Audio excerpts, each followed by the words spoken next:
Apparently this microphone is already working. Indeed, it is. And so, would you like to take this one from me? I don't need it anymore. Our technicians have been signaling you shouldn't be using this mobile telephone because there's one in front of you. I just wanted this to work, and it's working, so I'm using this microphone. This was a welcome on behalf of the authorities of Gdynia from the mayor of Gdynia, and and greetings have been extended by the representative of the National Heritage Institute. Now here's my introduction. I'm Marek Stępa, and I'm the chairman of the organizing committee for the 8th scientific conference, Modernism in Gdynia, Modernism in Europe. I'm sorry, it's the other way around. Modernism in Europe, Modernism in Gdynia. That's the official title. It's because we are Gdynia-centric, so apologies. I may get it wrong again at some point. This year's conference is dedicated to industrial port in architecture and urban architecture. What we mean here is public buildings as opposed to residential buildings. So it's industrial and port architecture that can be seen as part of industrial infrastructure. And I'd like to announce the inauguration lecture. We have Professor Gerber, who is the right person to introduce us into the topics of the conservation of industrial architecture. Over to you, Professor.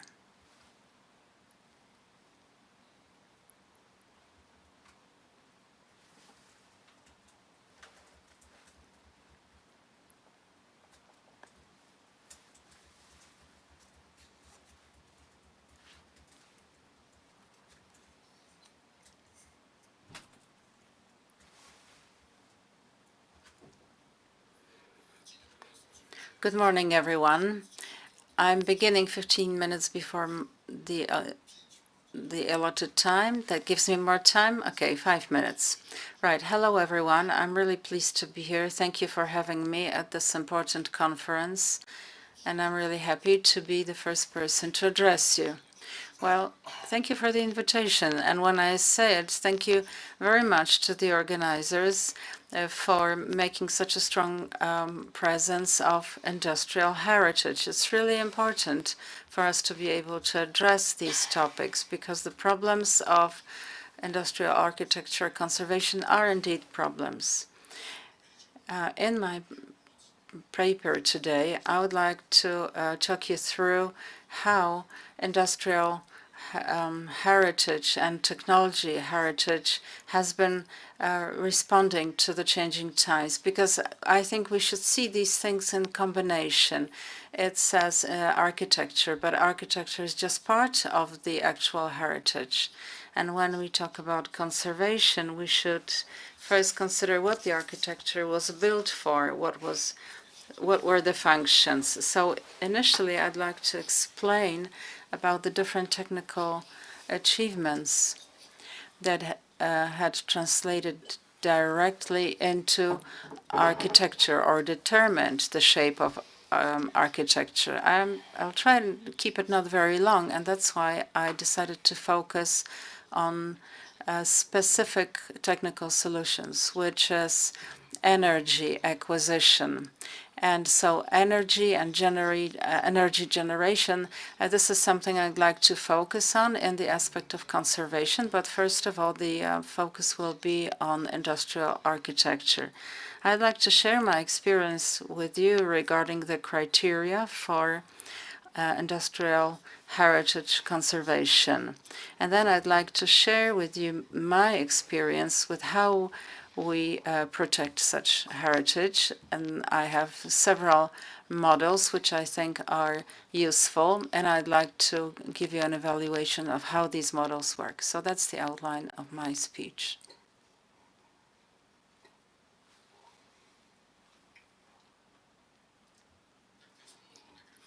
So that's the layout. On the left-hand side, facts, and on the right-hand side, some photographs or images to explain things in a better way. And I'm not going to talk you through all those achievements in great detail, but a quick comment. So it's a short journey from the pre-industrial period until the second half of the 20th century, from the standpoint of energy generation and how this then transcended into architecture. What has changed our world, and that change has been really dramatic and radical, was the introduction of new ways to produce, to generate energy, as opposed to what we knew traditionally, which is the power of the human muscles or steam engines. For those that perhaps don't take great interest in that, it's still the 18th century, and that huge machine on the right-hand side, this is a machine that's still left over from those great industrial times. It was a bit clumsy, ineffective, and difficult to apply, but that was the machine we had. The second half of the 19th century is the steam engine, which becomes omnipresent, and it really determines the shape of architecture.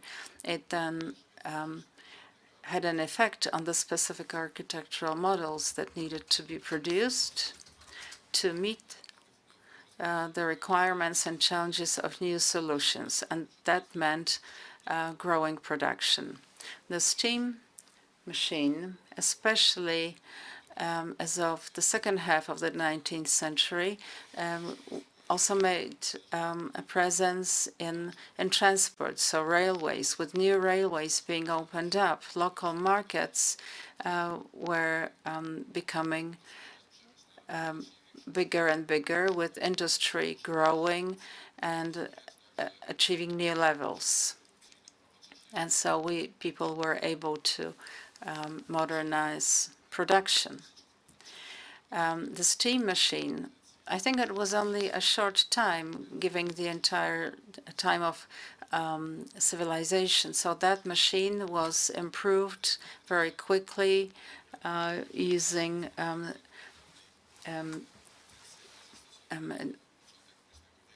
diesel machines and then electrical engines. So I think it goes hand in hand with the achievements of architecture, because, for example, building plans no longer had to meet the requirements of steam engines, and that again translated into bigger production. And then production streams were generated that were able to achieve more because there were no more constraints of the steam engine. So as you follow these slides, you'll be able to see the images, and please take a look at the upper photograph. This is the rolling mill for zinc, and the shape of that building actually was determined by energy. With these huge steam engines before, they had a say over the shape of the architecture. Now, the photograph in the bottom, this is from Silesia. In Poland, this is a milling station. It's no longer there, but the shape depended on how energy was supplied. So this building was able to meet the space needs of the technology. There is an internal corridor, as you can see, and to the sides there was a space for machines, and they were centrally supplied from a central steam engine. I wanted to generalize this and show you how flexible architecture needed to be to meet the technology requirements. I'll try to explain which picture I'm talking about because I don't have a pointer. The upper one really shows the architecture as it was used for industry, but it was just humans working there, or and also animals as well, because it dates back to those old days. That was your typical utility building that perhaps had water supply so that the water wheel could be used.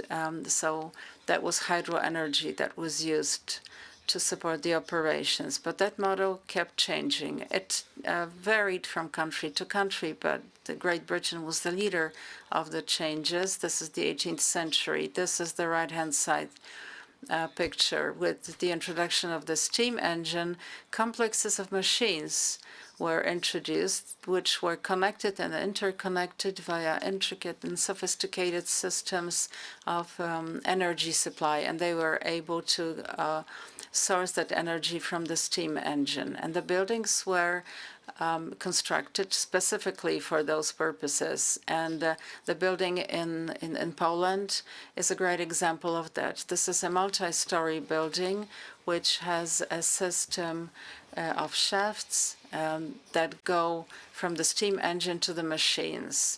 And the textile industry, especially where fibers and fabrics were worked, that model worked perfectly for those purposes. On the left-hand side in the lower picture, this shows a layout where several stories still couldn't be built. So it's just a single story. I put up this kind of roof, but it's not important really. But what I'm trying to say is that the plan, the layout of the building is determined by how energy is sourced. So what they needed was a boiler room, and they needed storage for fuel and a chimney, which was in fact a symbol of that era. And finally, the introduction of the electrical engine, a complete turnaround in industrial architecture. So what is the contribution of that electrical engine? This is the end of the 19th century, and this means that this is a source of energy that can work with any machine, and that changes the layout of the building, and we are free to do as we please. There are no constraints because of the systems and how the propeller systems work, etc.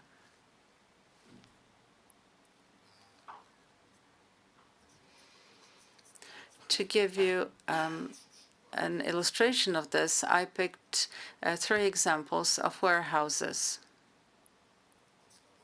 Their basic function was to store grain.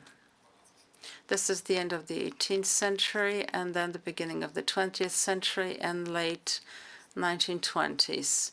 Exactly the same function, which is to store grain and to keep it in good quality. And what is the response from architecture? On your left-hand side, this is a granary from the late 18th century from Silesia in Poland. It is a brick building, several stories tall, and everything was done manually. So transport was manual, and the shuffling of the grain and then moving it about was also done manually. What you can see in the middle is a fragment of the port in Wrocław, which was built according to 19th century ideas, which was a huge municipal investment, one of Wrocław's biggest. As a result, the city of Wrocław was able to spread its wings economically.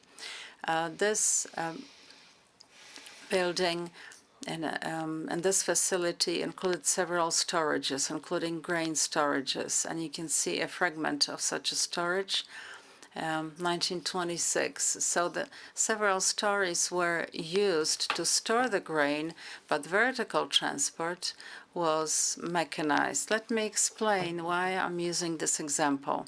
Well, that's because this facility today is being destroyed. This is a very hot time. We were doing everything to stop this, but there was this fantastic idea to build residential buildings there. So this is an ongoing debate now in the city of Wrocław, because we really don't want this to happen but we haven't been very successful with our efforts. So this may be the very last time for you to see this building as it is now, even though it's been listed.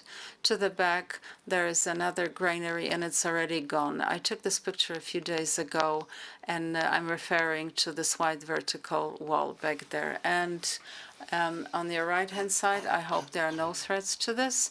This is a modern storage, late 1920s, in the village of Dzierżonowo, next to a major industrial mill, and it uses new solutions.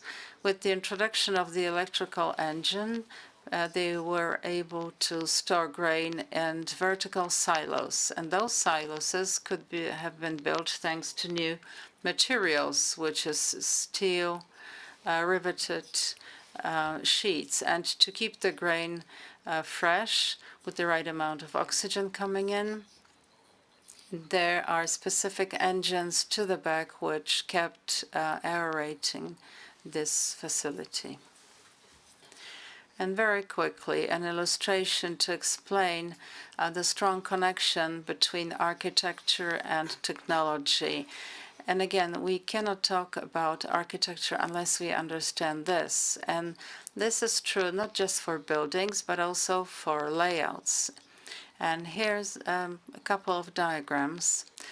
The upper left one, this is the traditional setup with a single building with some crafts and production going on, and communication or transportation had to be happening, and that determined where that factory was placed. But there were no other requirements really, perhaps except for the sourcing of the workforce. Now with the 19th century modernization and mechanization, architecture had to adapt to the new functions. So it's no longer a single building, it's a complex of buildings, each meeting different requirements. So it's different for the smiths, for the smithery, for the rolling mill, etc. Many of the buildings are built around an inner yard, and that yard is there to provide transportation and just moving about, sometimes even storage of finished goods. So that's the spatial layout, and it again changes when railway emerges. And obviously industry is about business. It's always been like that. Industry is part of economic growth, so business needed to be effective. And that effectiveness came with railway, because railway was able to carry materials cheaply and far. But that meant change in the layout. So the new layouts are determined by rail access and the ability sidings needed to be built. And so that continued up until today, really, in terms of the layout, even though the rail is not the main determinant or the only way to transport raw materials and finished goods. With motor transport and road transport, obviously this is now dominating. With the application of the electrical engine, a factory no longer has to meet its function, because it's in fact a huge shell where we can put in lots of different functions and then make some internal divisions depending on the actual needs. Could also be parameters such as noise, temperature, etc. I hope that I've been able to explain this because these relations are really important. So it's not just energy that determines industrial heritage. There are other achievements that determine this. But I just picked energy because I thought it was so self-explaining. Now, what about the criteria for conservation regarding industrial heritage? Here's a sequence, but it doesn't really matter much, because I think that all of these criteria are equally important. But there's another importance to this. The criteria are different compared to those that are applied in other conservation areas. So the time when something was created.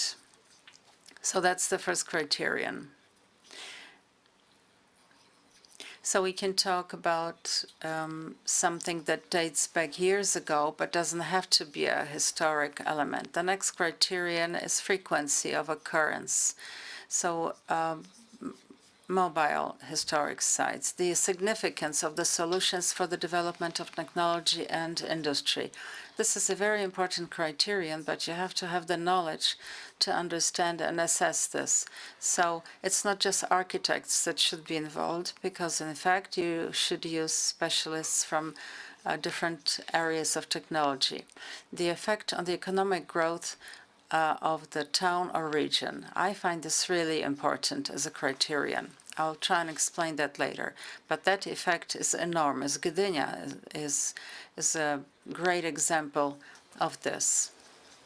But a lot of times, this criterion can be seen on a national, regional, or urban scale. A thing like a train station is so important for a small village. Without it, it's going through a crisis. But originally, train stations would be sort of the eye-openers for the inhabitants. Next criterion is condition of conservation, really important. Next up is authenticity, so important. How clear the production process is, and this is really specific for technologies. I mean, we have to understand the technology that was inside. Otherwise, we cannot view it in historical terms. Even if the technology is no longer there, we still have to do our studies and try to understand the shape of the building, why it was like that. So this is really important. Aesthetic values, and there's a question mark next to it. I mean, they are really important, and this is fascinating when we talk about modernism, but this is not the most important criterion. A technology artifact doesn't have to be beautiful. It has other values. The pictures in the lower section are there for a reason. This is a bridge in Lower Silesia in Poland between the 19th and 20th century. It appeared in the media because there was an initiative which is really important for Lower Silesia, and that was in relation to the great floods that affected the region in the 19th century. So they wanted to control this and protect the area from flooding. So it's a whole complex of dams and power plants. I'm sorry, I forgot to mention that when we say Tesla, Tesla today is associated with cars, but Tesla is not fully appreciated for the achievements. He had this idea to replace fixed current with alternating current solutions. That's really valuable. That way they were able to build large-scale solutions. Thanks to this, electricity could be carried over long distances. There was a major hydropower plant built next to this lagoon, which supplied the city of Wałbrzych. So we have Upper Silesia with its hydro plants and the energy supplies areas far away. And it's all thanks to Mr. Tesla. The bridge is just an element of a big investment. There was a train service dedicated to carry materials for the huge investment, and later it was supposed to carry tourists. That bridge for a film crew from the U.S. Turned out to be a great location. Well, great promotion, but their idea was to blow up the bridge as part of the scene. So a big thank you to the regional conservation officer there, because he was really tough and he insisted he wouldn't give in. even though the sort of top conservation authorities weren't quite certain whether this bridge is really a historic artifact. I'm not sure if you were following this, but one of the deputy ministers said that it's just a load of scrap and there's no need to protect this. And things got really dangerous. I'm not sure if you can see it. Can you see that there's this gray bridge below the actual bridge? This is something that the filmmakers came up with, and they were planning to put explosives below that. So they actually wanted to blow up the bridge. And now, how do we protect historical sites?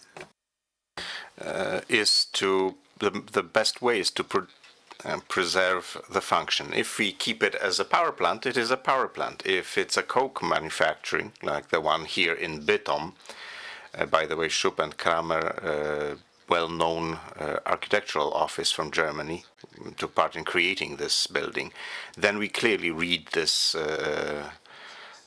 site and understand it. So that is an excellent solution, but it's very difficult. If we imagine that we're going to produce beer like we used to, textiles like we used to, that cannot be done. But there are solutions and there are cases and instances where this sort of application shows this model as a working model. The second type that is often used is to if the site is valuable and we decide that we need to keep it, it's a very important turn in the development of technology, then we turn it into a museum. Here again, there are different shades of this model. We can freeze it as is and show it exactly as it was. We can add some information about technology or science. Change the function. This is the most common solution. It's very good if it's done in such a way that the original function is readable. Much worse, and that's often the case, when the front facade is maintained, the inside is we do what we want. That is a way to destroy the site. And mixed formats also available. I still have a little bit of time, so I'll give you some examples. This is Jaworzyna Śląska, a small place in Silesia which grew out of steam, as we say, because it was at a crossroads of two major rail links. 1843 coal link from Wrocław to Świebodzice and further to Wałbrzych, so that was a major link that allowed the investors to make money by moving coal, where coal was worth of gold because steam engine was the only source of energy.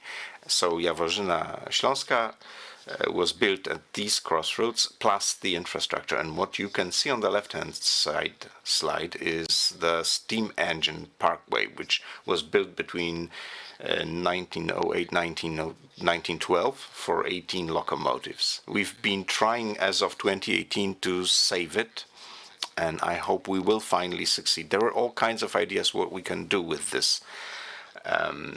Turn it into a museum of technology for Lower Silesia. There are many ideas. The winning solution was that we come back to the original function, and this photo shows it to you. This was a locomotive parkway, and it will be. This used to be a place where steam engines were maintained and to then transport coal. Now coal, unfortunately, is not used. Unfortunately, or maybe fortunately. But now we use the trains to carry tourists. But still we need the locomotive maintenance station for that purpose. So we can prepare it for the travel. The photo on the right-hand side is our train, which was maintained with the hands of the retired mechanics from Jaworzyna Śląska, rebuilt here, crossing through the center of the city of Wrocław. That was a Polish example. So I'd like to show you some examples from other countries. This is something that I really liked. It's a working production line for a textile factory in Eusenkirchen. It's a cotton mill, and it is also a museum of the textile. It used to belong to the owner who was called Miller, and by some miracle this site has been maintained without any interference. What is attractive is that we not only look at the machines, but we can observe the entire production process from wool, which is the raw material, through threads to textiles. And all this is powered by a steam engine that you can see on the right-hand side. A similar museum in the same part of Germany, Solingen. That's the capital. Especially for all doctors, it is well known because most surgical devices are made in Solingen. So this is where knives, but also scissors, were produced in vast quantities. One of the factories survived, and there's a very readable process which shows the tourists how you can take a piece of metal and turn it into scissors. Absolutely fascinating, not only for people like myself, who are maybe a little more sensitive to technology, but also for everyone. Everyone will find it interesting, seeing what technology was in the past. To go a little further and go beyond Europe, this is an example of a mining town at the elevation of 2,600 meters. This is Chile. The name of the place is Suel. It was built at the end of the 19th century when rich copper deposits were discovered. At the best times, this had 5,000 inhabitants who were isolated from the world, mining copper. Today, the raw materials ran out of. Chile is still the biggest producer, but not in that location. And this mining town was undergoing destruction. At some point it was made a heritage site for the country of Chile, and it is very interesting because you can see not only the production process but also the conditions of living, and as of 2006 it has been listed on the UNESCO list. So we are showing examples where the technology is preserved in full. There are also large industrial facilities where this is impossible. We have several dozens hectares, and Gdańsk shipyard is one good example, but I wanted to show you another project which most of you know, Ferra Invesan. This is as of 2001 listed on the UNESCO heritage list. This is a beautiful architectural site, an architectural complex, which does include a dose of technical education, but also additional functions were inserted: culture, sports. And I think this is a very interesting project because the entire complex was fully utilized. Another example, this is a steel mill in Katowice, specifically in Szopienice. The lucky thing was that in the last moment we managed to save not only the building but also the equipment inside. Practically the complete production line, which was in operation until the year 2000. What you see here is 1927 on the left-hand side, and 2017. These are the same machines. What's the model adopted here? So again, this is a museum. So this is the museum part. But the warehouse of finished goods, the right-hand side picture, it's a major hall. It became a place which can be used for all kinds of activities, especially culture. I will say that the World Climate Congress used, among many other sites, used also this site. What you see on the left-hand side is a complex of steam engines. The great dream is to start them, get them all into working order. We've already started the electricals, but we have a way to go with the steam. So freezing is a model which appears in many countries: Germany, the Czech Republic, a lot of good examples for there. We've introduced in a large industrial mill in Dzierżoniów. This is the site on the left-hand side. On the right-hand side, you see one of the halls where there is complete devices. Luckily, they are not destroyed or stolen. If anyone is willing, among the visitors, we can start it up and demonstrate the production process. Now, another solution is to adopt to other functions. I'm sure you know a lot of examples yourselves, but I've selected two.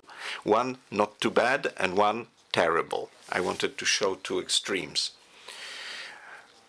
On the slide that you can see on the left-hand side, it's Hamburg, city port, adapted for offices and housing, which in my opinion, the original function is readable. You can tell what the port was doing. Now it's filled with other people. There are no goods, there are desks and computers. and employees, office workers. On the right-hand side, much less fascinating design, but readable. This is a symbol of Vienna when we enter from the east side. It's part of the huge gas plants which were converted into a shopping mall. What the architects managed to save is the shape of the buildings. The insides are completely redeveloped, but there's still a good deal of stories about what it was. So these were the examples that are not so bad. Now, the other side, I don't know if you know this example. There was not a good visit. I visited there. The very important railway factory that was in operation as of the mid-19th century. This is Budapest. The company name is Ganz. And even now, today, in the Polish railroads, you can see Ganz locomotives. This was converted into a kind of millennium project in the year 2000. A kind of millennium center it was supposed to be like the Copernicus Science Center. The architect had no problem destroying heritage. Look at the left, look at the right. The character of the site was completely altered. You have to really look hard to guess what it was originally. Now, technical heritage can be used for all kinds of purposes. I don't know if you ever noticed the project in Wrocław, Train to Heaven. We partly participate in this. The steam engine that you can see in the top, this is what it used to look like. Now it is stuck in the ground and it's sending a certain artistic message. The artist is Andrzej Jarocki. He is an artist from Wrocław. For me, there are all kinds of feelings that it evokes. For the fans of railroads, this is terrible. For others, it's interesting. For me, this is a memorial to the former rail-related factory. We just put a plaque which said, in the past, there used to be a factory that produced these kind of steam locomotives.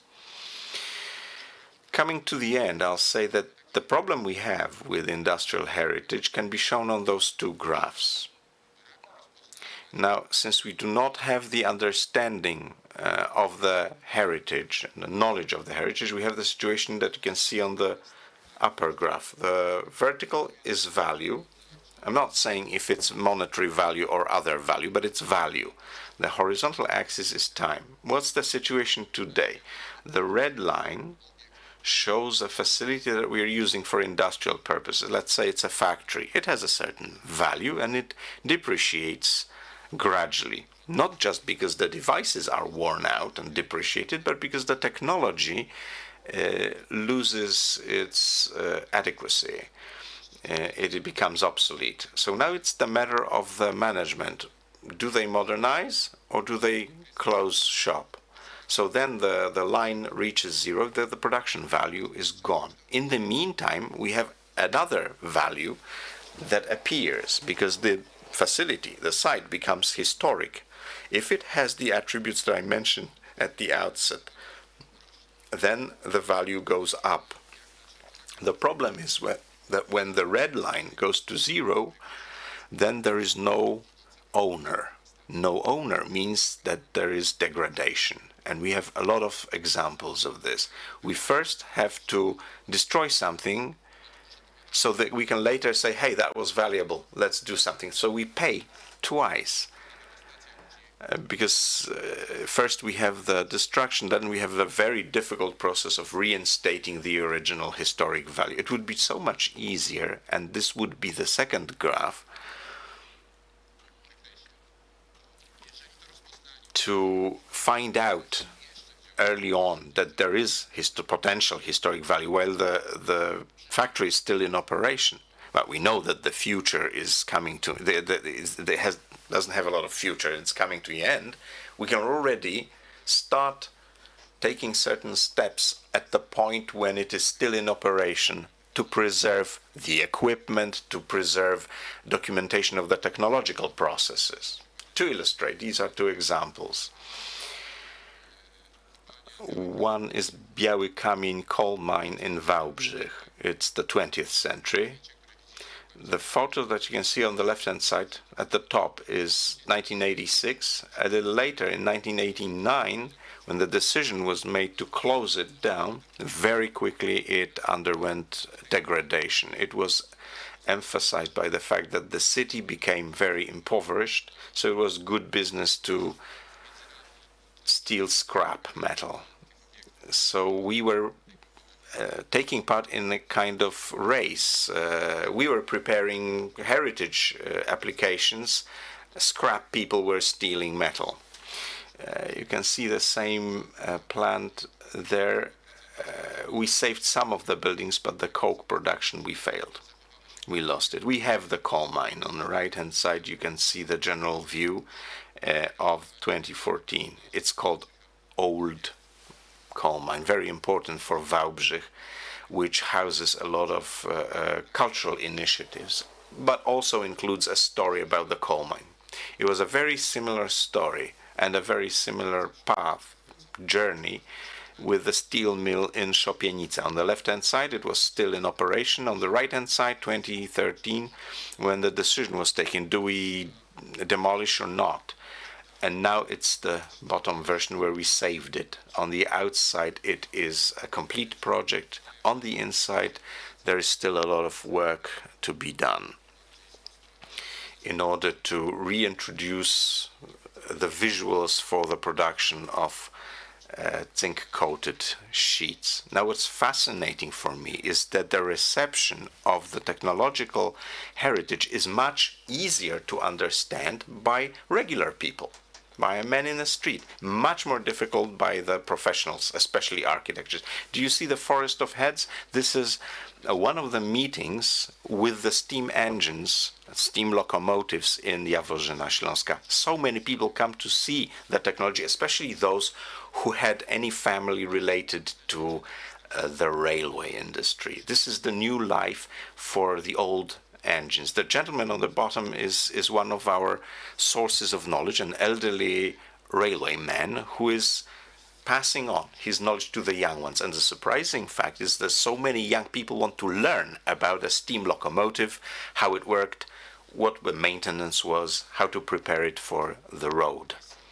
It's not a slogan, but this industrial heritage really connects generations. I absolutely see it in the steel mills. I see it in Jaworzyna Śląska with the steam engines. Many of you will probably confirm that. Gradually, the local authorities are beginning to appreciate that the industrial heritage can provide economic development. Industrial heritage supports economic development, but it's also a new branch of tourism, which in lower but also upper Silesia developing very dynamically. There are whole tourist paths. We can follow a certain logical line to see the remnants of old industry. Now, finishing, I'd like to say that what is very important to give a chance to the industrial heritage. When we talk about architecture, we should not forget that it was often dictated by technology, and if we protect this area of architectural heritage, if it's related to technology, we have to find out about the technology and treat it on a par with the buildings. That was my last message. Thank you very much.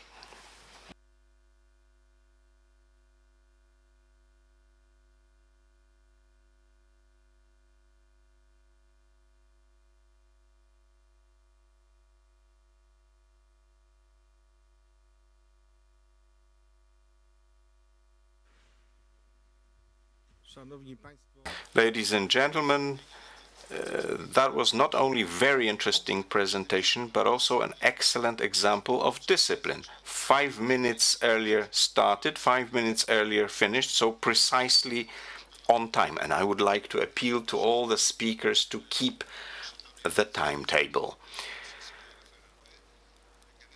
Generally, we have 20 minutes for everybody in the program that you've been given. You can look at the beginning of the session, end of session, divided by the number of presentations. So 20 minutes, but it's not cast in stone. If any unexpected circumstances occur, say if Pope appears, or Dalai Lama at least, or if some unforeseeable eclipse occurs, then a presentation can be cut short and we can all run out into the street. But on no account should you extend your presentation. You have to make it 20 minutes max. And now a few words about the role of the moderators. The moderators have a number of pleasant obligations, privileges, I could even say. We can present the speakers, we can tell anecdotes about them or about anything else. Moderators can comment on the completed presentations, but they have this one unpleasant and very important obligations, which is to notify those who use too much time. Finishing the previous conference 2 years ago, I promised that I will empower moderators by giving them equipment that'll make it easier. And I promised, and I kept it. The moderators will have this kind of bell, and they're supposed to start ringing the bell the moment the presenter exceeds the allocated 20 minutes. And the bell should keep ringing without stop, which should make the speaker aware of having exceeded the time. If this is not loud enough, you can do it closer to the microphone, and that should reach even the most stubborn presenter, except for that one that last year was actually the one who gave me or led me to invent that idea. And let's move on to the first session. We are very well prepared by this introduction to protect industrial and port heritage, because there was a port fragment from Hamburg and Wrocław. The moderator will be Maria Jolanta Sołtysik. I would like to ask you to take the moderator's seat, and I will now commence to hand over the audiophonic tool which is necessary for a moderator, and I will let her take over.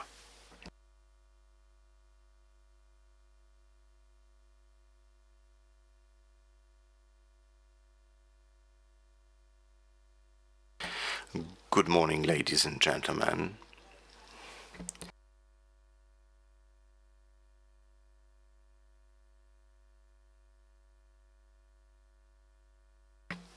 Yeah, that was just a brief welcome in English. I was told that we are doing it in Polish. I was a little frightened by the obligations that were imposed on me by the organizers, but I'll try to meet my obligations. I was now a little surprised when I was looking at the conference and the subject matter that it is only during the 8th conference that we look for the first time at industrial and port architecture, especially in the city of Gdynia, which without port would not have existed, but better late than never. So we are happy that we have this type of subject. It is fascinating, but it is also difficult.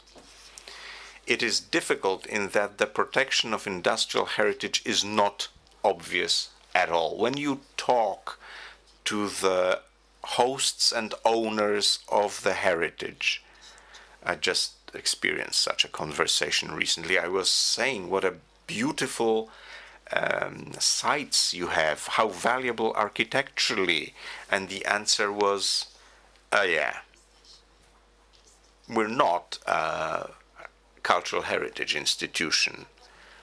We are a business, and that's important for us. Now, this sort of approach, of course, is legitimate,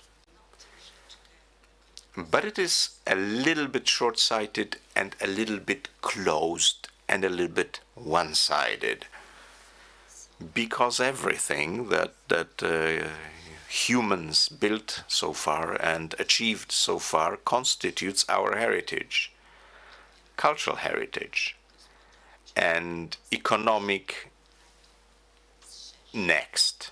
especially if we look at it from a broader perspective. So let's not close our eyes, and let's try to use these type of conferences to open up the broader look at what is most valuable. Now, without speaking too long, I would like to directly invite Professor Massimo Preite, member of the board of the International Committee for the Conservation of Industrial Heritage, but also a faculty member of the University of Padua in Italy, one of the oldest, if not the oldest, university in Europe. Padua, Italy, of course.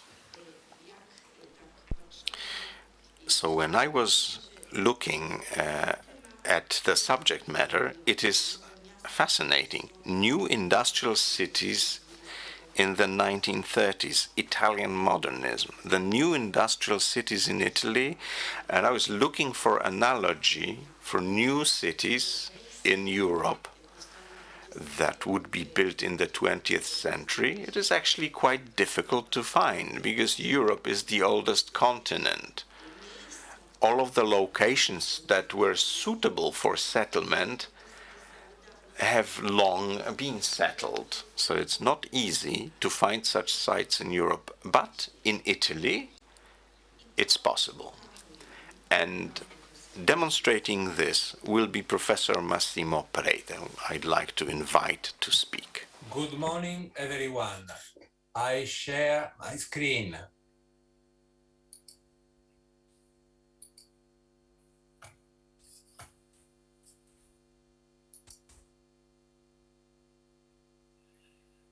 First of all, I would like to express all my thanks to the organizers for inviting me to such a prestigious international conference on modernism in Europe.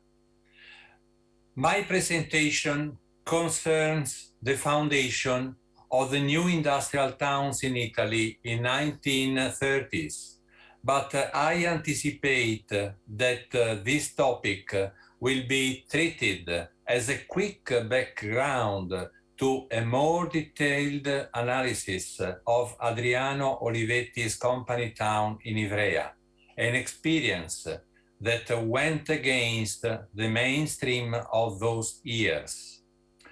Olivetti's experience took place in a period in which the fascist regime was engaged in a vast program of founding new towns, following projects of rural reclamation, mining exploitation, or new industrial development. This is a chapter of Italian history that remained little investigated for a long time for understandable ideological reasons. It is only in recent times that people have begun to take note of the impressive scale of the program, which has resulted in a total of over 70 foundations in new towns and villages in 28 different Italian provinces. I will just mention some of the most famous industrial new towns. I would like to start with Gdynia, built in 1936 and whose main square, today Piazza Matteotti, is overlooked by the Torre Littoria according to the custom of the time.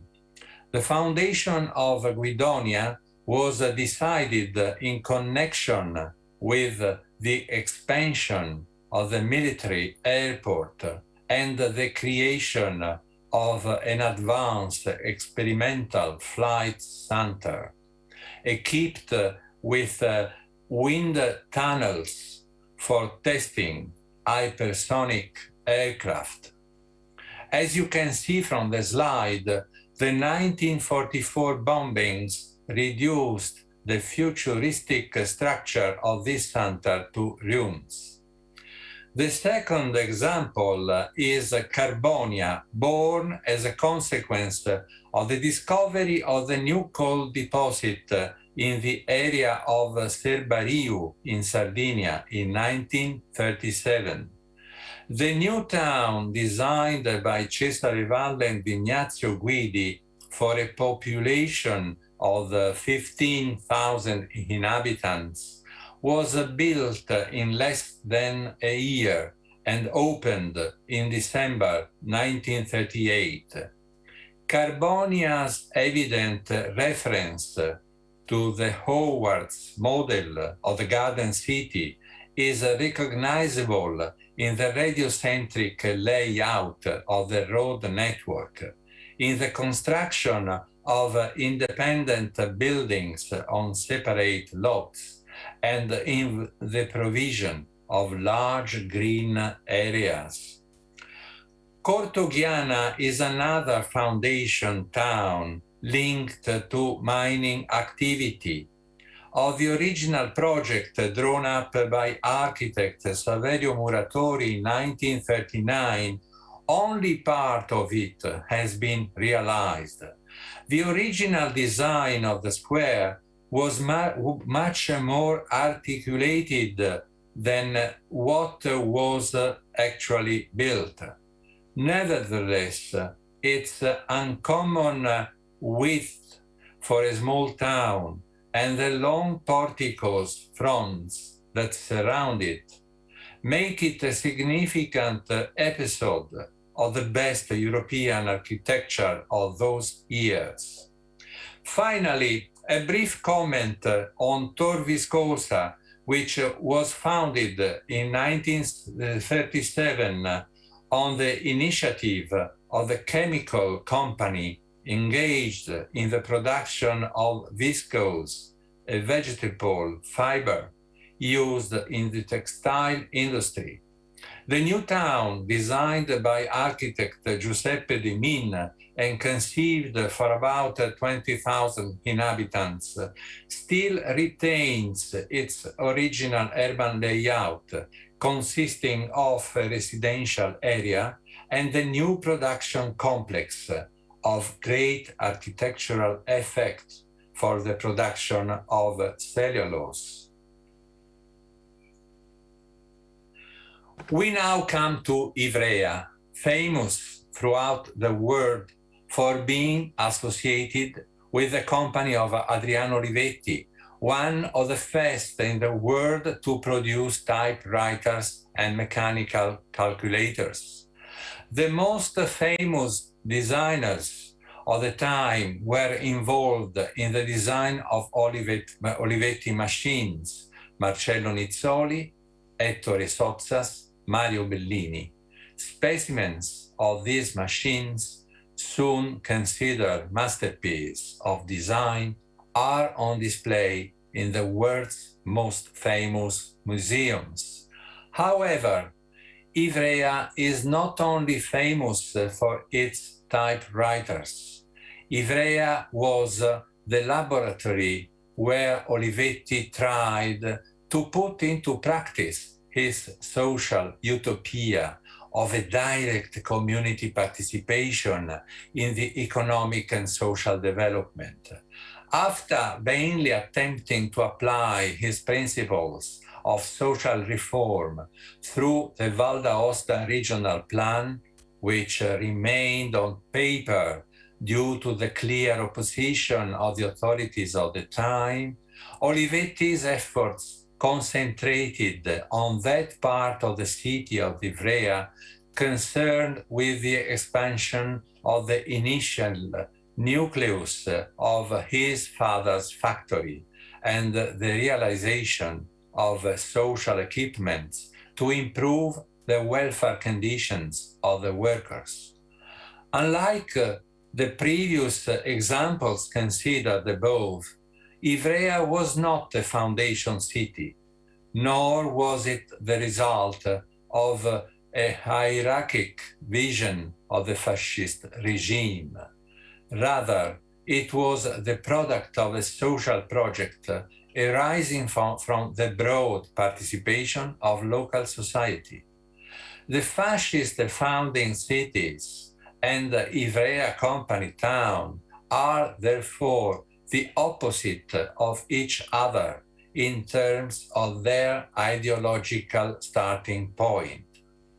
Three phases of the intervention can be distinguished in the formative process of Adriano Olivetti's company town. In all of them, the most important contribution was that of the architects Luigi Figini and Gino Pollini, both 31 years old and leading figures in architectural modernism in Italy. The phase one covered the period 1933-1957. In this first phase, the realization of enlargements of the initial nucleus of the factory took precedence over the creation of social spaces for the community. The paternal factory, called the Red Brick Factory, was the starting point of the linear development of the new plants. In 1934, the first enlargement was carried out along Jervis Road, which will become the alignment axis of the following enlargements. The new factory is designed according to the criteria of the assembly line production. Its lighting by continuous windows running the full length of the facade reflects the formulas of industrial architecture developed by Ford in his factory in Michigan. The use of the new reinforced concrete structure made it possible to create an open working space. Between 1939 and 1942, Figini and Pollini built the third enlargement called Central ICO, from the acronym Ingegner Camillo Olivetti, father of Adriano and founder of the company. The new 130-meter-long building has a double glass facade, one of the first applications in Italy and perhaps Europe of the air chamber for thermal isolation. In 1958, the fourth enlargement, named New ICO, was inaugurated. The design of the new building, once again entrusted to Figini and Pollini, is no longer based on the principle of the internal open space, but includes sectors specifically dedicated to the various production processes. The internal courtyard was covered with a glass roof designed by Eduardo Vittoria. Phase 2 covered 1949-1960. If phase 1 was that of the development of the factory city, phase 2 was the construction of the community city. After the war and his return from exile in Switzerland, Adriano Olivetti began a period of profound social commitment. During these years, his community program was better defined through a series of publications. In 1945, The Political Order of Communities, in which Olivetti theorized a federalist conception of the state centered on the hegemonic role of the community. In 1946, the launch of the magazine Comunità, the main instrument for disseminating the new social doctrine. In 1948, he founded the Movimento Comunità, which marked the beginning of his short-lived political career. The developments of Olivetti's company town were affected by this new climate. New factories were built, but the number of spaces for social use increased proportionally.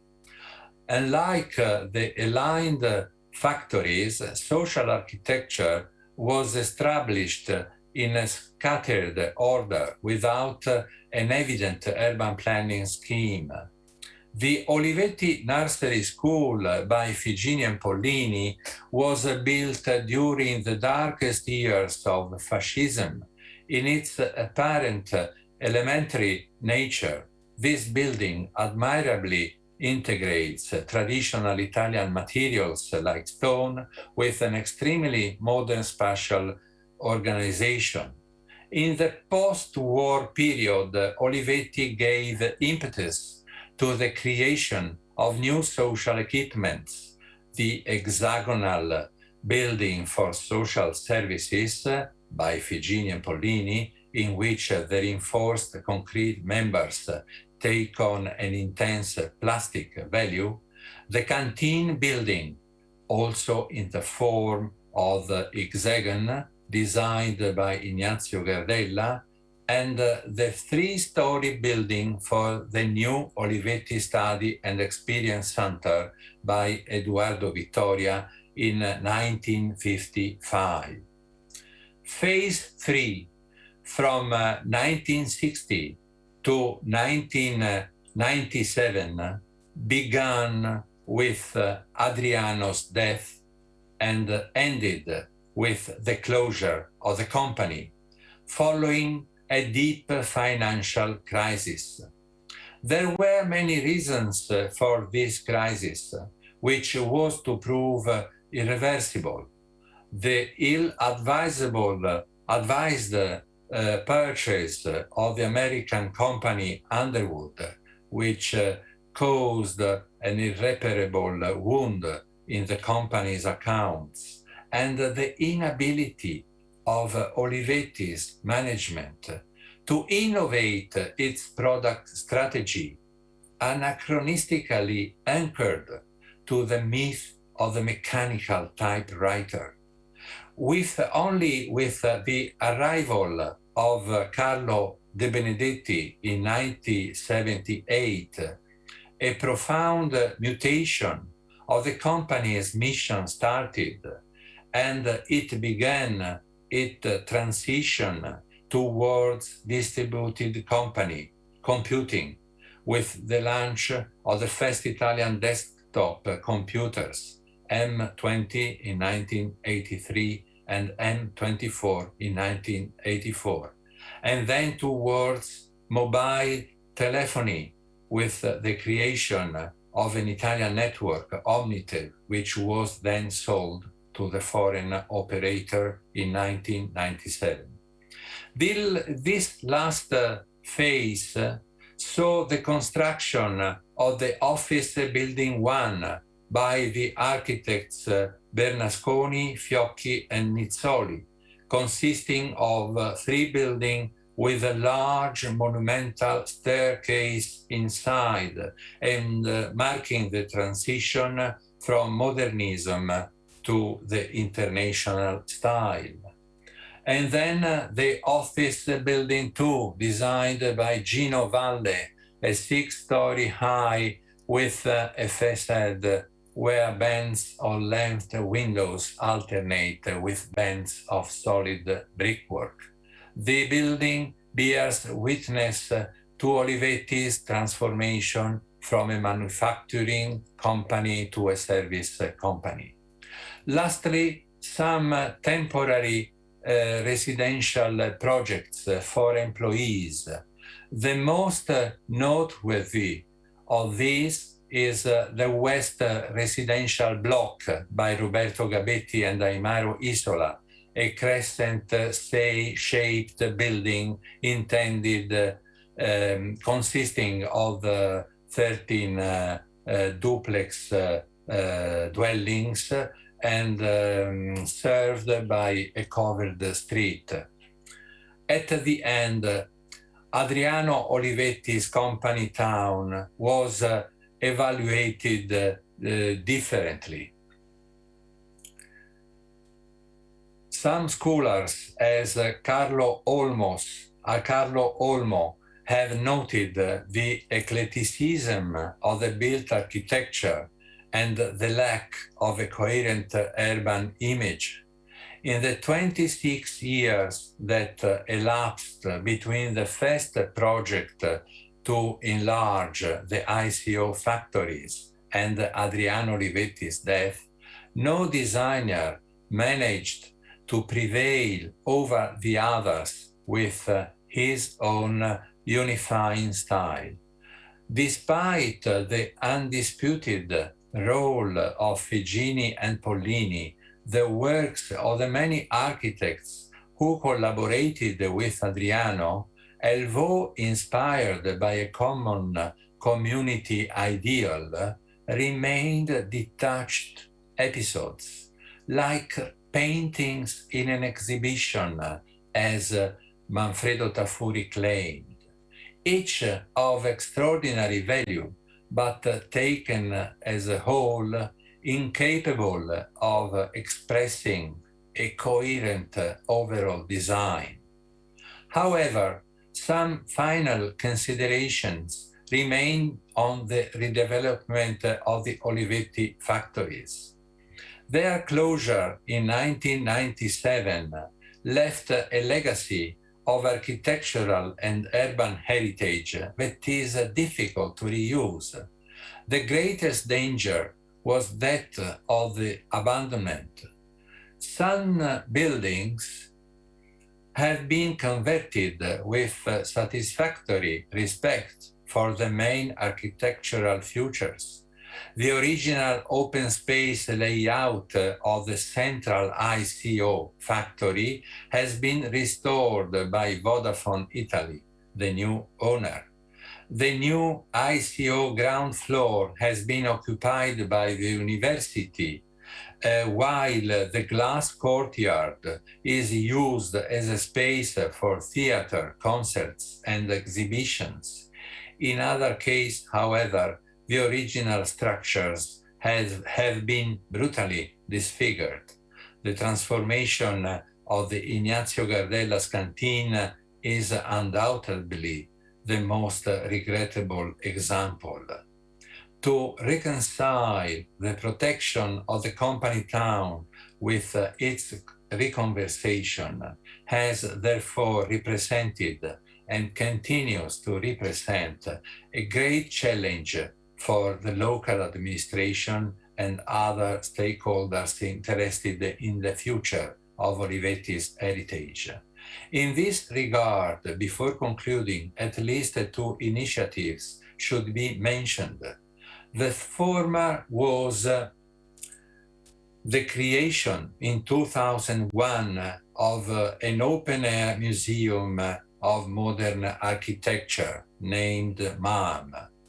MAM is intended to offer a visit itinerary of about 2 kilometers in length, linking the most famous architectural episodes of the company town. The route is organized in 7 successive stages, each of which has an installation illustrating a specific aspect of the social project conceived by Adriano Olivetti. The community and its social policies, the organization of production, the urban planning, the product and the image. The MAM does not intend to propose a museification of the city. On the contrary, it aims to provide the visitors with tools to interpret the dynamics of transformation underway and to compare different options of urban evolution. The second initiative was the successful nomination of Ivrea for the UNESCO list as Industrial City of the 20th Century. In 2018, the coveted inscription was obtained. in the OUV statement, Outstanding Universal Value Statement, Ivrea is presented as an example of an alternative scheme of industrial policy implementation and as a model of social and productive system inspired by the community itself.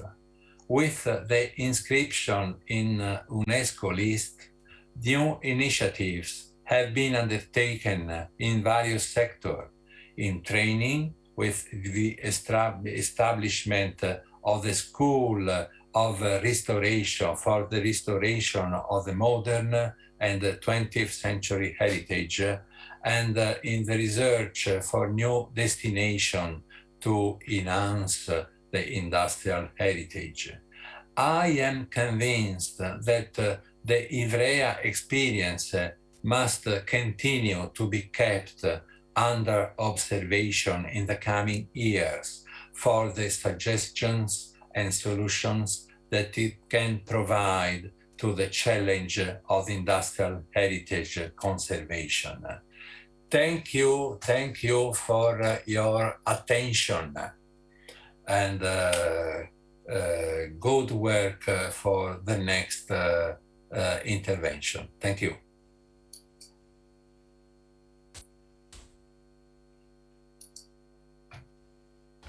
I'm not sure if the professor can hear the translation.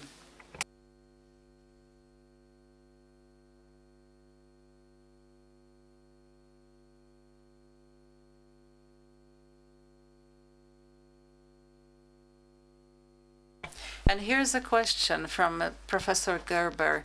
Are aesthetics values really important? I think the answer, yes, definitely. We're quite certain. Thank you very much for that. Now, ladies and gentlemen, I would like to invite Professor Bartosz Walczak to join me on stage here, as well as Madam Architect Antonia Nevescanin from the Institute and University of Łódź. Łódź and Gdynia have many things in common. Both are modern cities and new cities and industrial cities. Łódź is a little bit older, though. So over to you. The title of the paper, Technological and Locational Conditions for Adapting Modernist Industrial Buildings, using examples from Poland and Croatia. Over to you. Thank you very much.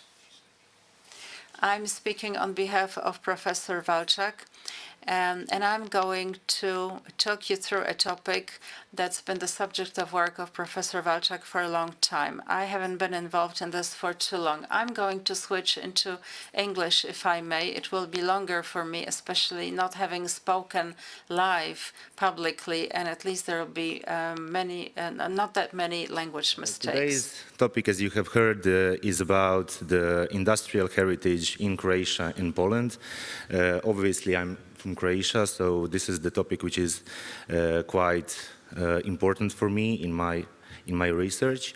I couldn't start today's presentation without mentioning all the examples from Croatian modernism, which are well known and already documented for the last couple of years, especially since the very important exhibition in the Museum of Modern Art in New York, which had the exhibition about concrete utopias, and many examples, including the ones which you see on this slide, were the part of this exhibition, which made Croatian modernism and generally just Yugoslavian modernism well documented, well presented. However, the examples which we will see today during the presentation from Croatia are in complete contrast to these practices about conservation and protection of the modernism, as their function now doesn't anymore exist. After the deindustrialization process, these objects became obsolete, and suddenly they are part of nobody's interest We have chosen 3 examples from 3 factories in Croatia, differently located in the different parts of the city. First one is located in Zagreb, which is the capital city of Croatia. The second one in Split, which is my hometown. And the third one in Zlin, which is a really small city, about 40 kilometers from Split. So we are starting with the first one, which is the light bulb factory called Tej in Zagreb by architect Lavoslav Horvat. On the pictures you can see the current state of the object, whose destiny is still not really known, as everything around the object is being developed. When the object was built, it was built on the outskirts of Zagreb then, in the 1950s. However, as the city expanded, now it's part of the urban tissue and it's part of the wider city center. So logically, the plot where the fabric is became really valuable for the city, and it's being developed into the housing blocks. And everywhere around now, we can see a lot of the new housing happening. The specificity of this object, as you can see on the sections also and on the photos, is this test tower for the light bulbs which are being produced in the object. Here up, you can see the floor plan and then the section. This became a symbol of Zagreb in a sense, and it's called the lighthouse of Zagreb, and accordingly Horvat became kind of a lighthouse keeper of Croatian industrial architecture. The typology of the test towers is not something which is unusual for the light bulb factories. We can see here in Stockholm and Eindhoven and Glasgow examples of light bulb factories which have test towers. However, if we go back to this one, we can see that this one is really specific and kind of more expressive in a visual and architectural way. It's just 5 meters wide, and then it presents as a kind of a dominant in the space, in the city tissue. The second example is, as I've said, from my hometown. So it's a factory of alcoholic and non-alcoholic beverages, this is the historical photo, and this is the location of the object. Contrary to the previous object, this one was built immediately in the city center. So here is the Diocletian's Palace, more or less. If you can see the mouse, no, maybe you can't. So there, a little bit up on the photo, you can see the Diocletian's Palace. So it shows you that this object is built really in the city center, and it was built in the place where, after the bombings, the previous factory was. Now this one was built in the Modernist style by architect Stanko Favris. We can see the architectural detail of the object and the play of the light and shadow and the loggias which are appearing. And we can also see the important specificity of this object as it's located on the hill, and it connects the hill on the right side, which you can see on the section, with the city and the view on the city on the left side. So you can see how it looks like in the space, and behind is this memorial lighthouse also, which is a part of this urban composition. On the right photo, you can see how it connects the view to the city. So basically, on the last floor of the object, there was a public restaurant which was available for all the visitors. So during the production, they could actually come there and test the wines and the beverages in the restaurant with the terrace overlooking the whole city. The destiny of the object, as you can see, these are the current photos from this summer, from July, is also still not known. It's changed the owners from the private owner to the state, and is being sold back and forth between the state and the private owners. And although it's under the protection in the register as the cultural heritage in Croatia, this doesn't mean that the object will be preserved. The problem is that in the development of the city of Split in Croatia at the moment, it's viewed that only tourism is a right approach for the future development of the city, and therefore there are many attempts to change this object into some kind of touristic function or a hotel. However, due to the plan and to the large floor area, which is not, there is not enough light, natural light inside, it is turning out to be really hard. However, it's also important to mention the storage buildings, which were also designed by Pavris. They were, of course, added later. However, they are also designed in really precise architectural manner and with the same architectural language. And the third object is Thread and Textile Factory Dalmatinka, which is in Zlin, which, as I have said, is located outside of the 30 kilometers from Split, which basically means that it's in the small city, and therefore, due to its location, which is not near the bigger metropolis cities, it's also abandoned. These are also current photos which you are seeing, and it's not used and it's being degraded. This object is not yet in the register of cultural heritage, so therefore, basically, it can be demolished at any moment, and this might be the last time we are looking at this object in its current state. Here you can see the floor plan and the sections and the really interesting architectural detail about the construction and the shed roof and the simplicity and the clear concept and architect's idea on how to develop this object. These windows are all facing north, so they are providing indirect light, and all of the production halls, as you can see, are orientated towards this inner patio inside the object. Here is the bird's view photo from the object and the entrance to the object. It is important to know that the whole ensemble of this factory was really well developed, and it became a kind of a cultural center also for this small city, not only as a working place, but it had a restaurant which was open 24 hours. It was the first restaurant in all south of Croatia, which was serving diabetic and vegetarian options also. Basically, this restaurant was open for the workers, but it also functioned later on for any outside visitors. Horvat, when he was designing the whole factory complex, designed also all the other buildings, such as infirmary, which still functions. This is the only building in the whole complex which is still open and still functions. And on the right side, we can see the office building of the complex. And the other buildings, Horvat designed the classicist style, which he was known for in his other architectural realizations in Croatia.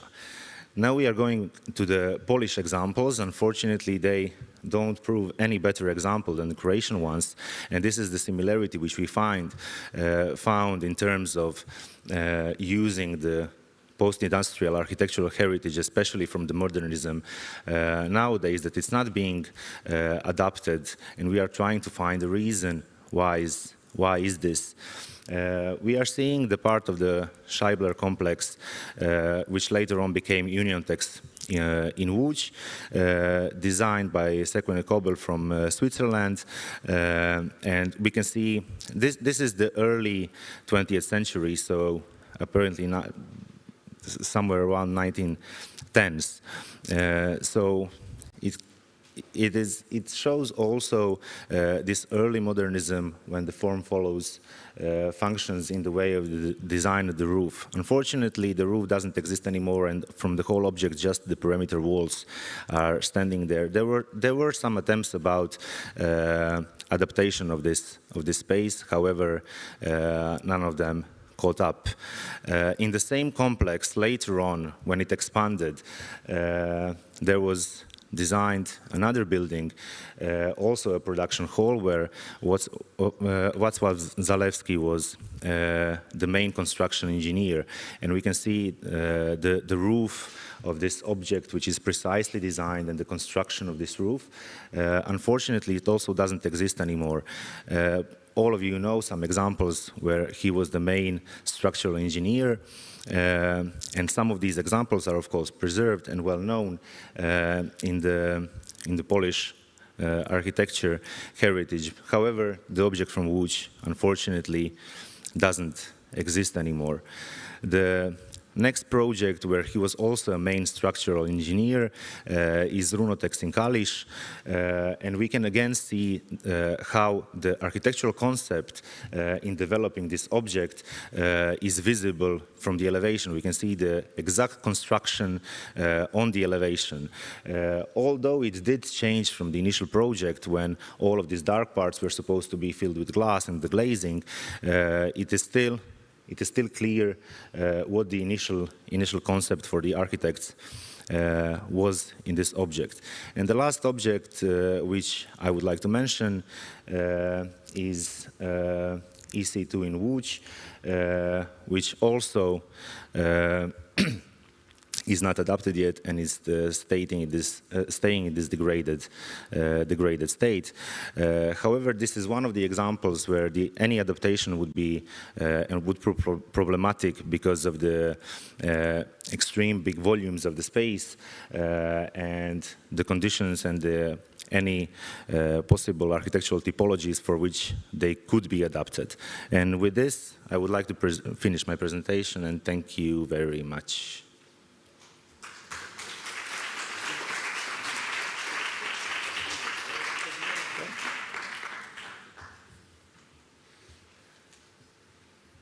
Nie wiem, jeśli mamy czas na pytania, czy nie. Nie wiem, czy jest czas na pytania, czy nie. Dziękuję. Thank you very much for the presentation. It was very interesting. You finished so much on time. I didn't even manage to get back to my seat. You presented in a very concise way the beautiful structures which we are really sorry for, especially the ones by Zalewski. But this is the fate of industrial heritage, and this shows that we need to fight more for its preservation, because on its own they don't have enough staying power in the current reality. Thank you very much. I would now like to ask engineer architect Magdalena Opania of the architecture faculty of Silesian University of Technology in Gliwice. She's going to present the world legacy of modernism in the unknown realizations of Tomas Bata's industrial buildings. Tomas Bata is person in modernism that really creates an entire chapter. It's very rarely that a single person can have such a tremendous impact on the architecture of a style in a single country. Here the floor is yours. Thank you very much. Now it so happens that since then I managed to do my MA grade. But today I'd like to tell you about what Shoemaker left to the architects, not just in Poland. In Poland there's just a small fraction of this, but I'd like to look worldwide. It's worth first looking at what is heritage. Heritage is the cultural goods and sites that survived to this day. But this definition does not take into account the condition of the sites or relics of the past. Now, given to the fact that modernism is relatively recent in time, I'd like to focus on those realizations that have survived and can be used in the future.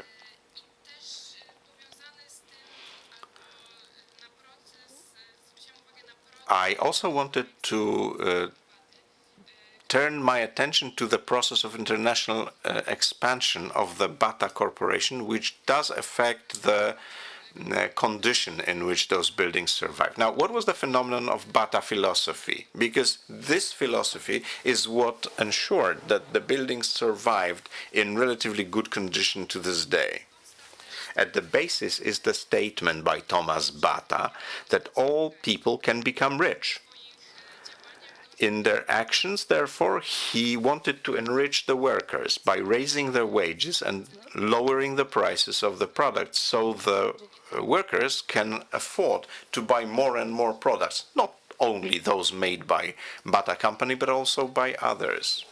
fascinated by his journey to America, where he hired himself at Henry Ford's factory in order to learn and copy some of the solutions for production line.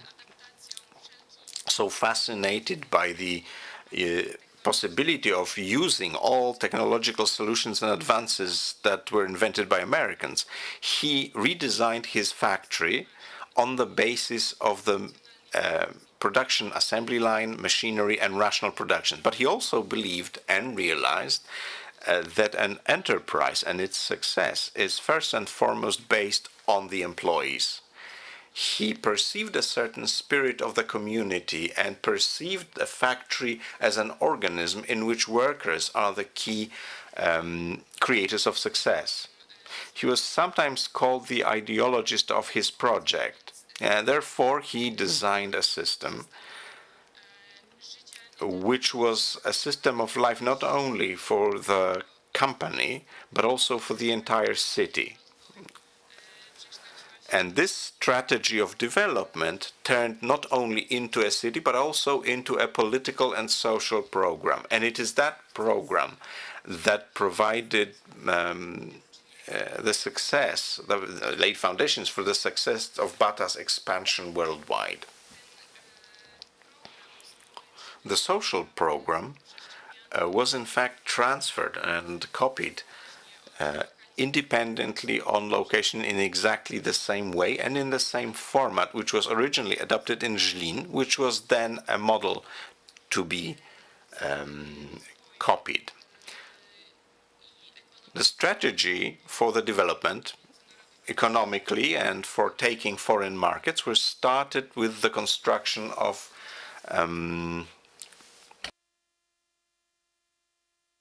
department stores. And the first was built in Prague at Václav Square. The very characteristic glass windows, large display windows, and the adverts of Bata shoes made his brand recognizable in other countries. The international expansion involved copying Zlin in other locations and other continents in an unchanged format. In this international activity, we can see a certain similarity in the thought of Bata to the general line of thought of modernism, which aimed at unifying architecture and the exterior of buildings. Here it was about more than just buildings. It was also about the entire system of operation. So, coming back to the beginnings, in 1925, the Bauhaus school in Dessau was first built, and it is only looking on the outside we can see certain similarities between Bauhaus and the Bata building. Both buildings have been the form has been completely subordinated to the function. A new constructor system was used, which allowed for a glass facade, which was then divided with steel divisions. The similarities between Walter Gropius and Tomas Bata can be analyzed not only in the exterior of the buildings, but also in the general philosophy that they both implemented. They both based them on the implementation of vision by means of developed area, which would involve technological solutions that were most advanced, based on prefabrication and modularity, speeding up the construction process, and also creating a universal, extremely functional building, which then allowed for any arrangement needed. According to both Gropius and Bata, developed space was supposed to create and form humans. For Gropius, it was supposed to be creative men. For Bata, it was supposed to be the industrial human. Creative human, industrial human. So how was this industrial human programmed? mainly through the space designed by Bata. First and foremost, Bata believed that work is communal while life is individual. He thought that good conditions of living were workers were more important than any other goods. He believed that it is good conditions of living of the workers that will provide economic effectiveness and growth for the company. Therefore, the city became really an extension of the factory. According to Bata, the city or the town was supposed to present the program for social reforms that occurred and accompanied the development of technology. By following a little bit the ideology of Ebenezer Edward and the garden cities, he created towns which would be filled with sunshine, greenery, and blooming enterprises and crafts. So he connected these elements. According to him, factories should be built among greenery. In the creation of cities, Bata put a lot of emphasis on the transparent character of space. Houses were located close to one another. Windows were arranged in such a way that workers could look at one another. There were no fences in the gardens, and the kitchen was only a small addition to the living room in order to encourage the workers to use the company cafeteria. Thanks to these small spatial tweaks, Bata achieved a certain supervision and control over workers and their families at all times. How did this social and ideological program combined with the spatial design was transferred? There was the so-called colony package. So not only the designs of ready-made towns and buildings were brought over, but also machines that were used to build the towns, but also engineers. Moreover, the packages were supplemented with instructors, a group of instructors which made sure that the social structure was properly formed in the new towns abroad. As part of the package, in 1924, the model building was designed, which was called Batowska Etażówka. This was a model of a framework reinforced concrete structure that was filled in with brick or glass. Pylons in 1939 from square. They were changed over to circular, and they were also visible on the facade. This universal structure allowed not only for the construction of 5-story building in 5 months, but also to adapt the buildings to a variety of functions. Any function, from hotel through housing to church. This led to the appearance of the term Bata architecture, which referred to rectangular buildings with pylon structural elements filled in with brick or glass. So what is left in modern times of Bata's heritage, and is anything continued? And also, what can we do with that heritage? Bata expanded as far as Asia and Africa.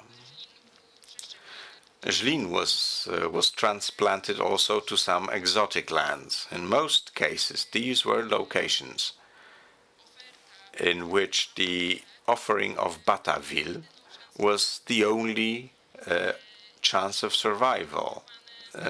Batavilles were then further copied. The one exception is the factory in Limur in Kenya, in which the urban layout of Zlin was used, but the local architecture was maintained.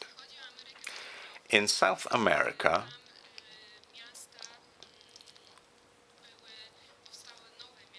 new towns were built, which were industrial and agricultural, because in South America, especially in Brazil, those locations were treated not only as yet another production facility, but also as a place for the production of raw materials, especially leather.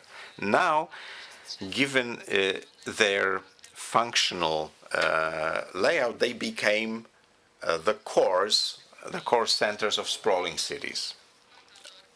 On the European continent, the Batadorp, a district in Eindhoven, was built in the factory built in 1935, mainly produced rubber shoes, also socks, stockings, soles for shoes, cardboard boxes, basically everything also needed for the sale of shoes. In the 1970s, some of those buildings, notably housing, was sold to the tenants. The factory buildings were listed into the list of heritage buildings, but still there is production going on in them. The production, however, is limited to safety shoes. Batavia in Hellocourt. Here, Le Corbusier participated in the design, and it is the only example of an entire ensemble which is protected and remains completely unchanged since construction. East Tilbury in Essex. This is where the ensemble, which was finally closed in 2005, but already in 2002, when the date of closure had already been known, the memorial and Bata Memorial and Resource Center was created, because this was one of the most important factories next to Zlin in the entire global network of Bata. It dominated the local landscape, and it was treated as an important element of British industrial heritage. So the entire ensemble was entered into the list of protected sites. So any development in this area is tightly controlled, not only the factory, but also the housing part. The housing part was built by a developer, was bought by a developer who then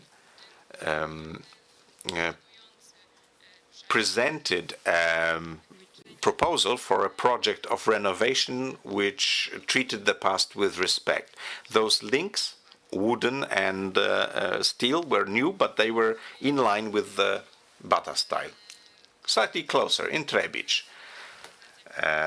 The revitalization of the complex started with the Soho Trebic project in 2005, and the idea was to create a multifunction complex including a museum, services, a shopping center, a housing zone. However, because of crisis, these activities were limited, and the factory building, which was supposed to become residential, the part that was allocated to housing was reduced. Instead, light industrial production and office use was maintained. Looking at Batava, which is a location in Canada, this was supposed to become the new Zlin in America. However, it never happened. Unfortunately, the main obstacle was the war.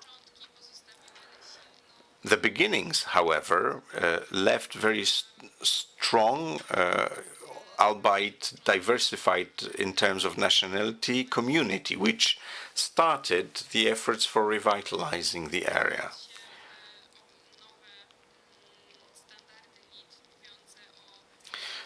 Meeting the new LID standards, which talk about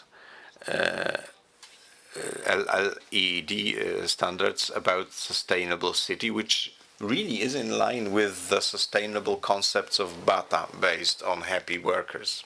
One of the most important parts of Batava Development Center organization was to renovate the factory building. This was converted into a multifunctional building, which has a low carbon footprint. Its renovation was based in 80% on the existing structure, only supplementing the inside by adding Canadian wood, which was supposed to provide the local flavor.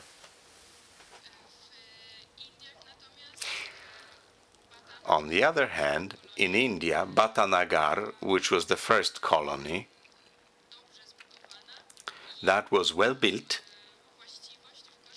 and that property of being well built was used in order to create a new megalopolis on the outskirts of Calcutta. So the existing infrastructure was used. However, all the buildings were demolished and replaced with new structures.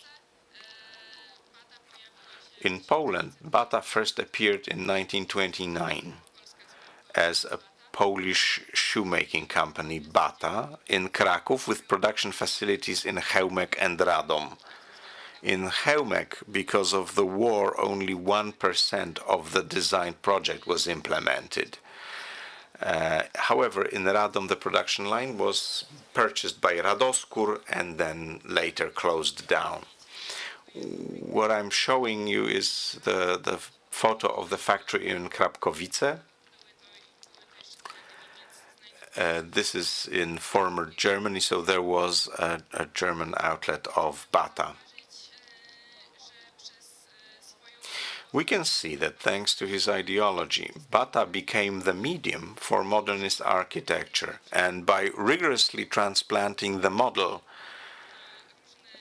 into very diversified locations, we can admire modernist architecture not only in Europe but worldwide. The concept where a well-developed model was multiplied made sure that the satellite cities were functioning very well wherever they occurred, because the model in Zlin, which was very nicely fine-tuned from the social program through buildings, was then copied and ensured the proper functioning of the towns. This unified system of construction, also prefabrications, accelerated the intensive international expansion of Bata and resulted with the fact that we can admire the phenomenon of batification of the world in all places throughout the globe. Now, the total characteristics of Zlin's copies have one feature that, due to their adaptability, allows for more flexibility in changing their designation. We can now show some examples of directions of how Bata's original idea was changed. First, to continue production, like in Batador. A second idea is for the Bataville to become the core of the new city. Other concepts are protection or new use because of the universal functionality of the space. We can therefore notice that the world heritage of Bata's architecture is not only something that remains, but it is also something that can become the core for future development nowadays. Thank you very much. Thank you very much for this very interesting presentation. Frankly speaking, the name Bata makes me really think of a journey back into my childhood. I remember that the best shoe store in the 1960s in Gdynia was a shop which was called Et Batas. That's what my grandmother called it. Of course, it was not a Bata store in those days, but the name lingered on. So thank you very much for this presentation. And now I would like to ask for the last presentation in this session. It will be in a way a continuation of what Ms. Magdalena presented. Professor Szymon Opania from Silesian University of Technology in Gliwice is going to present to us the architecture of Tomas Bata's factory in Zlin. Zlin, which is the heart of Bata's achievements, from a family manufactory to a sustainable city. Good morning, ladies and gentlemen. My name is Szymon Opania. I'm a faculty member of the Faculty of Urban Planning at the Department of Architecture, Technical University of Silesia. First of all, I'd like to apologize for me not being there and presenting in the format of a video recording. Unfortunately, this is due to the meetings that are overlapping, our faculty meetings, during which we are trying to resolve the problems related to hybrid teaching, which is supposed to start on the 4th of October. However, that's not the subject for today. Today, I would like to talk about something much more interesting. Today's subject is Zlin, and specifically the factory of Tomas Bata in Zlin, which became a certain foundation for the development of a certain model of a sustainable town. My visit to Zlin is really the consequence of my interests related to traveling, usually by bicycle. Traveling by bicycle allows a person to get to know interesting places much better and much closer. Now, these places where I go are not incidental. They usually result from looking at maps. That's my professional thing. I look at maps and I look for traces, I look for the patterns of city and town development. This is my hobby, which means that whenever I look at towns, I look for certain traces and patterns that are left behind from what is done in the process of creating places. Sometimes these traces are consciously made, sometimes they're unconscious. And this is what happened in the case of Zlin. I found a map from 1952, which is when I found a city called Gotwaldo. All the time, it's the same town of Zlin. And I decided that the form, the layout, is not incidental or coincidental. It turned out that you don't have to dig deep in order to find out a lot of information, and that the fact that the foundation for the development of the town of Zlin was a certain relation to Tony Garnier's concept of industrial city. The concept that was originally described in 1901 based on certain modernist thoughts. We have to mention the concepts for the development of cities and certain forms of their development. At the turn of the millennium, there are many of those. Perhaps it's worth to go back in time and use some historic references. Let me therefore quote the Ideas de Civitate Dei of St. Augustine. He assumed that the certain proper form for a city would be a form that will relate or base on the spatial layout of a monastery. Therefore, we can see examples of graphics and wall paintings that showed the effects of this idea. This is St. Augustine handing over his written work, and here we can see the 11th century understanding of the godly city, which is based on the layout of a monastery versus the here this is versus cosmopolitan Babylon. You can find traces of the concept elsewhere as well. Fort Bernard, France, where the relief in the church shows how this concept is portrayed. Monasteries were supposed to be the main idea or the basis, and how they were to be materialized. You can also see this in this later representation. This is an artist's impression of how the walls should be built, with the gates named by saints, and inside the walls the houses have names of biblical and church personalities. The idea here is not just a pure reference to monasteries, but the program itself was just as important.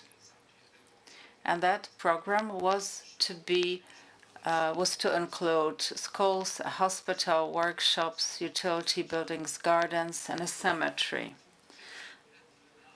So all those functions, which were identified as key by Saint Augustine, he made them really important for the residents living inside those walls. And this is how we should see the idea of Tony Garnier. The question is, are these functions prominent here? As I said, 15 centuries later, following the assumptions of modernism, what was really important for 20th century layouts is the zones. And the zoning is really the determining factor of how modern cities develop. So one of the zones is the industrial zone, and it may be placed outside the town. And so residential areas are just as important, which were to be inhabited by workers of the industrial plant. And it was assumed that this district would be much bigger than the original old town, with the industry as the engine of growth. So the three zones are depicted here, but for the city to operate properly, in line with the concept of modern architects, the city needed to have certain services. The hospital, it's separate here, and schools within the residential areas. On top of that, a train station, which is an achievement of the 20th century because it's quite prominent in the space here. But there's another important element, the composition. I've marked the main axes, which you can read in this layout. And what they do is they streamline or arrange the different zones. But there is also an interrelation between those zones. Now, to summarize the different determinants of how cities develop, so it's both Civitate Dei and the modernist city. Think in macro scale about the municipal functions, such as churches, food stores, schools, and transport. In a modernist city, as well as zoning, as opposed to the enclosure, which was typical for Civitate Dei, the modern cities were composed clearly in areas which were in fact free, but then the proportions were changed. It's a reverse proportion. Not a bishop's town, but it was more of inviting the public and designing how the city should be organized as a top-down process. So we could see this in this quiet town of Zlin with a population of some 3,000. Over 20 to 30 years, the population grew to almost 40,000 and more. So the basis for the city's development was this concept. That's the concept of Garnier's industrial town. Franciszek Gahura, in his plan from 1934, included many of those ideas. But this concept was not the only one for the town.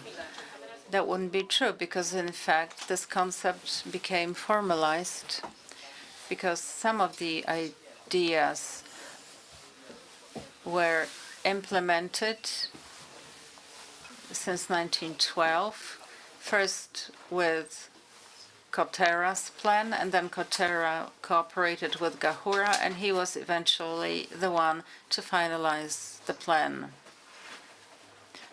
So what's there?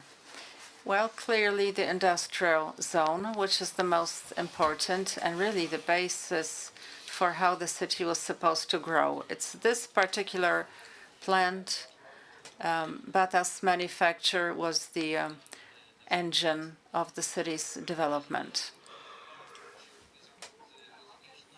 If the company were to grow, then obviously residential districts were needed. Initially, they were placed really close to those plants, and then a bit further away, more to the east of the city. The old part of Zlin is still significant, and it's somewhere in between, as you can see in the concept. To ensure that the city operates well, it needed to have some municipal services. So the hospital was here to the east, and here's a complex of schools in the central part with dormitories. This is the so-called new center. And then the train station for passengers. That's for people who commuted to Zlin, especially from the west side. What I find interesting and important here is how these composition axes are connected both at the city scale and in the different functional zones. And this is really a characteristic of modernist towns, because modernism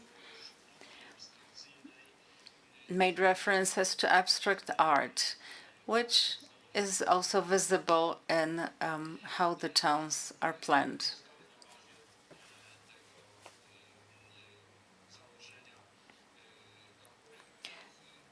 Starting with Gahura, obviously there are references to the old town, which continued to have the function of a market, as we can imagine it. This is the industrial plant, which was the most distinct element. The history of the industrial plant goes back to 1894, but the first modern facilities were only built in 1900 and 1906, and the development continued until 1938 or 9. The Czechoslovakia was annexed by Germany, and it ended in 1944 with a bombarding by the US Army. So among the buildings, there is a distinct one. This is Block 21, the skyscraper with 16 stories. Back in those days, it was one of Europe's tallest buildings. It was built in 1938, designed by Vladimir Garfik. And it was an administrative building. This was the office of Tomas Bata. His office was, in fact, in a lift, which allowed him to supervise work at all the 16 stories. So, as I said, the first district was Letna, located in close proximity to the factory, with these traditional roofs initially, and then, as you can see, this is your typical development, typical for modernism. But what's really important, the conditions of living, it's as if making references to the Athens Charter. it already shows some of the ideas. And they can be portrayed here, which is the garden city, where single-family homes have to have more green spaces. And you can see it here. This is stage 2, which continued from 1918 to 1922. And the green spaces are clearly visible. And it's quite extensive, the green area. And things are similar in other districts, the other districts more to the west, where you can see the typical homes. This is a typical house with a garage, 1933. And that's how the entire district of Lesznie is developed. And these buildings are still popular today. People enjoy living there, and they are happy to renovate the buildings. Added to the district were some basic functions, which would be the school, sports fields, and shops.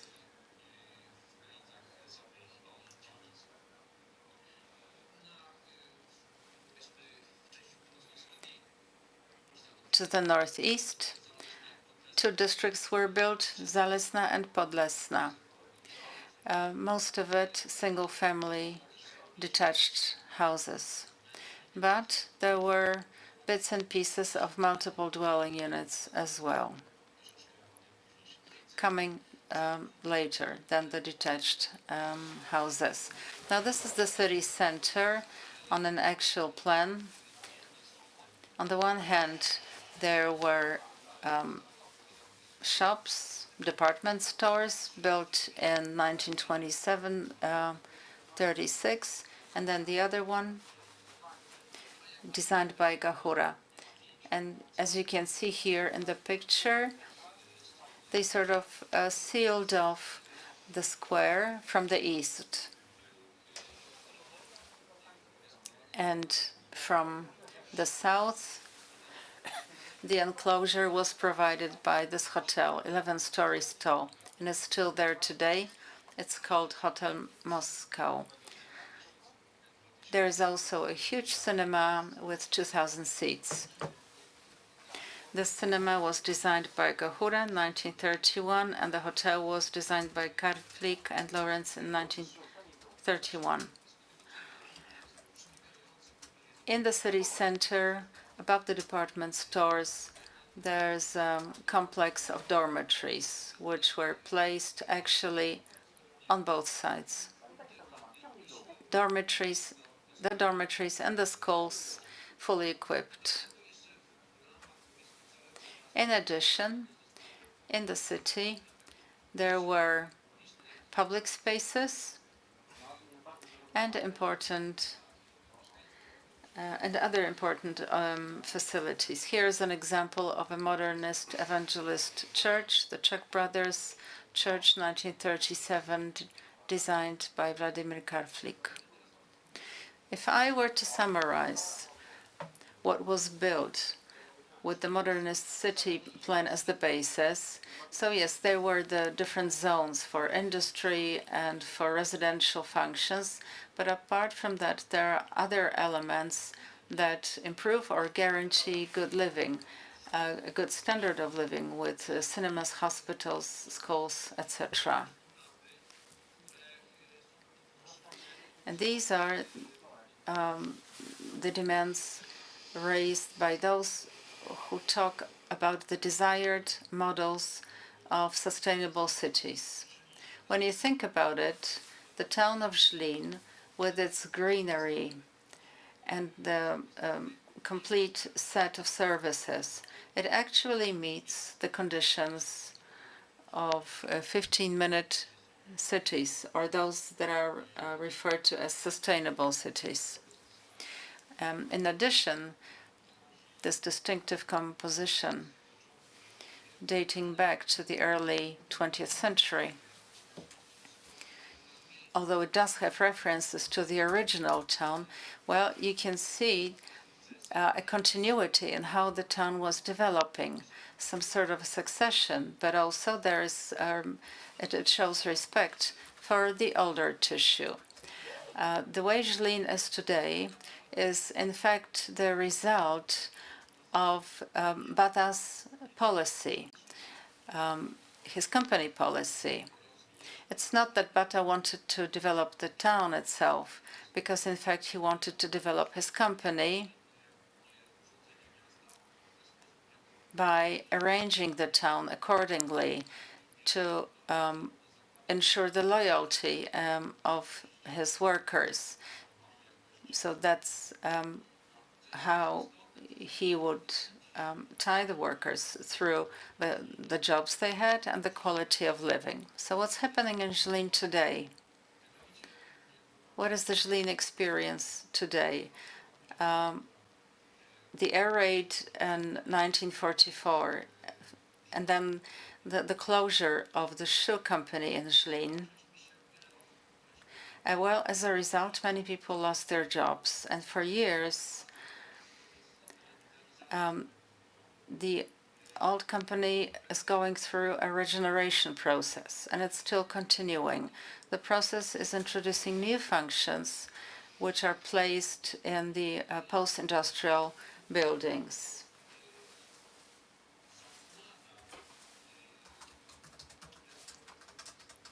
So this is the New Urbanism Congress and its principles for how urban spaces should be designed today. And it talks about improving the spatial order through the regeneration or revitalization of old spaces. And so the amount of green spaces, the provision of services, a continuity of the town's history, and the great job they've done revitalizing the old company, all of this adds up to today's model of a sustainable town. Thank you very much for listening. I hope to see you soon.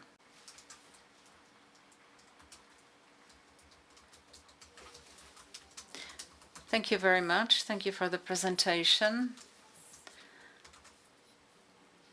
And I think the striking element there was how modern the architectural form was built in the 1920s in Zlin. I think the same buildings could easily be built today, and we would think that this is our contemporary architecture. The other thing that I found striking and surprising in the presentation was Bata's idea to arrange his office in a lift. That way he was able to control and then supervise all the levels of his tower block.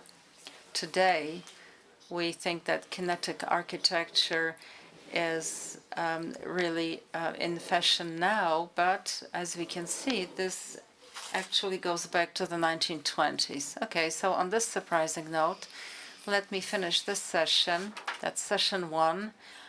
And you are now all invited to take a break, and this will continue until 12:10. Thank you very much.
10 minut wcześniej niż była planowana, dzięki czemu mieliśmy 10 minut więcej na kawę i te słodkie zakąski.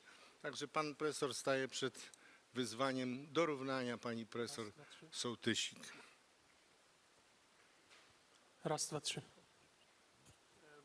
Bardzo dziękuję panu prezydentowi, panu doktorowi i gospodarzowi tego miejsca za zaszczytne dla mnie zaproszenie.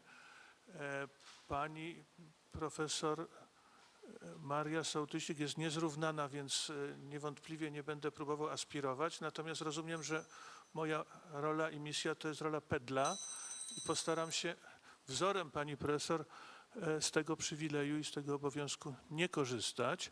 Zwłaszcza, że mam zaszczyt przewodniczyć w sesji, którą otwiera pani profesor Małgorzata Rozbicka, profesor zwyczajny Politechniki Warszawskiej, pani profesor tytularna, która kieruje Zakładem Architektury Polskiej na Wydziale Architektury Politechniki Warszawskiej. To jest ten legendarny zakład, który zbliża się do stulecia swojego istnienia.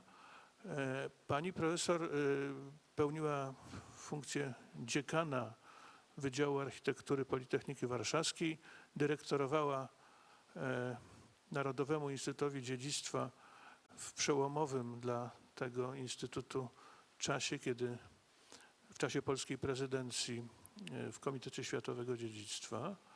No i jest autorką licznych prac, zaczynając od dzieła poświęconego Oskarowi Sosnowskiemu, ale przede wszystkim prosiła mnie, żeby było krótko, ponieważ pani profesor sama z siebie potrzebuje czas na przedstawienie nam, jak rozumiem, referatu pod tytułem Dorobek budowlany przedsiębiorstw miejskich międzywojennej Warszawy. Bardzo gorąco zapraszam panią profesor do przedstawienia nam swojej kwestii. Dodam, że pani profesor ma abonament tutaj w Gdyni, bo występuje regularnie na każdej kolejnej konferencji. Bardzo proszę. Dzień dobry państwu. Ja może zacznę od tego, że tutaj na naszej konferencji bardzo często są bardzo wybitne dzieła architektury modernistycznej przedstawiane. To, co państwu zaprezentuję, nie aspiruje do bycia wybitnym, natomiast postanowiłam zrobić, jakby uporządkować pewną wiedzę, jaką mamy. Decided to do is to streamline our knowledge about interwar Warsaw's companies. And I'd like to explain to you the traditional themes, how long they lasted, that it was then picked up by engineers and then architects. So this is going to be my case now. Let me begin by saying that compared to other big European cities, Warsaw was quite late, beginning the construction of its own companies. So it was the gas utility, power plant, trams. They were either in the hands of concession holders, but then water systems and marketplaces were only run by Warsaw, but everything depended on Petersburg. So the ability to build its own companies is something that Warsaw could do after 1918, after the initial years of independence, when there was still a fight going on about the borders, and plus there was this huge inflation. Since 1916, the boundaries of the city were extended, and the city authorities were only able to carry out the most urgent investments. So this included, first of all, the transport company. In 1918, Warsaw had 3 tram depots in Wola, Mokotów, and Muranów. These are the districts for 186 vehicles. They had same type depots with skylights. This was an iron structure and wooden structure roofs. So the architecture was composed actually and with the decorative elements. A similar brickwork architecture could also be seen in the tram power plant, as well as the building of the company's offices. The only grand or sort of palace-like building was in the district of Wola. This was the place of the main office of Warsaw's transport services in 1918, but next to it they built a dormitory and a school. It was important to improve city transport with a focus on buses. This is something Warsaw didn't have before, but because of the sprawling suburbs, Warsaw needed better transport urgently. And so the company needed to make sure that the buses would have a place to station in. And so in 1918, they started building bus workshops. And the original stables in Muranów were converted into a workshop. And then the horse-drawn trams and the depot was converted into, for the needs of new trams. The bus traffic department was set up in a new building. Between 19 and 25, the bus depot and the fleet was being enlarged, and then a new building was added. This is what was called the car depot for the municipal supply department, and it was built in 1928 by architect Dzierżanowski, and he worked closely with the transport company. In the meantime, they worked hard to improve the infrastructure for trams. Building and modernization started in 1918 next to the power plant and also in the districts of Mokotów, Muranów, and Wola. And they also finalized the school building and the dormitory. A new tram depot was built for 212 trams, but the building didn't start until 1923. It was designed by Dzierżanowski together with Paweł Wędziagolski. In 1925, they built a reinforced concrete hall with skylights and also a workshop and a boiler room, but the building was finished a year later. And there were also some extensions, one-story extensions to the building. And as you can see from the front, they were terminated with some neo-Baroque pavilions, provided the flanks to this stretched building, and the symbolic Warsaw siren at the top. A little later, they built what you can see in the right corner, an office and a residential building, also designed by Dzierżanowski. He used Baroque and classicism details. Warsaw needed to be adapted to its new role, which is the capital of a 30 million country. And around 1925, the economy started to improve. There many different objects were planned, but the first building that they built was the central slaughterhouse. There was a dispute about which location to use, and eventually the decision was made to locate it in the town of in the district of Praga. The construction continued from 1925 to 1926, and the architect was Borawski.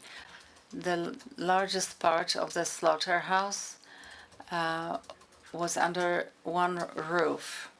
And among the elements that made up the building, there was a steel constructor, moving walls, and the abattoir halls connected to coal storage. There were also two-story buildings with flats and offices, so that the entire complex was integrated in a way. They used the same elevation, looking quite modest in terms of detail, with just some ribbons running along the windows. In an effort to meet the demand from the people of Warsaw for cheap bread, in 1927, the city bought a new plot and started the construction of a modern and Poland's biggest mechanical baking plant. The project was run by engineer Pszczółkowski. He designed a functional building that met the highest standard of technology and sanitation. It had two parts to it. There was the tower, which housed machines for sifting meal and making dough, and the other single-story building with fermentation chambers, ovens, furnaces, and offices, and dispatchers' rooms. Construction finished in 1928. Even though the architecture responded to the needs of the company and to the technology, but there were elements that were traditional. Please note the last story of the tower, which resembles an attica, or the attica walls, or the frontage of the building. In July 1927, given the growing demand for building materials because of the economic boom, the city started to build a new and Poland's biggest fully mechanized brickwork company.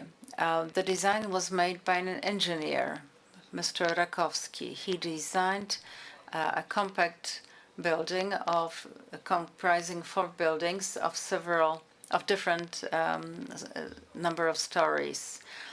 So each played a different role, and so some of them were for production and some were for residential and office functions.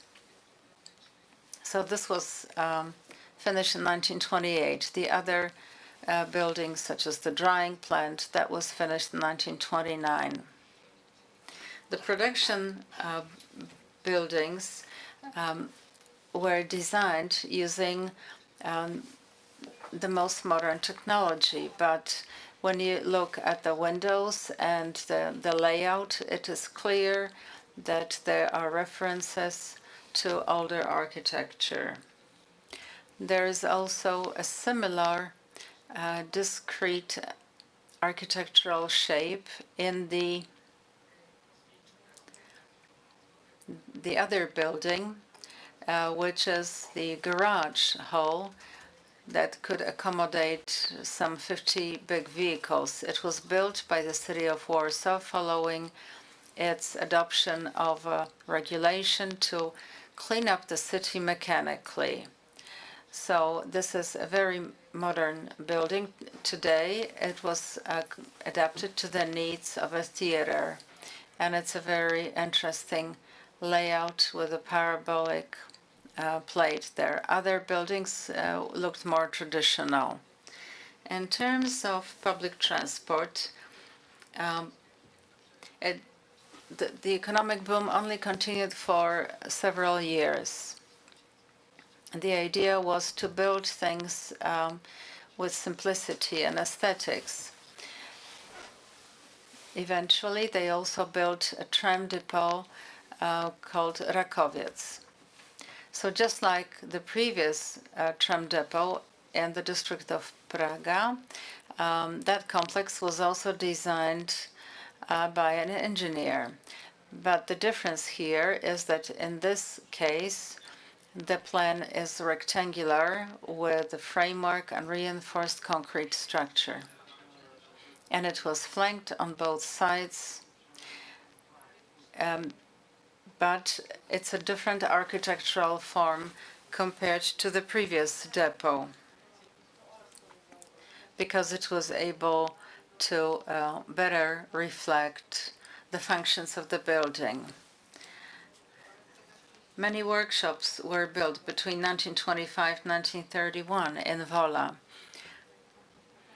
There was a spraying shop built there, but the tram workshop building stood out from among the other buildings. It had an elongated form for the workshop with skylights, reinforced concrete structure. There was also a utility element to this. I'm sorry, wrong picture. This is the tram depot I was just presenting. So you can also see that there is a residential section to it. The gas utility was built in 1925 and it was handed over to the city. So please note that the city of Warsaw was taking over these utilities at different times. So it was important to ensure that it meets the technology requirements. And there were two gas utilities, and the plan was to combine them.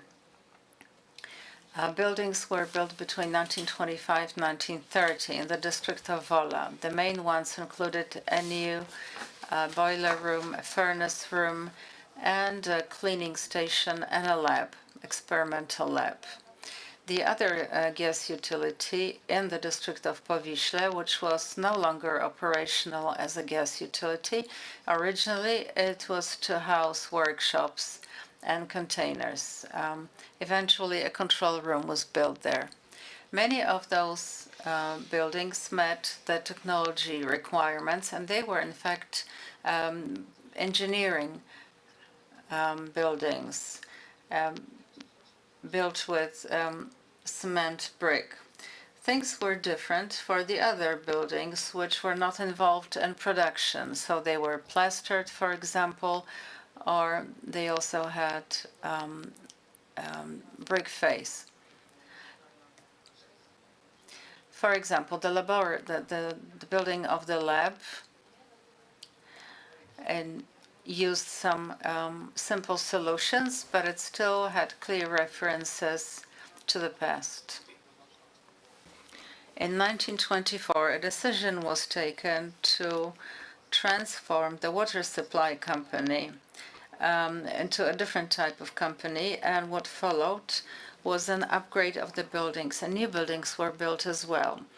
Here's an example of a new office building for the company. The original version is on the left-hand side, the upper picture. It was designed by Stefan Schiller following the collapse of the building, and that happened so in 1928, 1930, it eventually took on this shape. It was designed by Romuald Miller, and he did some work in Gdynia as well. So the water supply and sewage system company was building water systems and sewage systems and pumping stations. But apart from that, the company built several smaller buildings. For example, this temporary pumping station. Architecturally, it's pretty conservative. As you can see, it was designed by Włodzimierz Świderski, again an engineer, because the performance of the filter station wasn't very good compared to the actual needs of what was called the Greater Warsaw. And so in 1927, the city authorities took the decision to start a new filter station. The construction began in 1929. The building was designed by Mr. Jawornicki, and there were several designers to this, depending on the function. Even though that the crisis was continuing, the city successfully finished construction in 1933. The building had an elongated hall with a taller segment to the west with a pumping station and 2 stories of offices and labs. The discreetly historical elevation was finished off with brick and sandstone. Especially careful was the design of the front facade, with the still remaining reliefs that show allegory of thirst and cleanliness, designed by Jan Ponicki, architect. The period of creating the investment unfortunately ended with the economic crisis in 1930. Starting new work of renovation and repair could only be started back again in 1934. As Mayor of Warsaw, Stefan Starzyński, said 34 was not full of investment because that was the year in which budget deficit had to be balanced. The pace of municipal investment was significantly increased in 1935. That is when the company once again started to develop both networks and also started the repair and testing for water meters plant, built in 1933-35. And again, please note the architecture. Once moved to the powerhouse, which after a long period was regained by the Polish state, the power plant in Powiśle, the city once again started a modernization and development effort. In 1937, the construction started for a steel framework for the new furnace room. Based on the electrification of the Warsaw railway link, 35 kilowatts, which you can see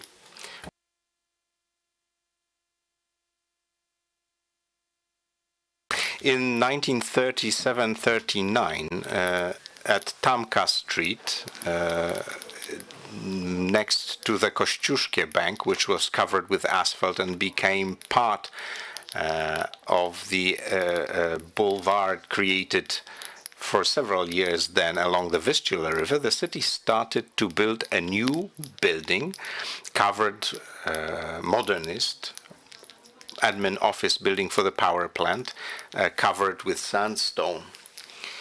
In addition to the demolition of an ugly smokestack, the plan was to modernize, based on the concept of another architect, Jan Tokarzewski, at the corner of Leszczyńska and Wybrzeże Kościuszkowskie streets, the existing buildings of the power plant. And also, just across, a substation would be built. The development of the power plant in Powiśle and turning into a peak plant already in 1938, based on those assumptions, already in 1938, in connection with the new river port in Żerań, a new steam power plant was begun in Żerań. In 1934-39, the city intensified also modernization and construction work in the Wola district, where it planned to build a functional building housing apparatus for detoxifying gas, and also for 1938-41, there was another project for a new furnace room. At Ludna Street, in the Solec district, which was supposed to house only a vessel station, after the demolition of the unnecessary devices, as part of the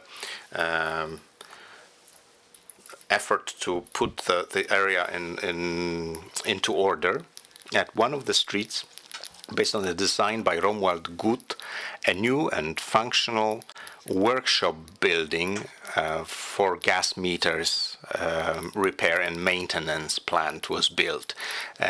Next to it, housing residential building for employees of the gasworks was built. In those same years, the municipal trams and buses company significantly developed the bus and tram links, but it also built 2 substations and started building in Buraków. Something that used to be a brick plant was now given to the city transport in 1932, and the company started adapting the buildings for its needs.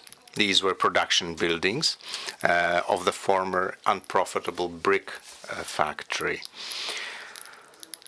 The central part was planned to be adopted for 1930 and 1931. Those works, as I said, were commenced in 1932 with the remodeling of the drawing room. In the following years, with the participation of Stanisław Hempel, additional buildings were added on the west side of the existing buildings. These were reinforced concrete halls. Following the spirit of modernism in architecture, they exposed the structural elements of the pillars and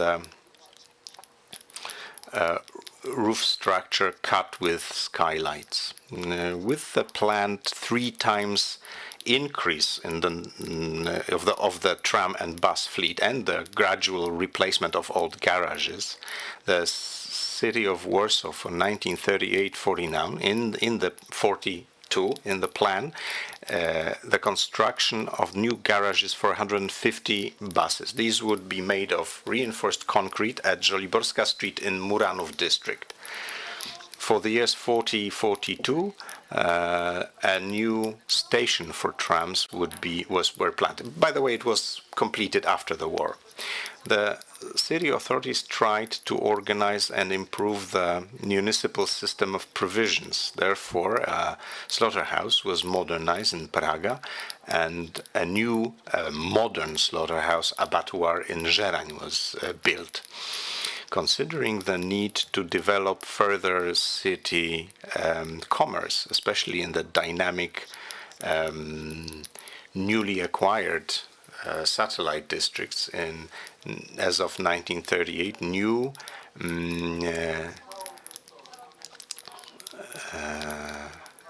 commercial retail outlets were built, which were supposed to, for the time being, replace the market stalls in the districts, which had to be limited, which had to be limited because of financial constraints.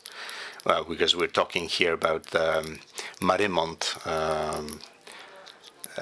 retail hall. And from this, you can see that before the war, many of these projects were not completed because of the plan for the development being for 38-42. Then in 1945, after the war, some of the buildings, at least the ones that would not suffer significant damage during the war, like for instance the central car repair stops or the office building for the power plant and the Marymont Hall, were gradually completed. As you can see, even though the architecture of many of them were transformed significantly, they still exist and they still in one way or another serve the inhabitants. But that's the subject for another presentation. Thank you very much.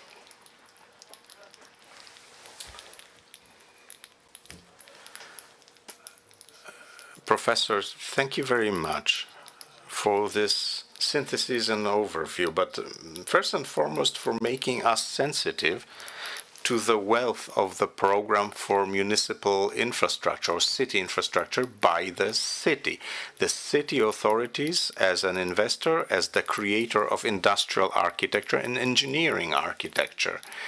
I am from Galicia, in the south of Poland, so I can't resist the temptation to note that Warsaw did not have a self-government at that time.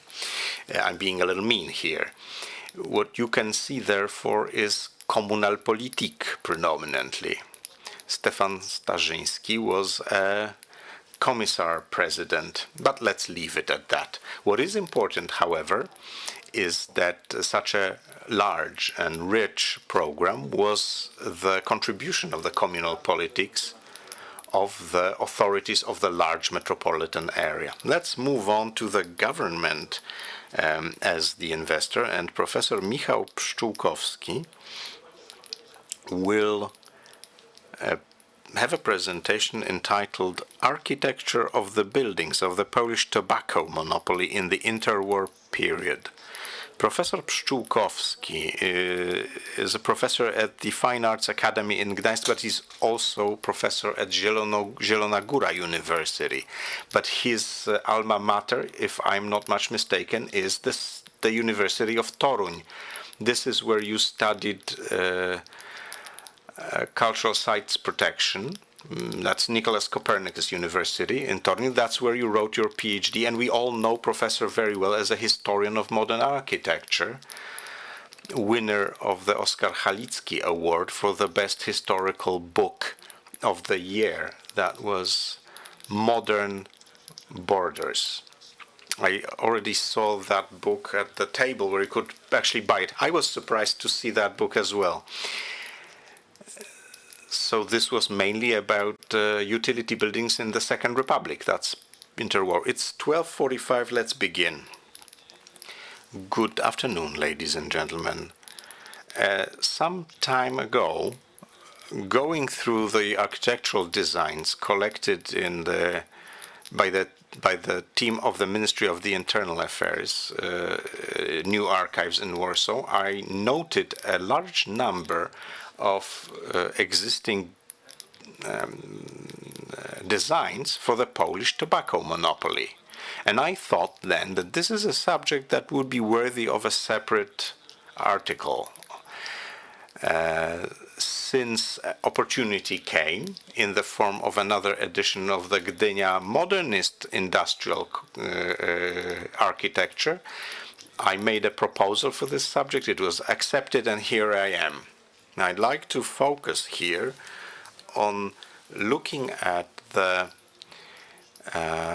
existing substance, pointing out to the general characteristics of the architecture pursued by the Polish tobacco monopoly, and also the current condition of the sites, especially because some of them are located in the former eastern borders of Poland. I managed to reach some of them.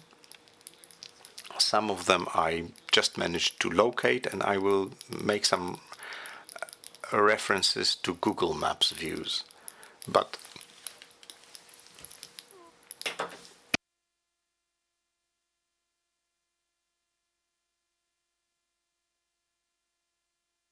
now, during the interwar period, obviously everybody smoked. Men smoked, women smoked, rich men smoked, poor men smoked. So the production of tobacco products was a profitable business.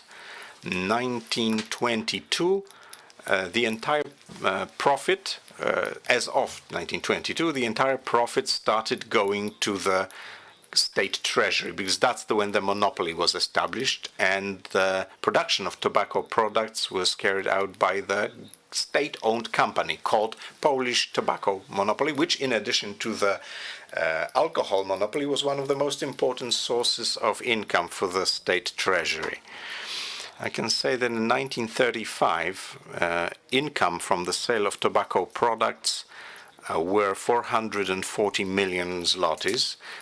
Just to give you a sense of scale, the entire Polish export in that year was worth a little less than 1 billion zlotys.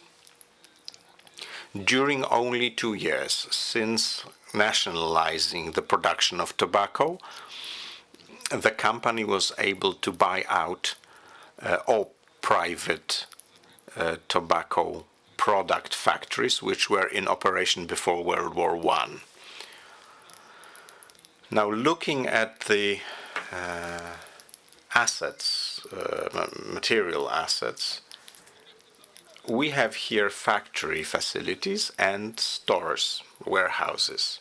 factories marked in red, warehouses. This is the most important part of the investment projects of the monopoly during the interwar period, because production was most often organized in existing buildings that were taken over from previous enterprises, which were modernized, but it is the warehouses that constitute the core of the new builds by the Polish tobacco monopoly in the interwar period. Now, who was responsible for that? This is the organogram of the tobacco monopoly. It evolved, but this is the final shape from 1933.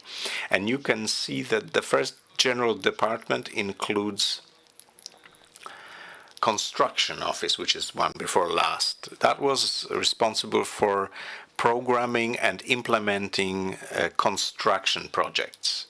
In addition, in 1927, the management of Polish tobacco monopoly issued a disposition based on which the position of the regional engineer was created. Engineer's responsibility was to supervise construction project. Now, Poland was divided into 4 regions, as you can see, with their, as it were, capitals, which is where the regional engineer would be located. These were Grodno, Kraków, Warszawa, and Poznań. Now let's look at the most important examples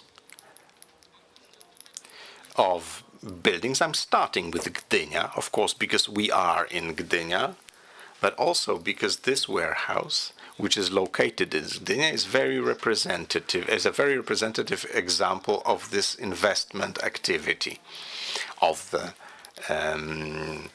monopoly. Stefan Schiller designed a whole series of warehouses, and they are all similar architecturally, but you can see very clear evolution from the traditional format, very characteristic for this architect, relating to historicism, all the way to full-scale modernism. The earliest example is Jagielnica. This is southeast borders, so former Polish territories, and this is an unusual situation, because this is a 16th century castle of the Lanskoroński family, which was sold at the end of the 19th century to the Austrians. And the Austrians started tobacco production in that site. During the interwar period, the facility was taken over by the Polish monopoly. And the dominant building, the one marked in red, is the warehouse designed by Stefan Schiller. You can see the facade, and you see the format that does look for national style references, Polish Renaissance, an attic, an attica, but this is only the outside. This is only the ornamentation, a costume, if you like. The inside and the structure are strictly modern. They are similar in terms of the functional solution. This is one large storage area. On one and the other side, at the ends, there are staircases and auxiliary rooms. The entire central area is storage.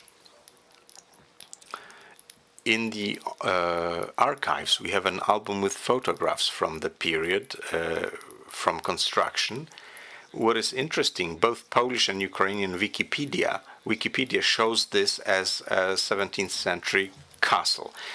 This is even signed as Lanskoroński Castle, early 20th century. We can see that this is really an entirely new investment project. Despite the historical references of the facade, you can see that this is reinforced concrete without any detailing, without any embellishments. That is strictly modern. And this is what it looks like today. It is empty. The area is fenced off, nothing is going on inside, but it also was not changed or transformed. So it looks exactly like it did during the 1920s and 30s. Now, this is a warehouse for Częstochowa. It was not built. This is just the design. We can see a certain still conservative architectural cloak. You see the vertical articulation, and at the same time, or even a year earlier, there's another building, again, another storage for the tobacco monopoly, and this is already modernist in format. It's Borszczów, the pre-war Tarnopol region. And here the situation is that the pink buildings are existing, substance from Galicia period. To this, added to this is a massive warehouse building, which looks, as you can see, these are the design drawings.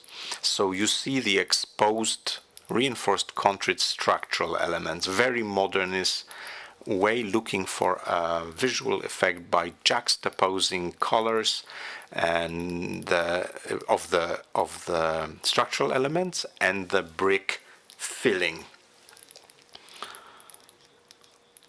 One could actually suspect and ask a question about, is this really designed by Stefan Schiller? Because this sudden shift we saw during the previous presentation, the waterworks and sewage building a year earlier was still historic, deep in historicism. Now suddenly something entirely radically modernist.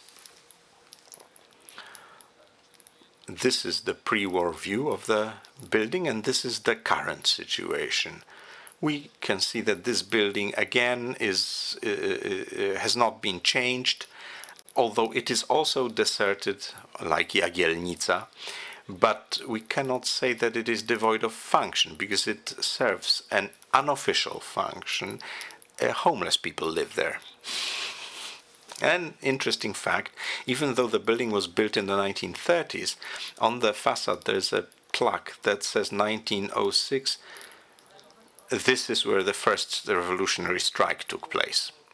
Well, at the same time, Stefan Schiller designs the largest building for the tobacco monopoly, which actually connects the functions of production and storage. The building is located in Radom. It's not a rectangle, it's an E-shaped plan, and it's the only one by Schiller which has some elements of expressionism. We see that both at the top, and this is the only building that has this. The tops of the wings, as you can see, they have a certain shape, a certain zigzag shape, but also what we cannot see today because the building underwent thermal modernization. There's a very characteristic way of laying out the brick, which visually formed a rhomboid pattern. Also in Radom, Schiller designs a warehouse which is built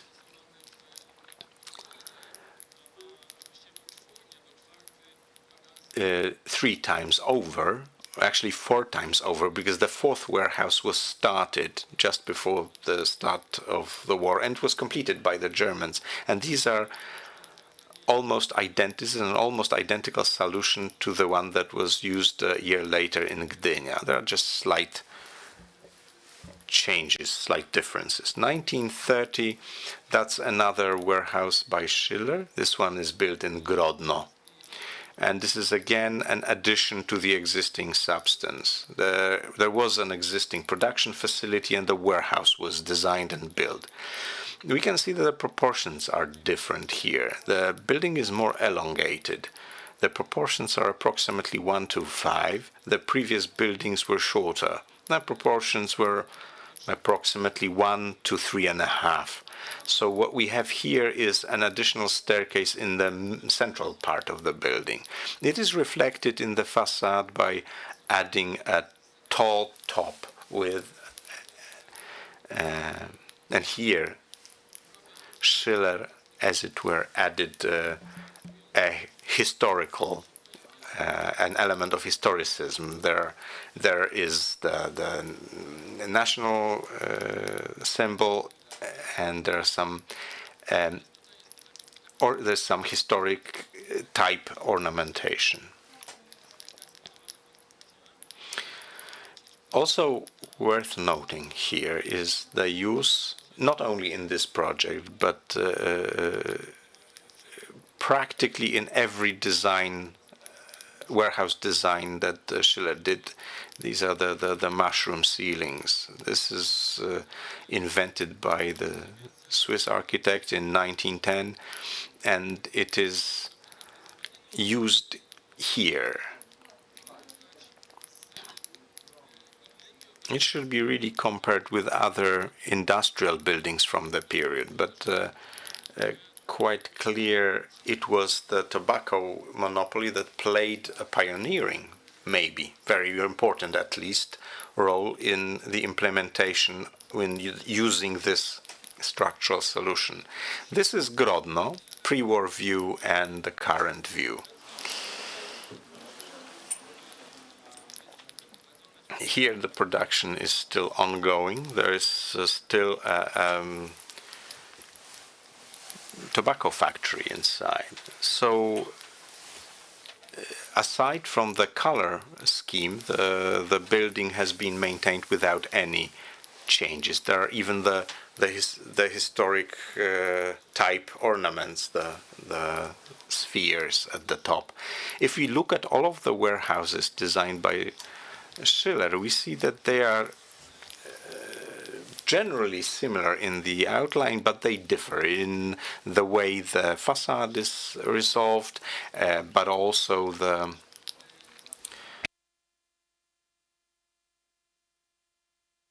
and the short wall, which differs in rhythm and solution. Of course, the Jagielnica is different because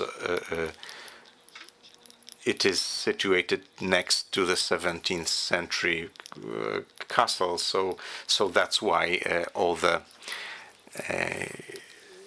ornamentations. Now, warehouses were not the only designs made by Schiller for the monopoly. This is Baranowice, designed by, once again, it was not only Schiller that designed for the monopoly. This is Baranowice, designed by Teofil Wiśniewski, very traditional, with a tall roof, with arches, with a symmetrical facade, with a portico and a triangular top. Now, this is there was supposed to be an additional admin house, which was not eventually built, but this warehouse was built, and it exists today, again, practically unchanged. This is the building today.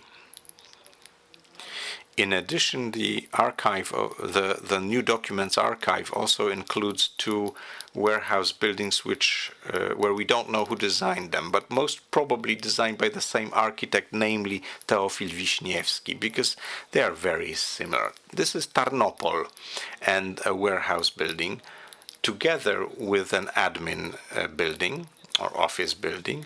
I did not get there, but I do have the design. Very similar solution, windows, roof windows, and a very similar facade as Baranowice. This is a street view. This was changed and rebuilt. There are additional floors, and the layout of the arcades that close the windows has been changed. Two floors were added. The admin building next to it remained unchanged. Conservative, well preserved. And the third building is in Kutno. It's quite similar to the two previous ones. This is what it looks like in the design. In addition to the warehouse and the admin building, there are two wooden sheds. The warehouse is at the moment in a condition that is not so good. The admin office building has been completely rebuilt, and paradoxically, the substance which is in best condition are the wooden sheds, which are completely unchanged since they were built. And this is, by the way, the design of the admin house. Then we have Warsaw, and these are some strictly modernist buildings. I was unable to find out who designed the building. It is at Pavia Street, a warehouse again. It exists until today, and this is actually one of the largest ones.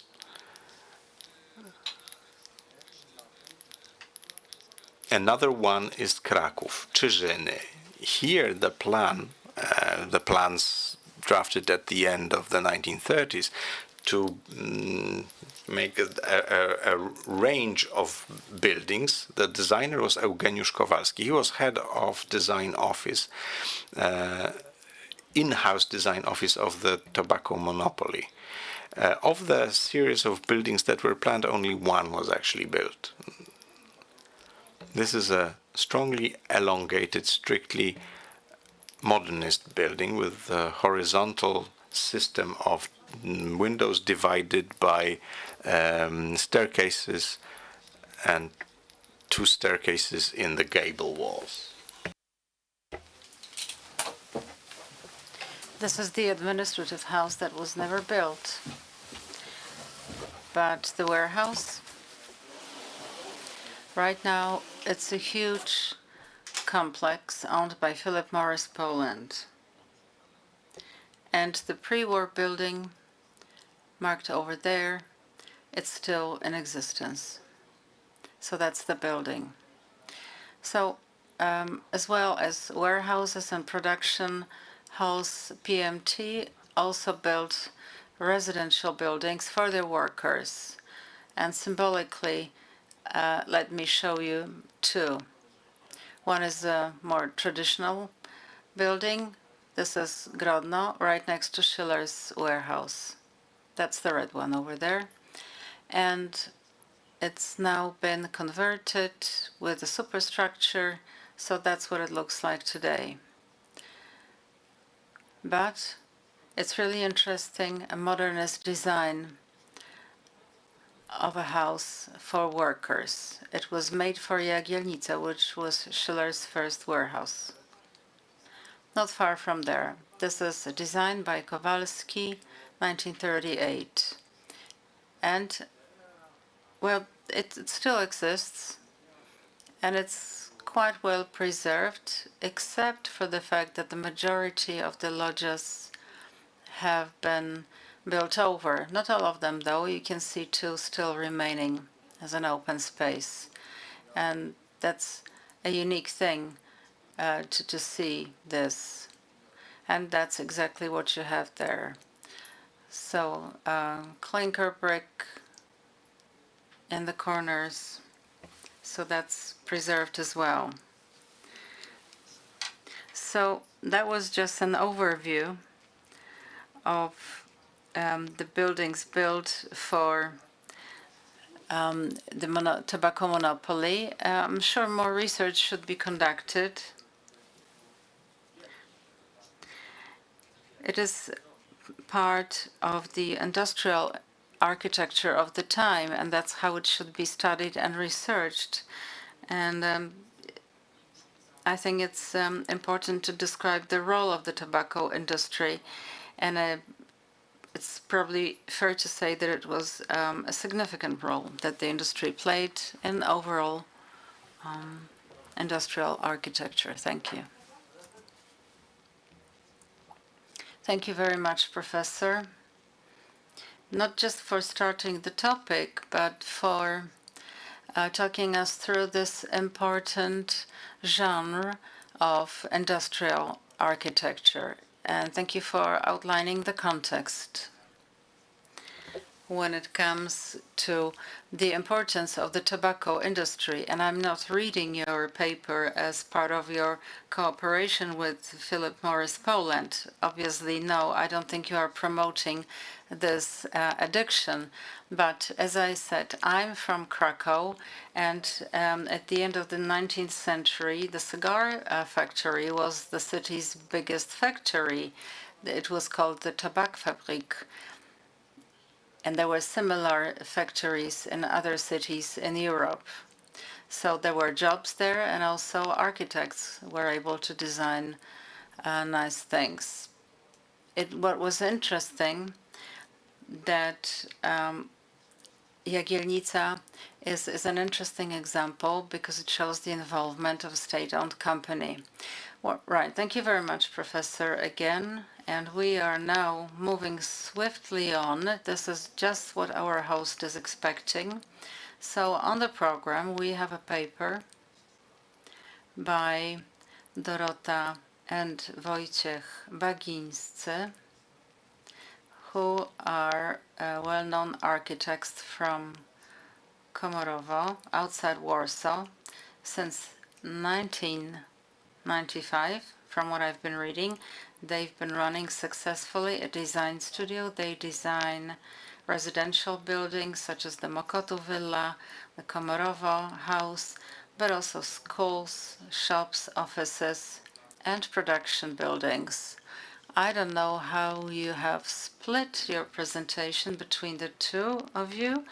I'd like to welcome you. That's architect Dorota Bagińska, and over to you. But the topic of your presentation, well, it's quite intriguing.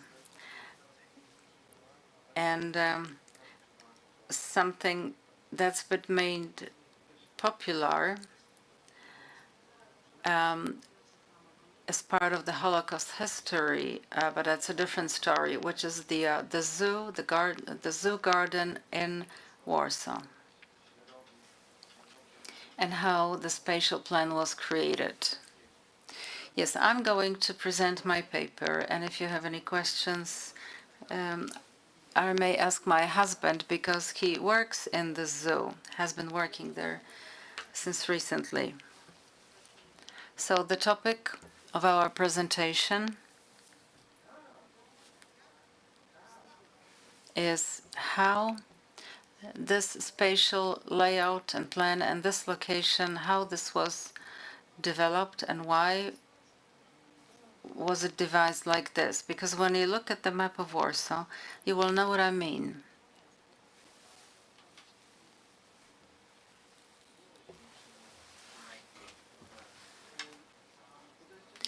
The zoo is here, which is the city center,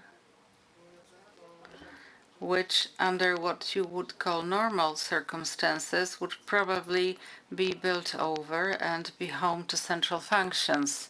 In this case, however, it's a facility which is normally placed on the peripheries of a city. In Warsaw, however, due to historical and emotional as well coincidences and events, the zoo had this unique opportunity to be placed practically in the heart of the city. It does not say zoo because these incredible birds are a symbol of the zoo, because they were the ones to welcome the first visitors. And up until today, they are something that visitors to the Warsaw Zoo remember the most. The plan, this dates back to, it's at the time of the opening of the zoo, which is a dense development on the left bank of the Vistula River. Not much development on the right side, on the right bank of the Vistula River. And this is explained by history dating back to the 19th century. And here are the reasons why.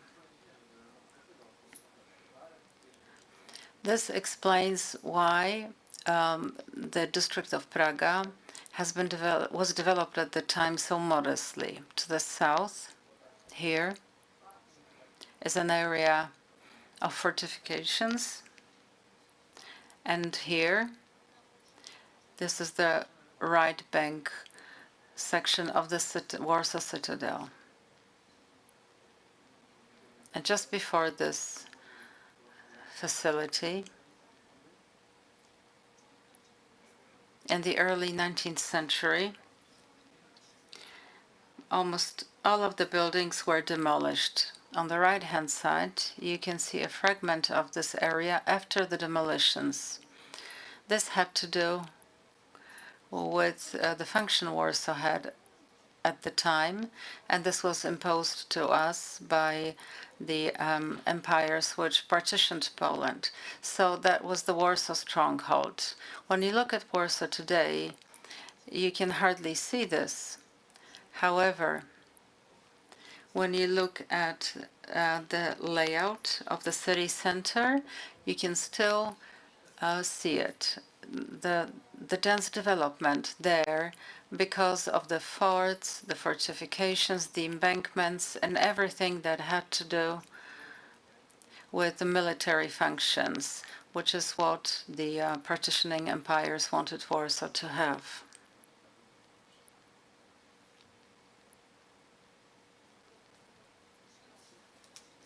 In 1865, the Kierbedzia Bridge was built. It was a very important connection between the right and the left bank of the Vistula River, because it reached the right bank at a place that was undergoing very rapid development.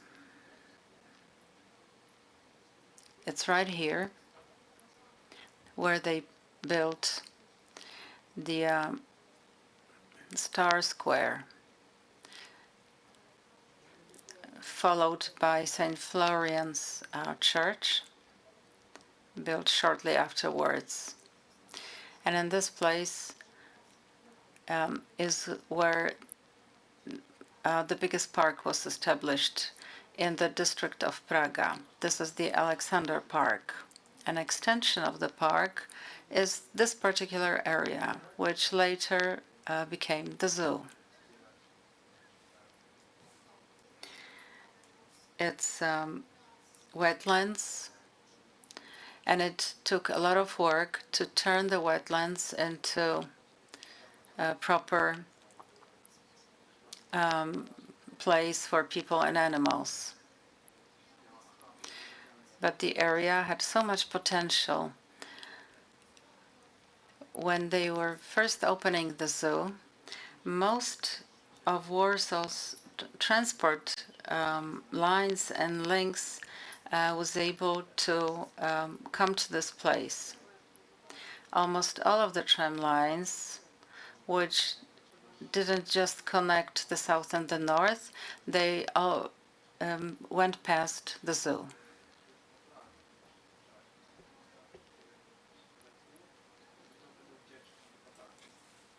At the time, perhaps a little later, a little earlier, this is a drawing, or in fact the first town planning document which emphasizes that particular place, and it shows the intentions of Warsaw's authorities and what their plans were for the Vistula River, because there are 3 ports on the right-hand side. The river is somewhat regulated without the sand islands, and most of it continues until today in terms of the riverbed. This is the next stage, and this is exactly the year when the zoo was opened. This is a diagram of how they wanted Warsaw to grow. So those were the plans and the intentions. This is the office district. So that's how they wanted to arrange the space by function. And please note, this is where the zoo is. And what they did, there is space to cater to the needs of the zoo. It is limited, but it's quite big because the zoo has 28 hectares. That was the designation. Because it's in the city center, it's really an enormous piece of land. Otherwise, it probably would be completely impossible.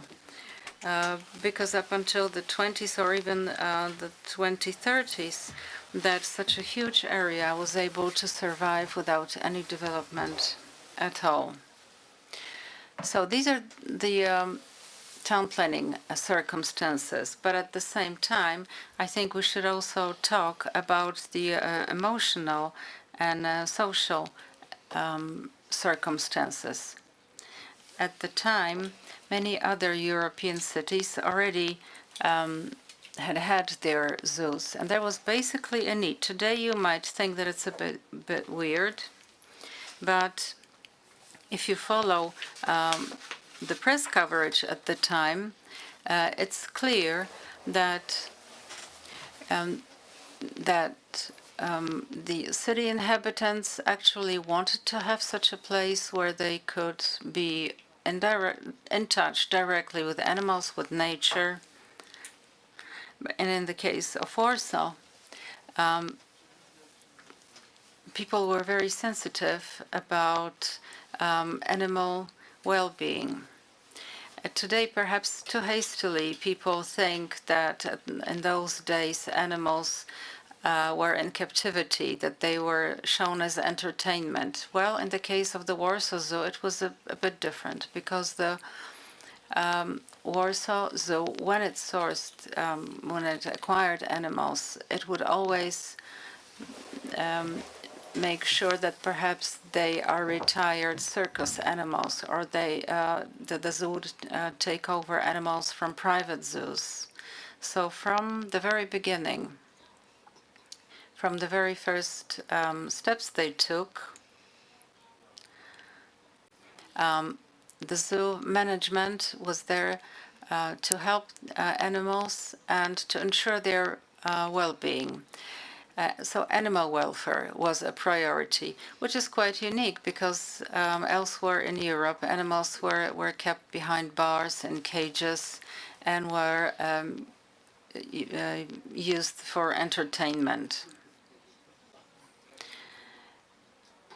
And it's probably because the zoo came a long time to come to Warsaw. There were some private zoos, and they had been around for more than 100 years, but none of them actually survived. When it comes to the animals in the Warsaw Zoo, so it all started with 2 private zoos, which at the time and at the same time, in fact, decided to hand over their animals to the Warsaw Zoo.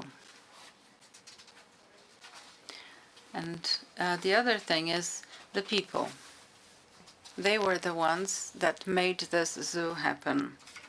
In 1925, Warsaw was visited by a gentleman who for more than 10 years was first the founder and then director of the Kiev Zoo. A Polish guy, Winanty Brudziński. He was born in Ukraine, a lawyer who graduated from the Kiev University. And just because he graduated from that university, more than 10 years later, because he had established very good contacts with the management of the university. So what he did is he applied to use the Kiev's botanical garden part of it as a zoo, and the permission was granted, and it became a very popular place to visit. When Poland regained its independence, he wanted to come back, and he successfully came back in 1925. And as soon as he was back in Poland, he started working towards setting up a proper zoo in Warsaw. And I have several dates to give to you, all of them quite incredible. In 1927, in the summer, a new city hall was established in Warsaw. And literally, one of the first decisions, just a month and a half after the city hall was set up,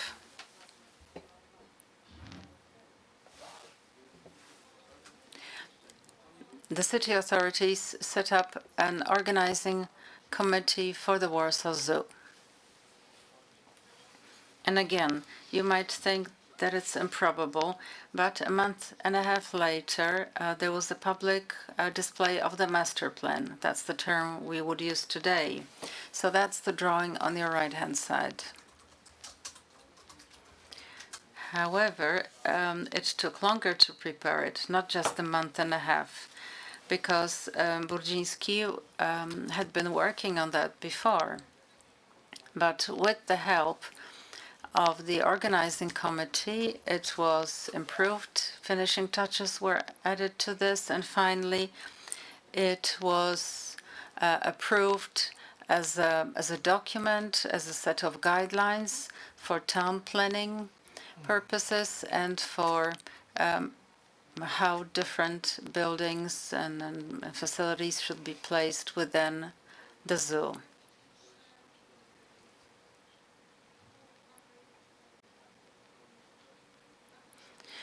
Well, to be honest, this is a unique situation.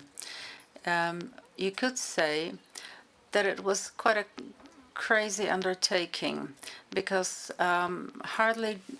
they were barely able to approve this zoo, but different things happened, and another month and a half passed, and they had to take in the first animals. So what happens? It was absurd, the pace at which they were working. So they needed to pave the roads. They were doing drainage works very quickly, and they built 2 buildings and about a dozen places, voliers for wild birds, for predators, for predator birds, and for land predators, and also some office buildings, What you can see here on the left-hand side is the zoo as it was a month or two after opening. It is modest, that's true, but as you can see, the layout, the spatial layout is ready to accommodate more activity. So in the middle, it's just before the war. I'm sorry, that's 1955. Here's a really interesting thing. Some of those structures were built towards the end of the interwar period. But then again, there are some which were started before the war, but the continuation only came after the war, up until the 1950s. And the zoo was really fortunate to have had Bagiński as its co-founder and first director and the first constructor for the first year and a half. The zoo was also fortunate to have someone you already know, because you know that person from that film that was director Jan Żagliński, and he became the director a year and a half, 6 months after the death of the first director. which was 1929.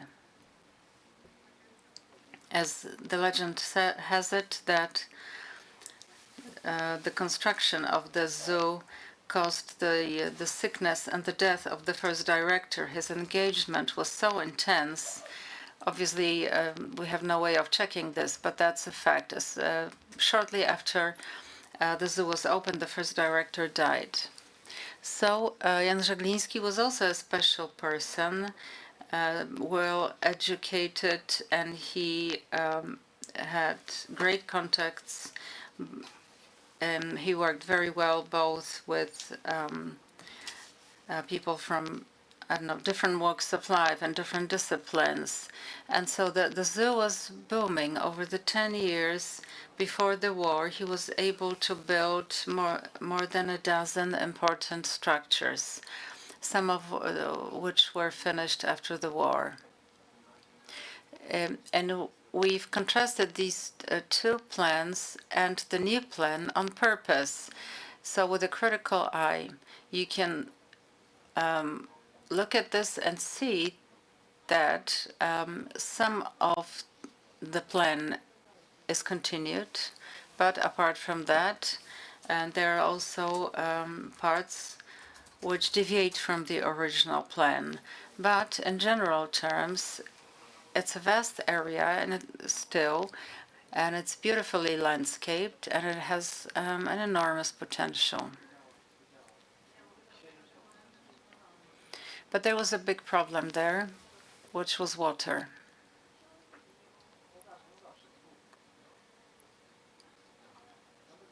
What you can see is the works conducted there. They would build artificial islands and ponds to capture the water and to ensure drainage in the adjacent area. But the whole area, well, was developed with stones and rubble brought into it on two occasions. They needed to raise the level, the ground level. And it's only in the recent months that they were able to ensure that the embankments of the Vistula are leak-proof. But over the years, it was that the area was flooded or prone to flooding. And that's why they came up with some structures to provide shelter for those animals which it is difficult to evacuate. On the right-hand side is a structure. This is for the elephants with a dome over it, specially reinforced so that elephants could use a special ramp, and so that if there's flooding, the elephants were able to rescue themselves by walking up the ramp to the higher level. And here's another very important thing. The first decades brought some problems for the zoo in terms of the technical infrastructure. But now, in addition, there is a new problem, because over the last 20 years or so, we've seen an enormous change in the acoustic climate. When you look at the area between the Vistula and the zoo, there was a very narrow path and the city train services. So this is what it was. But now what we have is what you can see in the bottom right corner, which is a fast road, a highway, terrible noise, which distorts the nighttime and daytime, also because of how intense the illumination is. So it is really important, because we have to provide the right climate, both in terms of noise and lighting. This is an important element when we protect the existence of everyone. It's a problem not just for animals, it's a problem for people as well. And finally, I'd like to share with you some of the modernity images. This dates back to the 1930s, the designs, and whether they were finished at the time or maybe some of them are not even finished, but please note that the spirit in the left upper corner, it's not just this fantastic elephant area, but in the back there are voliers which are reminiscent of the art by Katarzyna Kobro. And up until today, this is quite clearly readable.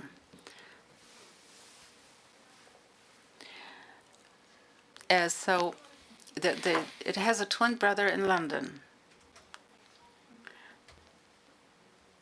I will soon be removed from my function. I hate to ring the bell, but you are overrunning. Please finalize your presentation. Yes, and finally, it's a facility whose construction began before the war, and it was finished in the 1960s. This is the elephants enclosure, which is quite incredible in terms of the architecture, but also technology, because this is there are different functions coming together here, and you can see it looking at the dome high above the ground level. But it's there to ensure animal welfare and the safety of the visitors. And in the bottom left corner is a picture from just before the war, where you can see these elements of rocks that's still not finished yet, but that's pre-war. Followed, well, some time elapsed, and it wasn't until 1950s that this was finally finished. And on the right-hand side, there are two other snapshots of this, two images. That's before 1980 and after 1980, a little bit later. It's a meeting point of the older facility and the modern facility with new functions and new technologies. And when it comes to how the area is used, it's a bit of an eyesore. But luckily, we're not going to have a repeat of this. I really don't want to hurt you, but I asked you 5 minutes ago to please finish. I beg you to finish. It's now, this building has been listed and it enjoys strict conservation. Thank you very much. Thank you very much for taking up this unusual subject, for making us all aware that one important element of a metropolitan city area is the city zoo. And I hope that I will not be seen badly by animal lovers when I say that this presentation is an important element for the discussion about industrial architecture, because this is leisure time industry now. I'd like to now welcome architect engineer Anna Jaruga-Rozdolska, a PhD student at the Department of Architecture and Urban Planning of Łódź University of Technology, and a graduate of that department, who together with Professor Artur Zaguła, who is not with us, I understand, he is in the audience. Okay, I'd like to welcome Professor Zaguła, also Dean of the Department of Civil Engineering, Architecture and Environmental Studies, also historian of art, and a PhD in technical science. I'm extending this welcome and the introduction. I hope that the authors will forgive me, but I'd like just to remind everyone that the title of your presentation is Dome Houses at Ustrzycka Street in Warsaw, Contribution to the Modernist Idea of Prefabrication and Mass Production of Residential Houses. Good afternoon. Well, the Industrial Revolution, production line, prefabrication. This concept inspired modernists to create prototypes that could start prefabrication of housing buildings. In Poland, this example is very well represented by the Dome Houses district, which was created in Okęcie district in Warsaw at Ustrzycka Street, which was the work of Andrzej Iwanicki, an architect and an inventor. I'd like to allow myself a short digression here, because many of the facts about the life of the architect, but about the district itself, were unrecognized previously. We managed to reach the family of the architect, whose daughter turned out to be an architect also, and I'd like to immediately thank her for her invaluable help in preparing this paper. Andrzej Iwanicki was born on the 7th of November 1930 in Warsaw, and it is also in Warsaw where he graduated as architect engineer in 1953, and then he started work as architect, but his first strictly architectural work was to create the architecture and urban planning that later became part of the city Nowa Huta, which was designed from scratch. In June 1953, he became a member of the Association of Polish Architects, and that's all I can tell you about the architect and his life. This is all based on the handwritten CV that he himself wrote and left as a document. From that, we find out that he continued his practice in the office located at Nowy Świat Street in Warsaw. Later, after a manager of a team of designers for the Co-op Association of Construction, and this is the first moment, 1957-1961.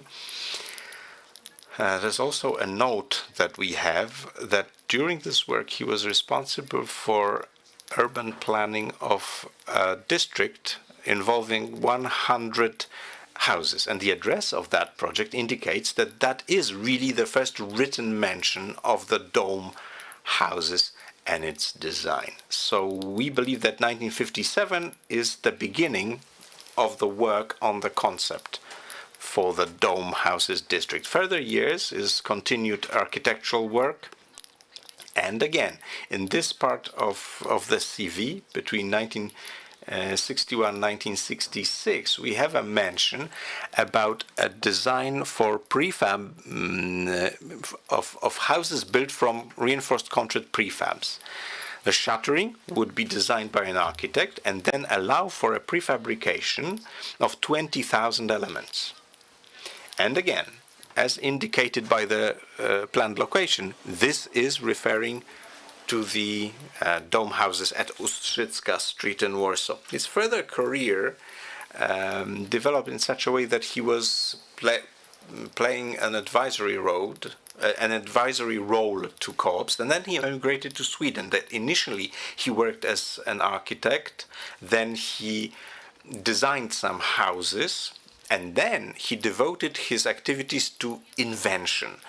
He made a number of inventions used in construction industry. Many of them are protected by patents. He died in the year 2000. He never came back to Poland. He's buried however, in Powązki Cemetery in Warsaw. The grave in which he has been buried, by the way, this is a very modernist format, is monumental, steel concrete with a steel cross, was designed by the daughter.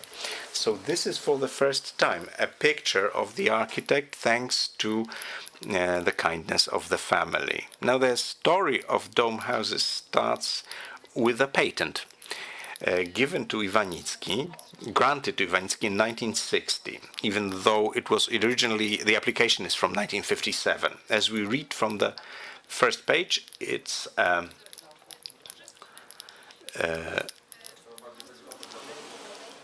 patent for a dome-shaped house where the dome constitutes the roof and the walls, part of the walls of the building. Now, the patent indicates that it's innovative, it does not require additional supports, it's self-supporting, it's prefabricated, and also the shuttering designed by the engineer allows for more efficient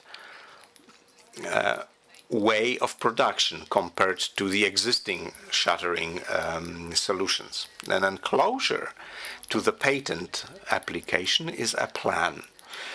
Although the architect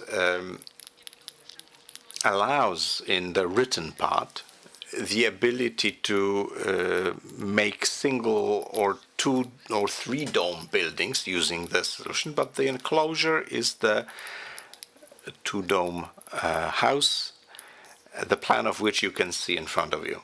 Now, as for the structure, it was a thin-walled, reinforced concrete structure. What is not typical, it was pulled cut mesh, that was the reinforcements, and one prefab element.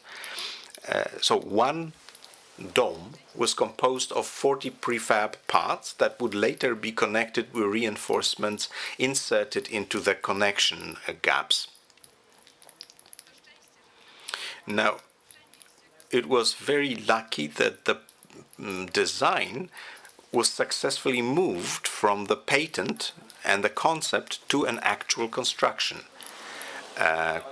Co-op for houses was established by the community of researchers in Warsaw. The co-op then purchased land in the periphery from private owners, and that area was located at 1st of August Street in Ochota in Warsaw.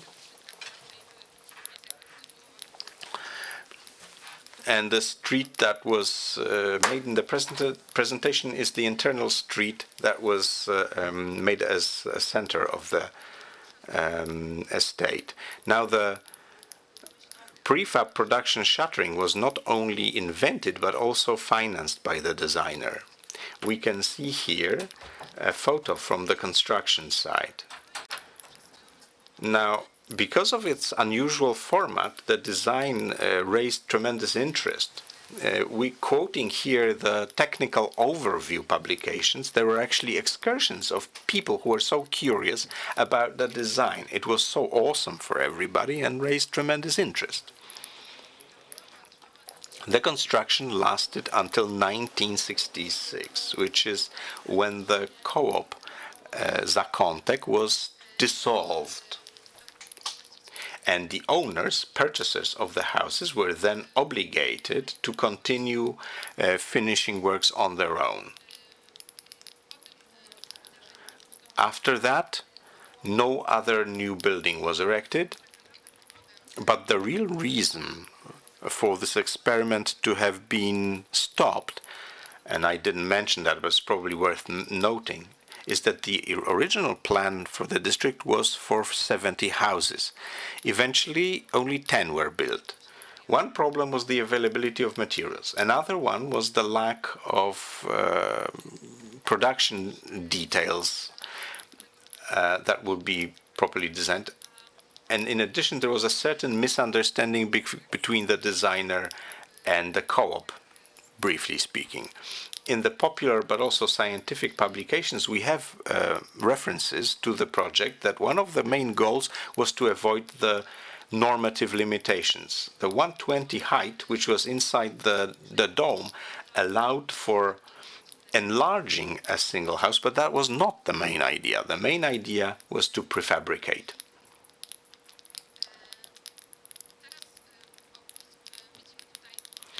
What we see here is that spatial plan of the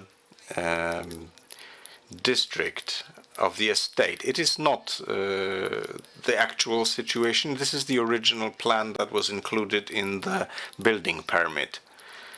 It's also worth noting, because as you can see, between the dome houses, there are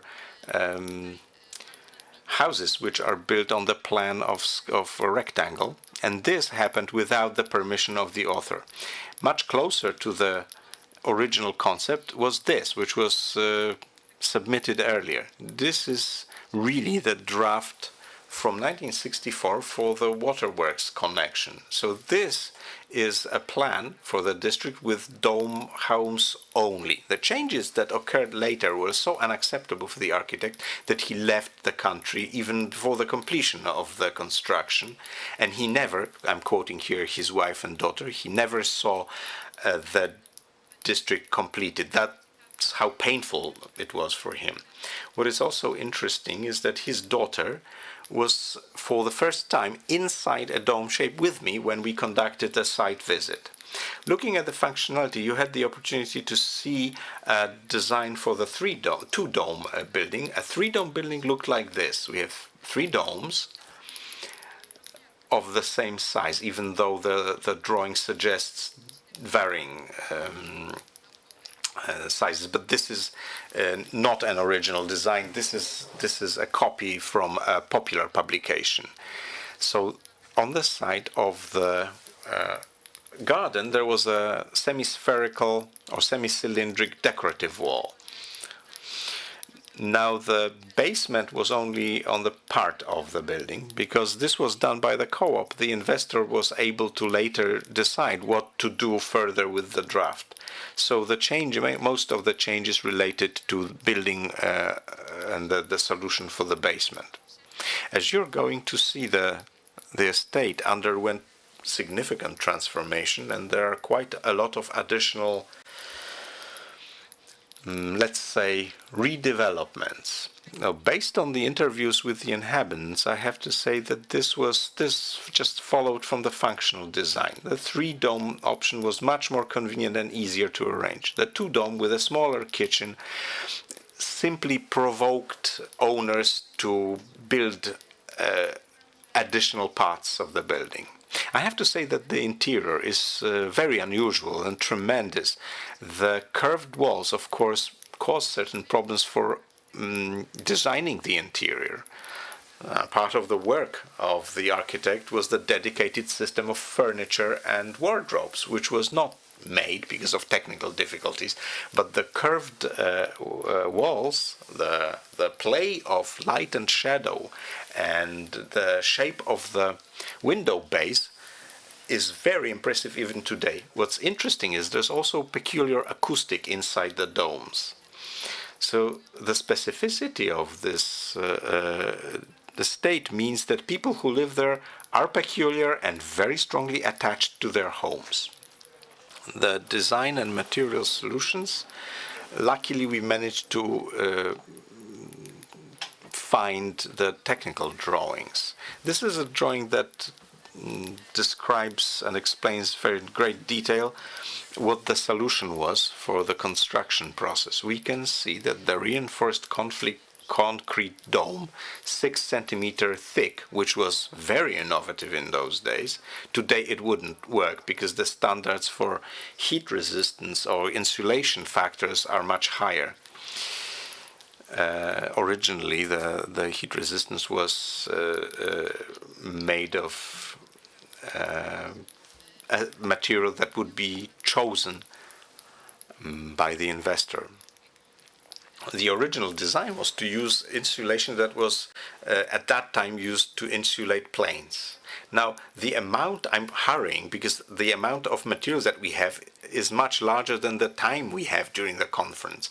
But we're not stopping here because the amount of information that we have, the willingness of cooperation of the family of the architect, mean that this is not where we will end, this is where we are putting a comma, and there will be more to come. Now, I wanted to show you what the estate looks like today. Some of the houses are still in very good shape, showing that the experiment was successful, that after many years the buildings still function well. Some of the other ones have been redeveloped. So this is Ustrzycka 1, redevelopment, thermal modernization, which resulted with straightening the walls of the dome. Part of it is services, part of it is inhabitant. This is Ustrzycka 3, the connection of two houses that resulted in the construction of a dental clinic. As you can see on the slide on my left-hand side, it has been incorporated in the modern glass building, but you can still see the dome inside it. Ustrzycka 4, that's a perfectly protected three-dome home. Ustrzycka 6 is my favorite, with a beautiful mosaic and facade details, also in excellent condition. Ustrzycka 7, slight redevelopment. Dome home in the front. As I said, almost every one of them had a little bit added to it, and the addition that supplemented the functional. Ustrzycka 8 was very lucky because it's inhabited by designers who are very respectful of the original design, very well maintained. Ustrzycka 9, that's probably the most difficult case, but here I would like to immediately add and defend the good name of the architect, because number 9, the owner, was also an architect who introduced far-reaching changes in the original design. And one of the changes was the canal to add lighting to the basement. Unfortunately, there is insufficient drainage, therefore water penetrated into the basement because of this solution, leading to the deterioration of the building. It is now rented as on the one side as a workshop, on the other side as artist's studio. The golden element is really scenography. So this is the specificity of this place. Ustrzycka 14, a crib, well maintained, and also using the activity to its full potential. Now, details. As for work on site, it's always fascinating to be able to see the buildings up close. Here we can see the mosaic, the elements of which come from the Pruszków kitchenware factory. There are also elements of original mosaic on the floors, and also in one of the cases, but we're not sure if it's the initiative of the architect who lived at number 9, we discovered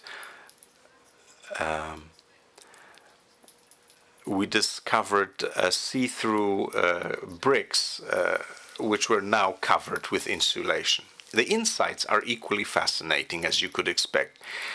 The interior design is severely limited. On the other hand, the indoors is always fascinating. Every single of these houses, the domes inside the house were in some sort of emphasized by the inhabitants.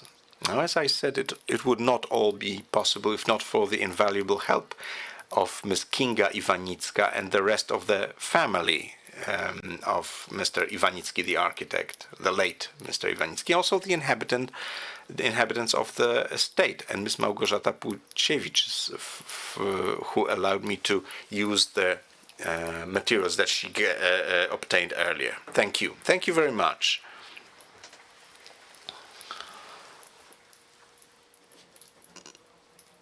Thank you very much. Thank you very much, Professor, and Ms. M.A. for the presentation of this unusual experiment and for the tremendous time discipline. Mr. President, thanks to this great timekeeping by Ms. Anna Jaruga-Rozdolska, I understand that we can now announce lunch break. I'm not going to attempt a summary. I understand that the host is going to tell us about what happens next, I'll just be happy that this time, in this part of the conference, we were able to really learn about such a diversity of city life, from city infrastructure, gas processing, powerhouse, tobacco warehouses, something that is not used anymore, probably at all, ending with an experiment and ending with a city zoo. Thank you very much for your presence. Thank you very much for your patience. Thank you very much to the presenters, and I'd like to give the floor back to the head office. Thank you very much, Professor, for this excellent moderation of the session. We're only 15 minutes late, but we'll make it up during the lunch break, which is about to start. Now, after lunch break, we're beginning as planned. That is 3:10.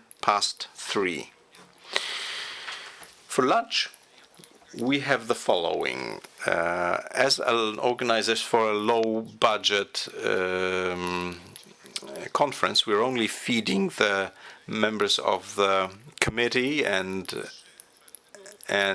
the presenters. For the others, we have three options. The first one is the bar, which is just outside or across from the place where you registered for the conference, and two more. There is a bar 200 meters south in the same compound, part of the building. The place is called Park Cafe, but you can have lunch there. And the second one, or third one, is the restaurant, which is called Eureka. It's about 100 meters north. Everything is on that side of the main street. Eureka is in the underground of the buildings. If you don't like to eat underground, you have two more options, here or a little to the south. The one here, especially if you don't like to walk too much. So see you back here 3:10.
Let's start session 3.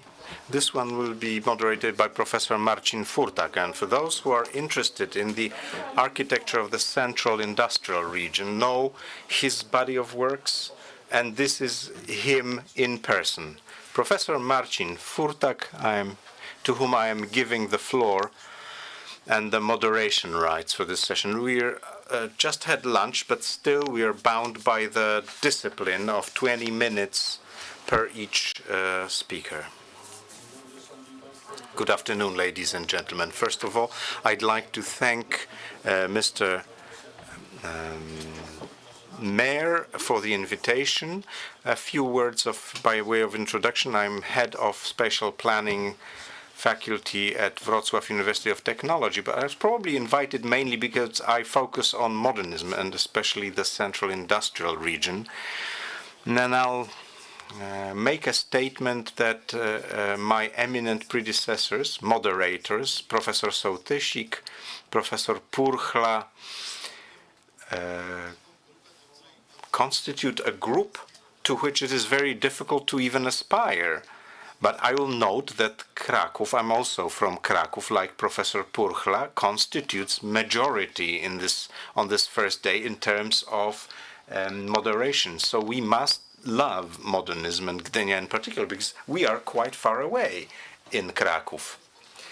Now let me start straight away by announcing the first presentation in this session. And I have to say that I have an opportunity to announce a person who, without change, as of 2007, been evoking some personal emotions from me, because I had been working for 3 years at that time for Kraków University of Technology.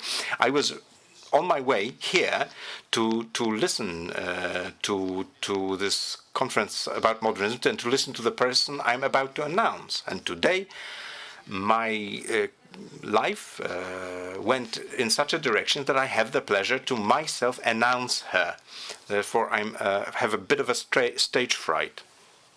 The presentation is going to be delivered by Professor Maria Sołtysik, the person that does not need any recommendation or introduction. Just out of the basic obligation, I will say that Professor heads the Chair of Theory of Architecture and Conservation at Gdańsk University of Technology, is the winner of many awards, Conservators Awards, didactic. She's a teaching practitioner. She's also an author of many studies and designs, mainly concerning modernism, but not only. And before I give her the floor, I'll just tell you one anecdote related to Professor Sołtysik. My greatest dream in terms of book collection was to acquire the first edition of the book Gdynia, the City of the 20 Years, Interwar 20 Years. This is the Bible for Gdynia modernists. And years later, here in Gdynia, at a second-hand bookstore, I got this book by Professor Sołtysik for the amount that I'm ashamed of today, and I won't even give you because it was a very high amount of money. Since then, and that was back in 2009, I've seen this book once on Allegro, which is Polish eBay, and the price was over 1,000 zlotys. If you ever have the opportunity, buy it, even if for commercial reasons, as an investment. I'm giving the floor to the Nestor of Gdynia modernism, Polish modernism, Professor Sołtysik. 21 minutes. This 1 minute by my discretion. Okay, after this sort of introduction, I have now stage fright. Professor, how could you? But thank you anyway. And this was the first edition, and this was actually the only edition of this book. Maybe there will be a second edition. I'll be rich if there is one. But coming back to the subject matter, the construction of the seaport in Gdynia and its concepts in the years 1920-1939. Let's start with the location and the first plan.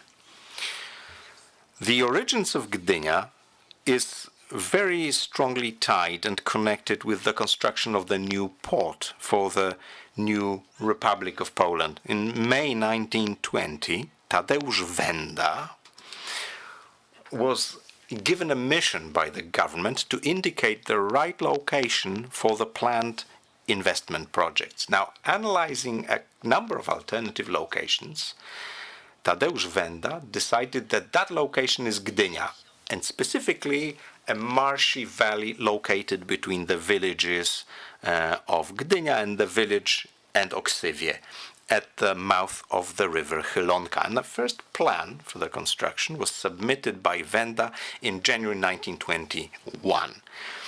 It assumed the construction of a major universal seaport with a target capacity of 6 million tons per year. The northern part of it would be the docks of the naval port. The southern would consist of 7 docks of commercial and fishing and the fishing ports, and on the outside it would just be the fishing ports. The internal docks would be supported, would be divided or protected by an outport. Now, the entire project, presented plastically in axonometry, looked very impressive. Now, the beginnings were very modest. It started with the temporary port.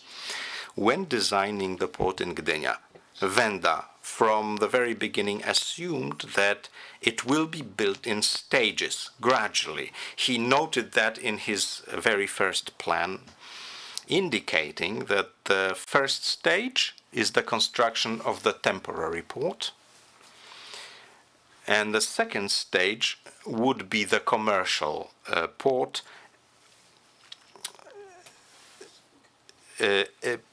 one dock for the commercial port and the naval port. So the construction of the temporary naval port and the shelter for fishermen, because that was the full name of the project, started in the spring of 1921. The port consisted of a wooden pier, which was 550 meters long, and a breakwater which extended from the edge of the pier that protected the small dock. Despite the financial problems, work was underway without any interruptions, and the official opening of the temporary port took place in April 1923. Next to it, a bit of infrastructure was developed. There was a provisional building of the harbor master's office, a small power plant, and a fairly majestic water tower, 30 meters tall, the first large port building. But so far, these were all traditional architectural forms. Now, the beginning of the construction of the permanent port.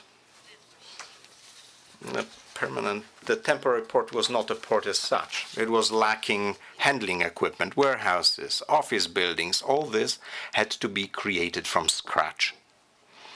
On the 4th of July 1924, the Polish government signed a contract for the construction of the permanent port with a specially created engineering company that was called Polish-French Consortium for the construction of the Gdynia seaport. The agreement, the contract, described the scope of works which are supposed to be completed by December 1930, including the outport,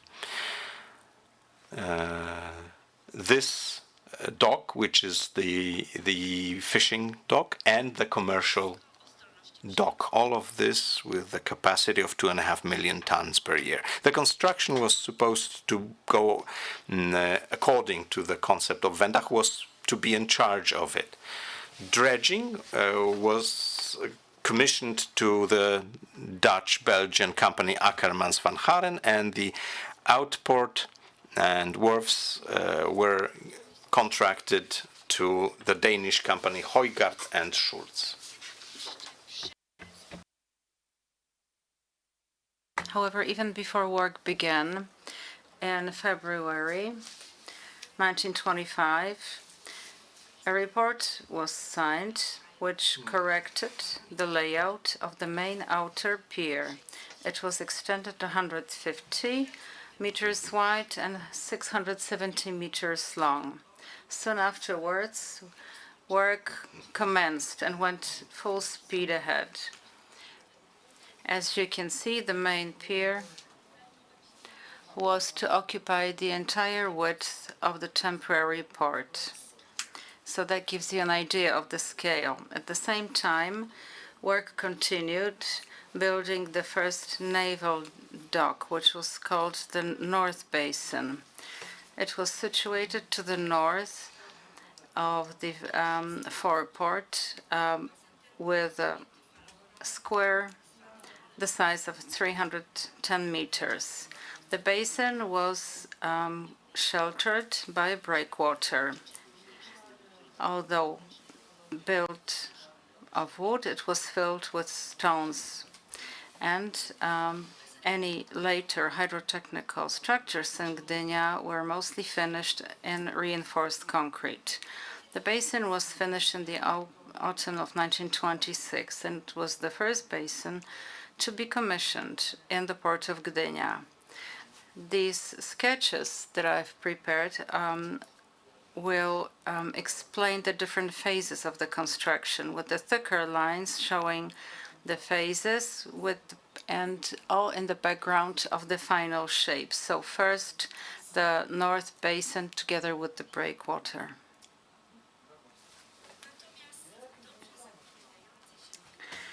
The construction was very promising in the commercial part, but as a result of unexpected technical problems, the work came to a halt. There was a breakthrough element for the construction of the port, and that was in May 1926. At the time, English miners went on strike, and that continued for 6 months. As a result, European markets were open to the Polish coal. This was very favorable for Gdynia, and so the construction of the coal port began here. Works in the port were resumed after new financing rules were agreed. That was in October 1926. A new contract was signed with the French-Polish consortium. It was signed by the Minister for Industry and Trade, Mr. Eugeniusz Kwiatkowski.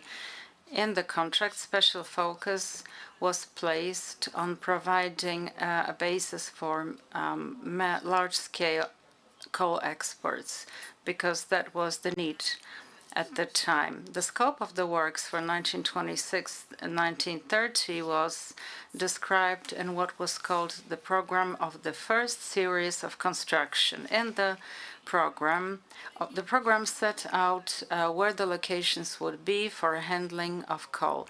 This was to be conducted in the outer port, on the coal pier, next to the coal basin.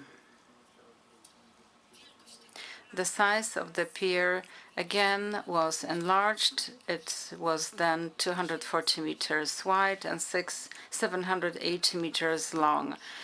A change was made to the shape of the shorter quays. And so all the quays were shortened within the internal basin.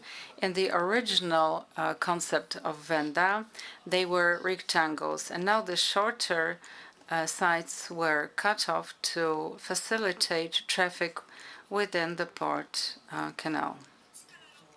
The scale of the works planned until 1930 was to be very big and include more than 7.5 kilometers of quaysides and breakwaters, with basins that were 8 to 11 meters deep.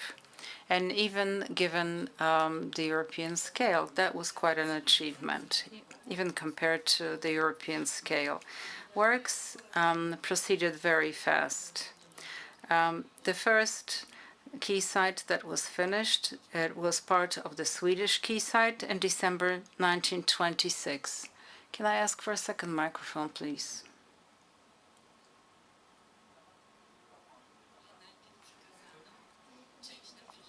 So first, it was a section of the Swedish quayside that was finished. And by May 1927, the port quayside and part of the pilot quayside and was finished, as well as the shipyard quayside. So you can see these elements in the drawing, and the white elements are the pillars as they were being built, and I'll come back to that later. However, it was the late 1920s that were the busiest. By August 1928, the entire there it is. So by August 1928, the entire system of breakwaters was finished. That's the foreport. The entire Danish quayside and some of the Silesian quayside, as well as a section of the Polish quay. 1929 was also a very busy and successful year because they were able to finish the Swedish quay, and they constructed the entire Polish, Rotterdam, and Indian quays. Sadly, there was an economic crisis looming, a worldwide crisis, economic crisis.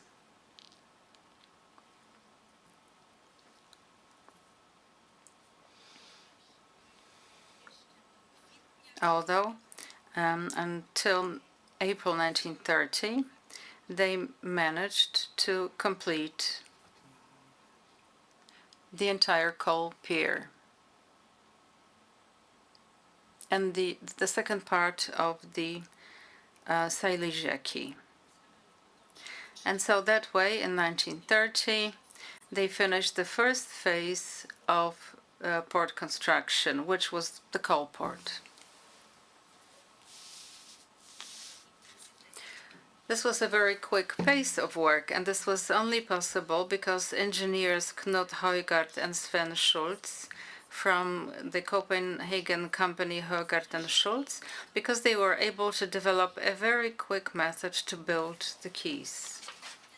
This was an original design, and it included an innovative and brilliant technology with reinforced concrete crates were put on the seabed, and they were called the Copenhagen crates. The first time they were deployed was in Gdynia, and this is how the process was described in 1934. Reinforced concrete crates are built on land, lying, and once they are finished, sucking drags are used to submerge them, and then once they are submerged, they are filled with sand and gravel. And such crates, you can see here, they are put on the seabed, the protruding bit above water, and some of it is already underwater. So this is what we can see in the photograph here.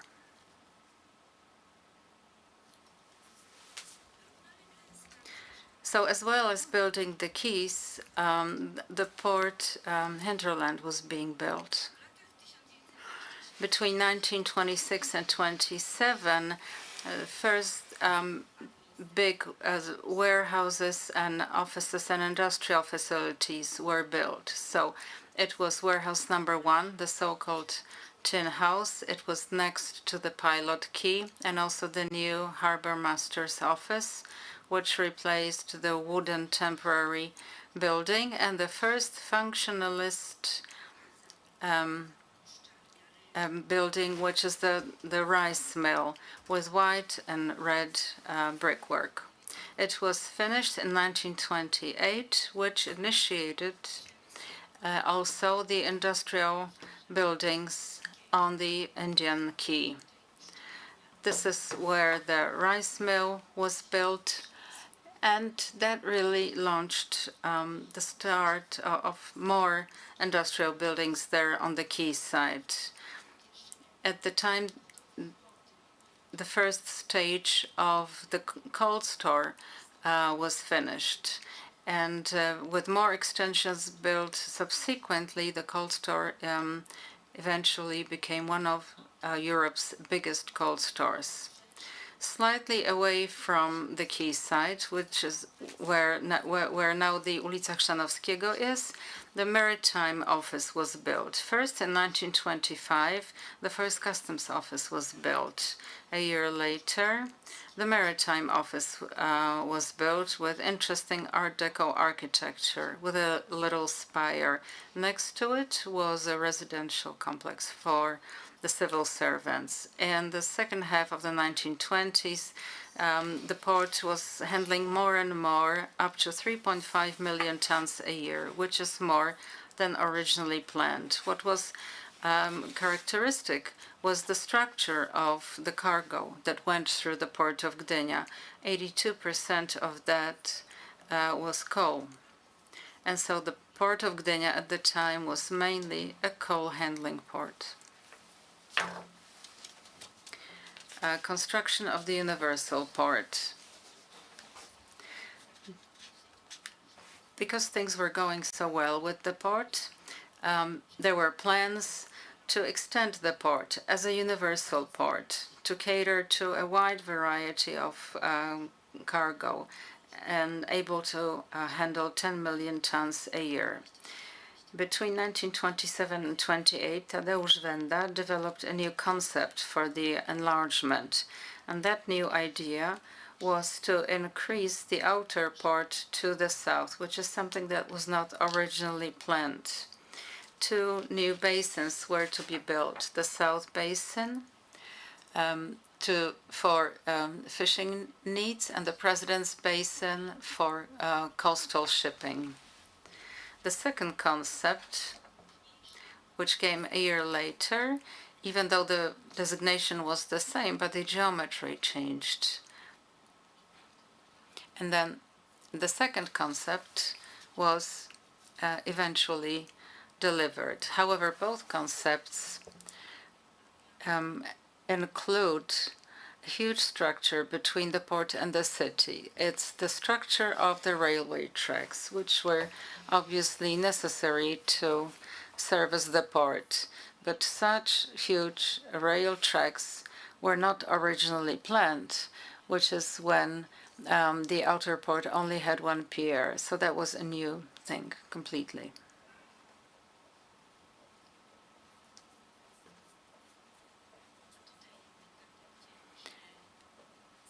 And here's a nice picture of Tadeusz Wenda with his wife. This is the street of 10 lutego in Gdynia. So he's the author of the port business.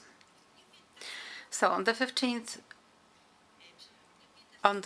of February 1930, a contract was signed to carry out the second series of the port construction. The program covered the next 4 years. The pace of work was still very fast. In April 1930, underwater, an outline of the fishing pier was already quite visible, as well as the breakwaters. And in December that same year, the entire South Basin was completed. There it is, including the quays, English, Kashubian, fishing house, reparation, and the fishing pier, as well as the passengers' pier. This is the small pier here. Over the next 2 years, the pace of works slowed down a little bit because of the worldwide economic crisis. which also affected Gdynia. Despite that, they still managed to finish Wilson's Quay, there it is, and a section of the President's Quay, as well as the Norwegian Quay in the Port Canal, and the American, and then named the U.S. Quay. Since then, the first basin was called Marshal Piłsudski's Basin, and the second basin is going to be called the Eugeniusz Kwiatkowski Basin.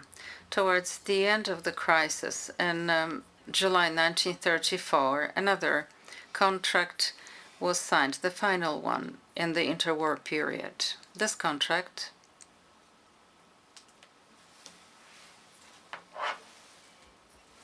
was to complete construction works in the port. As a result of the contract, until January 1935, the other quays were finished. This is the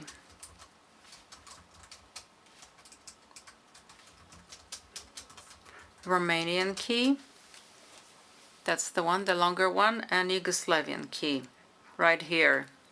And they also completed basin number 5. This is the one in the upper part for carrying timber for the company Paget.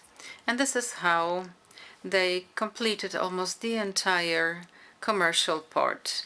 The only thing left to do was the tourist and then coastal section. So basically, they needed to finish the South Pier. So as well as building the basins and the quays, they were also building the warehouses. This was really unprecedented in terms of the works to be carried out. In the space of a few years, more than 20 big storages and warehouses were built. Here's a sequence of the warehouses on the Polish pier, Polish quay. So each was to store specific products and cargo, and it ranged from sugar and cotton to cars and steam engines. Steam engines were sent to Morocco.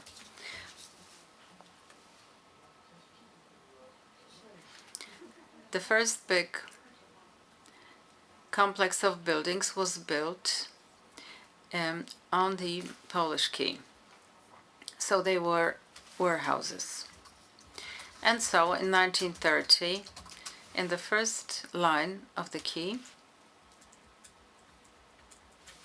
this is the Polish quay. So in the first line, they built warehouse number 3, and also warehouse of the American Scenic Line, which was one of the world's biggest shipping lines, and also Pantarei 1, followed by Cukroport 1, with the addition of Cukroport 2 and Cukroport 3, so these are the subsequent additions. In the second line of the Polish quay, we can see almost finished the tobacco warehouse. And they've started the Pantarei 2 warehouse and warehouse number 5, also under construction.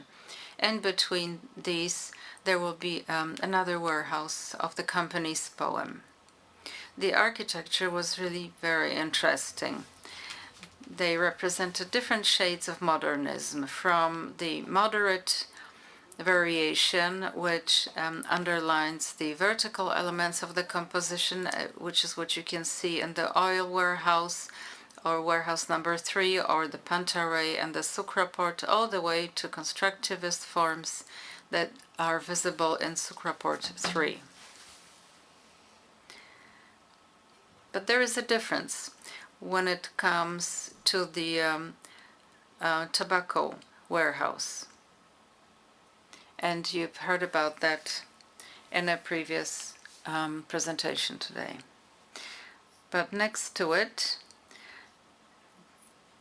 a Spoem warehouse was built, a functionalist warehouse. So that's the tobacco. This is Spoem. Moving on, this is Pantarei 2. and this excellent modernist long-term warehouse number 5, which combines moderate modernism and constructivism. What was really prestigious, and before I say that, there were new developments in other parts of the port and on other quays. In the south basin, a smoking plant was built. And then the coal store and the fish warehouse, the herring cold store, and a warehouse. So these were the structures built there. There are fishing boats here next to the fishing pier, and you can see this interesting floating dock of the Gdynia shipyard, and it was moored next to the reparation quay. In the years 1932-34, the first customs-free zone warehouses were built around the Kwiatkowski Basin. So it's warehouse number 6 for handling cotton, Cukroport 5, and warehouse number 7. To the western edges of the United States Quay, an ultra-modern reinforced concrete structure warehouse was built. That's General Cargo Warehouse number 8. What was really prestigious was the Maritime Station, together with the Transit Warehouse. Today it houses the Immigration Museum. This is one of the symbols of Gdynia's architecture. Right behind it, a big warehouse was built, a warehouse for fruit auctions. Both facades corresponded with one another architecturally and presented an elegant vertical style of moderate modernism. After 1935, 3 very important buildings were built. That was the building of the Customs Office. Today it's the Port Authority, and then the grain elevator, Indian Quay, and warehouse number 10 at the Romanian Quay. A monumental constructivist building of the elevator became an important and easily recognizable symbol of Gdynia, just as the maritime station. All the port warehouses were quite grand and very modern, based on reinforced concrete structures. There were tens of cranes on the quaysides. Together with the masts and the chimneys of the ships, they formed a landscape full of expression. In the mid-1930s, they had handled more than 7 million tons of cargo yearly, which positioned the port among the biggest Baltic ports. I've also prepared a short presentation about the South Pier, but Marek will not let me deliver this presentation. Or will he let me? Oh, he will let me. Okay, he let me. Thank you very much.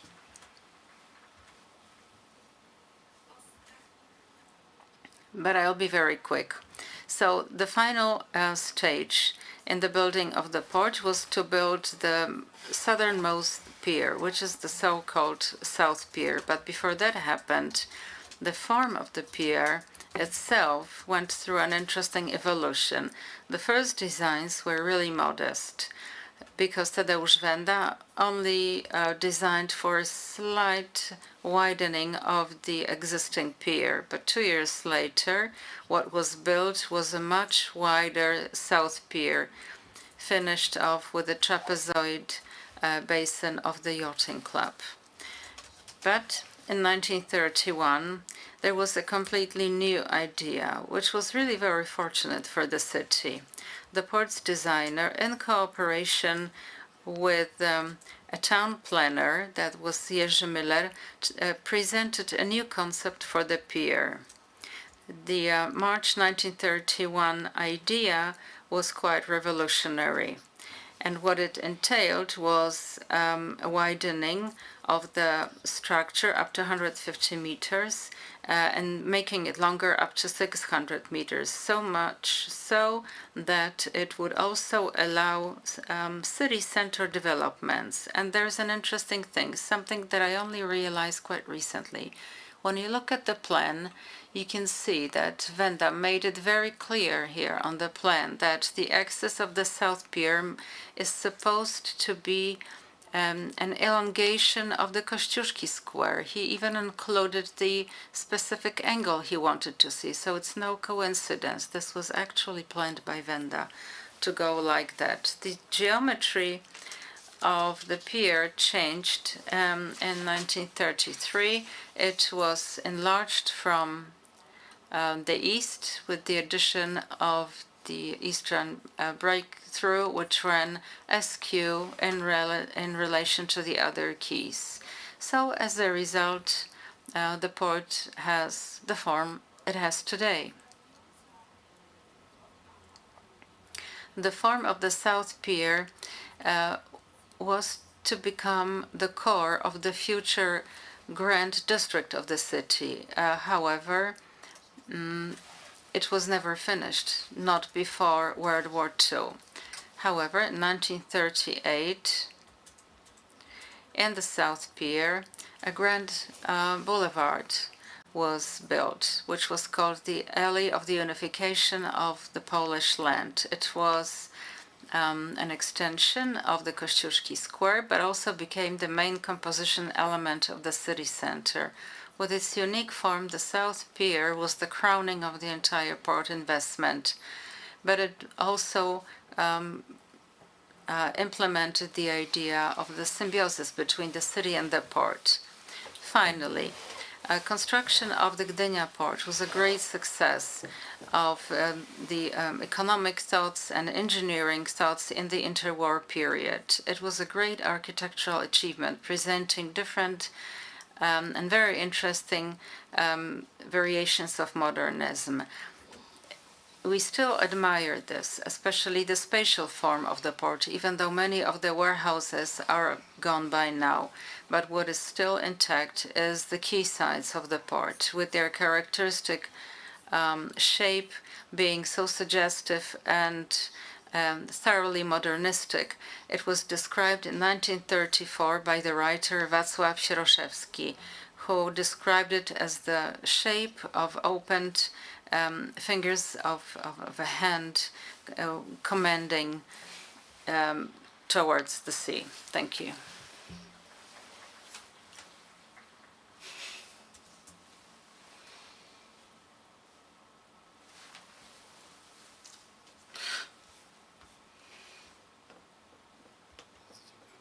Thank you very much, Madam Professor. A really fascinating trip around the port, which really laid the foundations for the city. And now it is my pleasure to invite to speak to us Madam Dr. Engineer Architect Anna Orchowska-Smolińska. Her motto is this, that architecture never ends. It's a continuous change. And it's that continuity of storytelling about the port of Gdynia. This is now going to take us into post-war years. And she is also a former student of Professor Sołtysik, so clearly continuity in the department as well. And by the way, the doctor here is a practitioner because she creates architecture as well. And she does that here in Gdynia.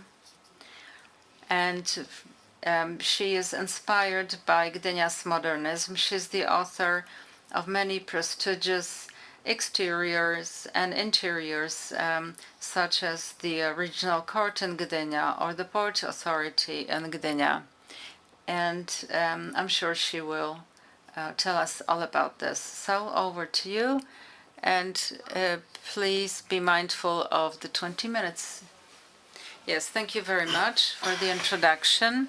I must admit that having had the introduction by the professor speaking before me, I think it will serve as a great base for everyone here. And that way we'll be able to familiarize ourselves with post-war architecture. However, before we get there, we really have to, at least a little bit, we have to talk about the architectural developments in the interwar period. There was a whole range of excellent, bold projects which determined which had the form that was surprising in terms of the which was amazing because it created a certain density of major architectural buildings, sites that were both interesting, bold in terms of stylistic and architectural solutions, all packed together in a small area. This is mainly and predominantly functional architecture.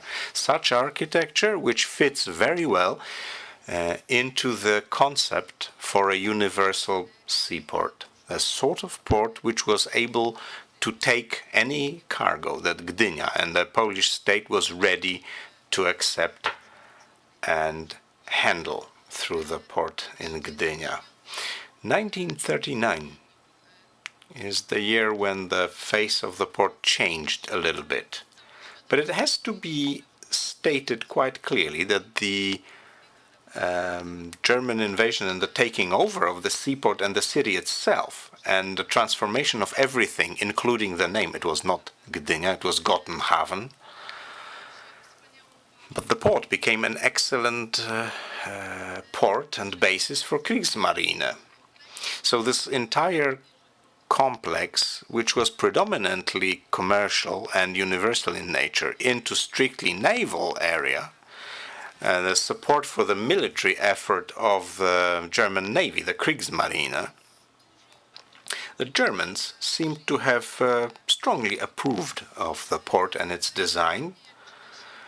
If you read the sources, Germans were very well prepared to take over Gdynia. They had ready-made documentation for the eventuality of going in and taking over in order to make it efficiently and to reallocate the various buildings, which were not originally designed for what they became later. So warehouses were very quickly converted into munitions storage, and the port basins were deepened so that certain types and classes of vessels had full access and were able to have the munitions loaded directly on board. So this is not the place where ships would take rest and reload. It is also a management organism. So some of the facilities were converted into functions which were very much in disagreement with the original plan. The Germans also contributed to a certain degree to the development. They continued with some of the Polish original plans. Some plans were changed and some parts were rebuilt. For instance, a new breakwater was designed based on the modern technology that the professor presented so well when quoting from the epoch, describing how the technology was implemented. I will show you the plan which was prepared after the war, prepared by Bogdan Schermer, engineer-architect, who strongly contributed to the research of the changes around the wartime and to the future plans for urban development after the war. In the plan, you can see the areas where the Germans deepened the port canal. In some areas, the canal was made so deep that huge amounts of sand were dredged underneath the reinforced concrete boxes, leading in some places to structural failures, because Czechoslovakian quay was to a large extent excluded from operation because of over-dredging of the port fairway. As I said earlier, some of the warehouses were reallocated as munitions warehouses. Public utility buildings, such as the excellent passenger station connected with the warehouse, which was a very well thought through functional building, was reassigned as office space. So the spaces of the first floor of the warehouse, which were originally intended to be open and to be used for passengers who wanted to cross the Atlantic, here in this drawing, because the Germans prepared a very detailed documentation, in order to made those drawings in order to reallocate this space as offices. Some of the facilities received new installations, for instance, new heating. The cafeterias were organized for the crews of the Navy vessels. This building was converted to hospital. This office building, it was formerly an office building. This is an unheard of effort to convert an office into a hospital. A special lift was built with which patients could be moved to hospital, and some existing office space was maintained intact. It's simply the rooms were converted to rooms for patients, hospital rooms. So there's a long list of transformations, and a lot could be said about it. Unfortunately, that's not the main subject of my presentation. So very briefly, I will characterize the level of destruction. Wartime destruction and transformation is just a small part of the destruction which occurred later. There were several very effective bombings. The most acute was on the 9th of October 1943, when the Allies managed to get the opportunity to reach the Gottenhafen stronghold, and they bombed the port quite thoroughly. A number of buildings were damaged. Also, a number of vessels docked in the port were destroyed. This is the bombing plan from the 9th of December, showing where the main destruction took place. The Germans very quickly rebuilt the damage and repaired the damage. We'll show you the examples soon. This is a shot of the excellent entry to the outport that was so much discussed. So this is the opening in the breakwater and the entry lanterns, very beautiful architectural pieces which are there until today. As we can see, they survived World War II. But the entry to the port was blocked on purpose by drowning the Gneisenau, a vessel which was drowned on purpose in the entrance. The whole issue of wartime destruction is mainly based on the famous order personally given by Adolf Hitler about implementing the tactics of burning the soil. This isn't anything new. It's not an invention of World War II. This has been used ever since the Middle Ages. It was also used before the capitulation of Nazi Germany, and the reason, the purpose was to prevent the enemy from taking over substance, from taking over facilities and using them against Germany. So the destruction was very thorough. It took place very quickly, just before the end of World War II, and it led to really traumatic level of destruction in the area of Gdynia port.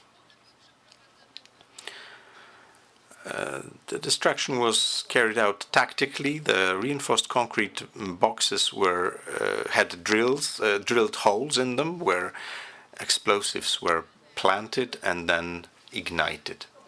You can see here in this picture the cranes that was an excellent infrastructure for the coal port. And to a large extent, these devices were destroyed and they could not be used after the war. Another little map which shows you where large vessels were drowned. There were 7 large ones, and there was a very great number of smaller vessels which were drowned on purpose in the various points of the port. We can also see the various buildings which were severely damaged. And then there were some which were only partially damaged, so they could be used very quickly. Now, what was the system for post-war redevelopment? We have to mention the port office. That was the authority which was established immediately after the end of World War II, immediately after the port was regained.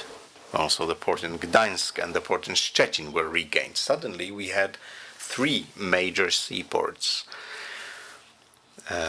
in Poland. Also, we had a number of smaller ports, but the reconstruction was mainly focused on those 3 strategic ports, Gdynia, Gdańsk and Szczecin.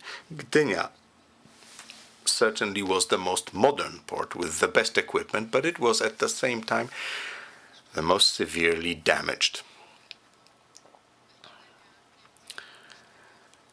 in the course of the German withdrawal. So what were the main tasks that were carried out from 1945 to 1947?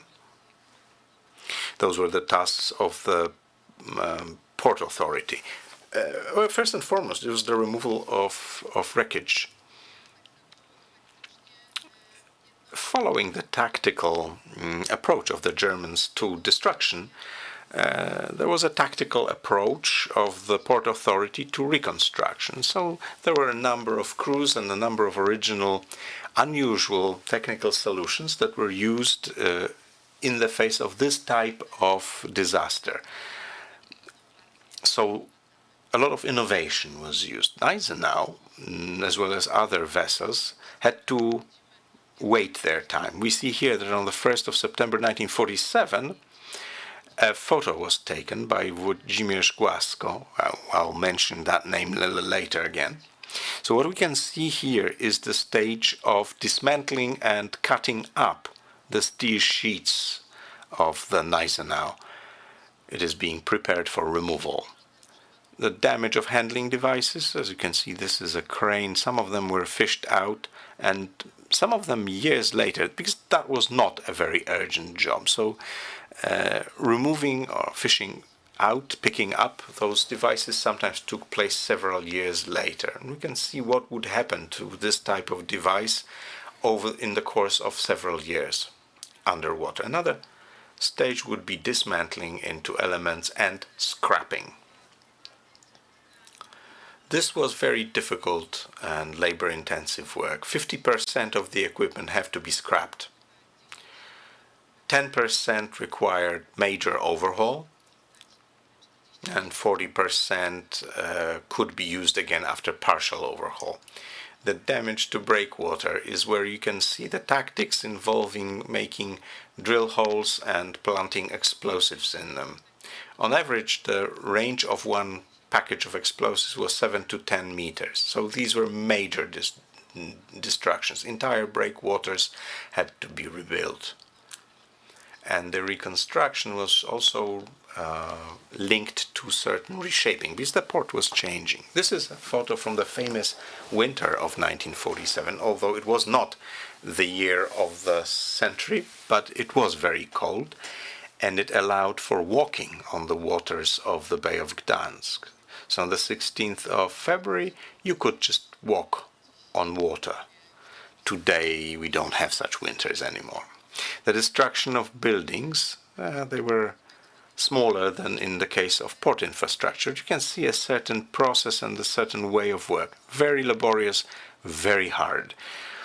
There were temporary rail tracks that were laid out inside the buildings. This is a rail track which goes out through the hole in the outer wall made by a bomb or another round of ammunition, and then with small rail carts, rubble was removed with the force of human muscles. And we are coming to the culmination, because I wanted to tempt you most towards the post-war architecture. And in order to make room for the new buildings, some of the older ones had to go.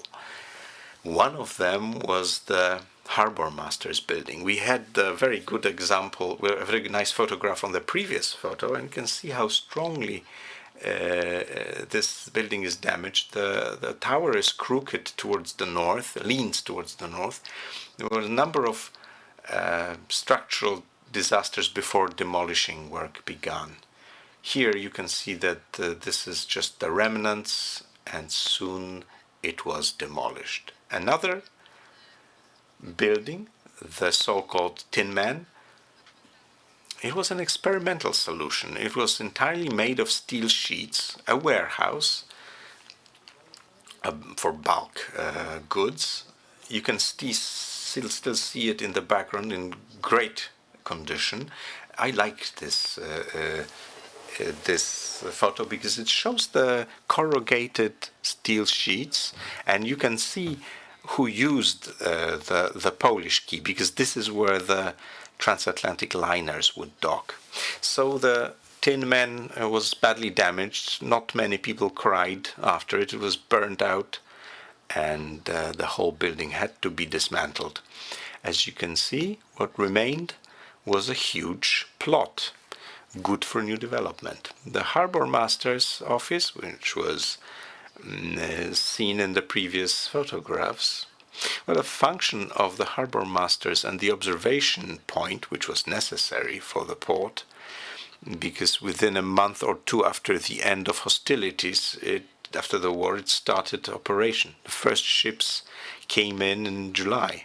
So the function had to be resolved in a temporary manner. So this is observation tower, which was temporarily built on top of another building. Most of the roofs, which were wooden, looked like this.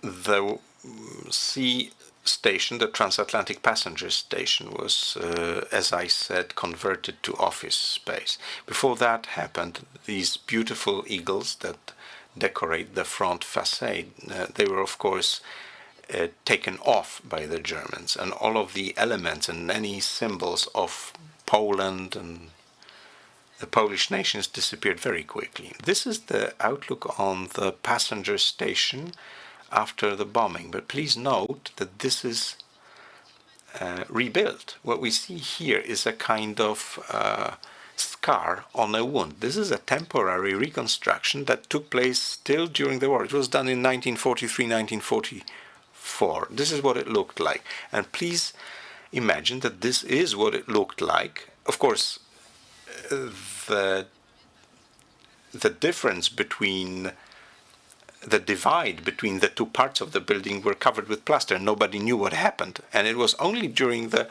reallocation as a museum that it was found out that what actually happened was that there was damage that was not completely rebuilt. Some other facades, this is southern facades and eastern facades, very aesthetic, very simple, very avant-garde. What the Germans did is that make a number of windows, because there were offices inside, so they needed natural lighting. That was very important. But after the war, of course, they were again filled in, but blends were left. No one knows why, but that decision was taken. And these are, again, laborious, tedious works that took for several years to bring this building back to operation. So, as a result, some of the German redevelopment survived the trial of time until the next major overhaul, again under the supervision of the conservator, when it was converted to the Museum of Emigration. I'm speeding up now.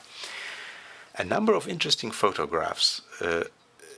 I mentioned in the past Włodzimierz Głasko. It was an engineer employed in the Port Authority office, who took more than 1,000 photographs documenting the process of port reconstruction.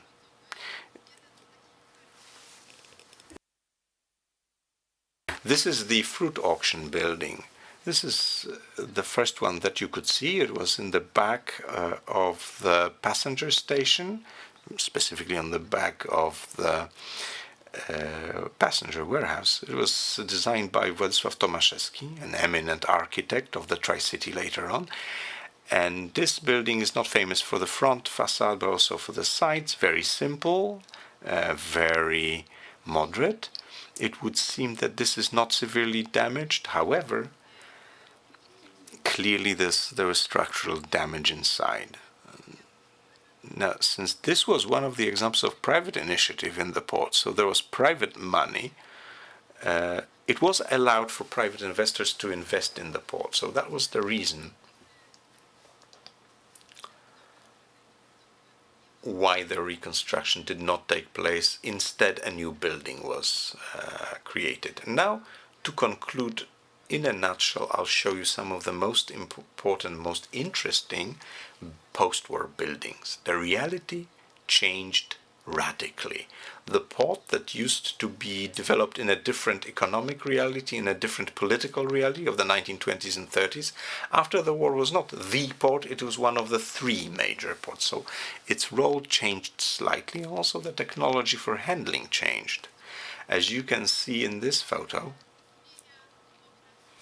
this changes the general picture of the facility. The reconstruction of the various complexes, like the complex of cold storage buildings, it's not just reconstruction. You see the fish hall, which is the one-story buildings over here.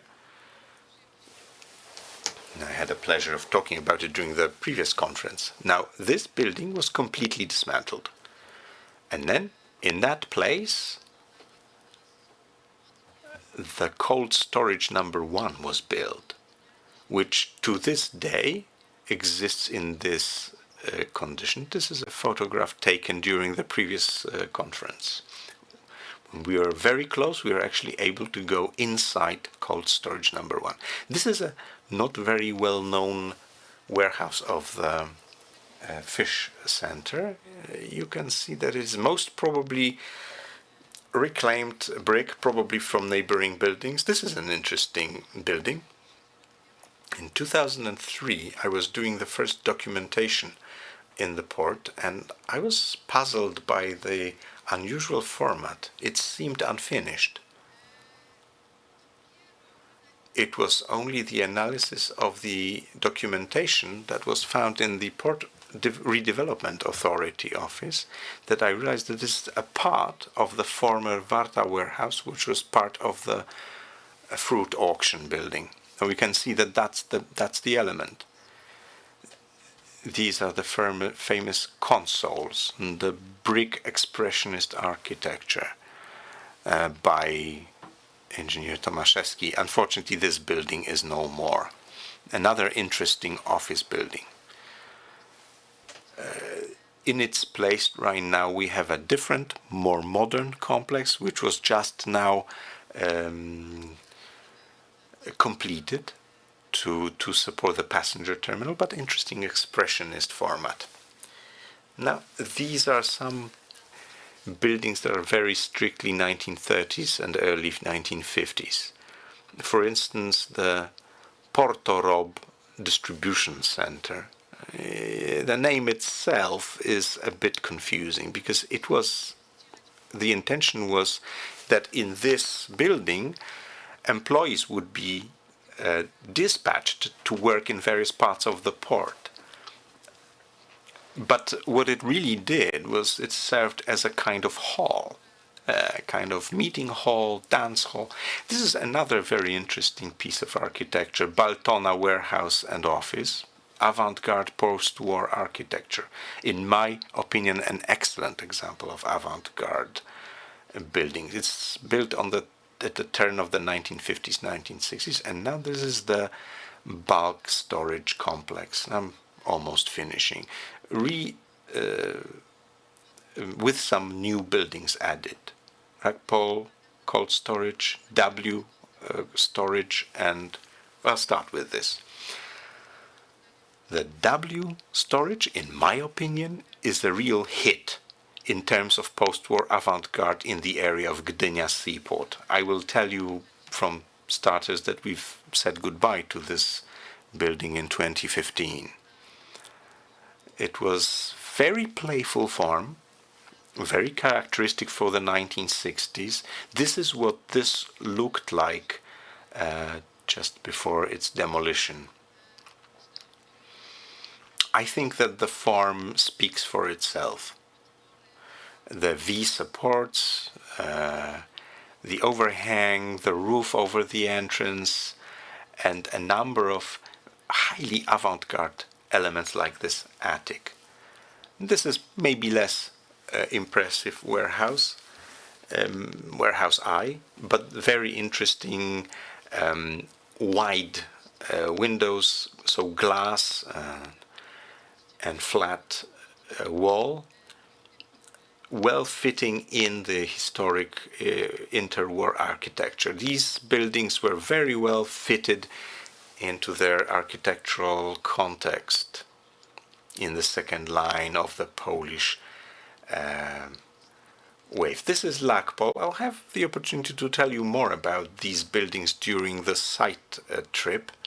We'll be able to look at those unique details. And this is the last one, I promise. This is the Harbour Master's office. As we saw, the Harbour Master's office is also occupational or wartime loss.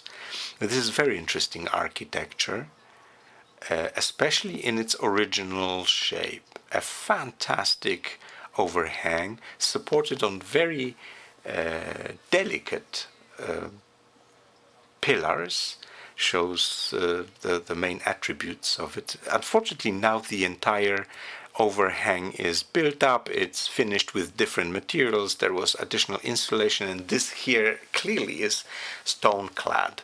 I'm showing those photos at the end of the monuments, which kind of complete the public space, mainly for the reason that this is what you can. This is as much as you can see of the post-war avant-garde in Gdynia, which without a doubt was excellently fitting with the bold interwar architecture of modernism. Thank you.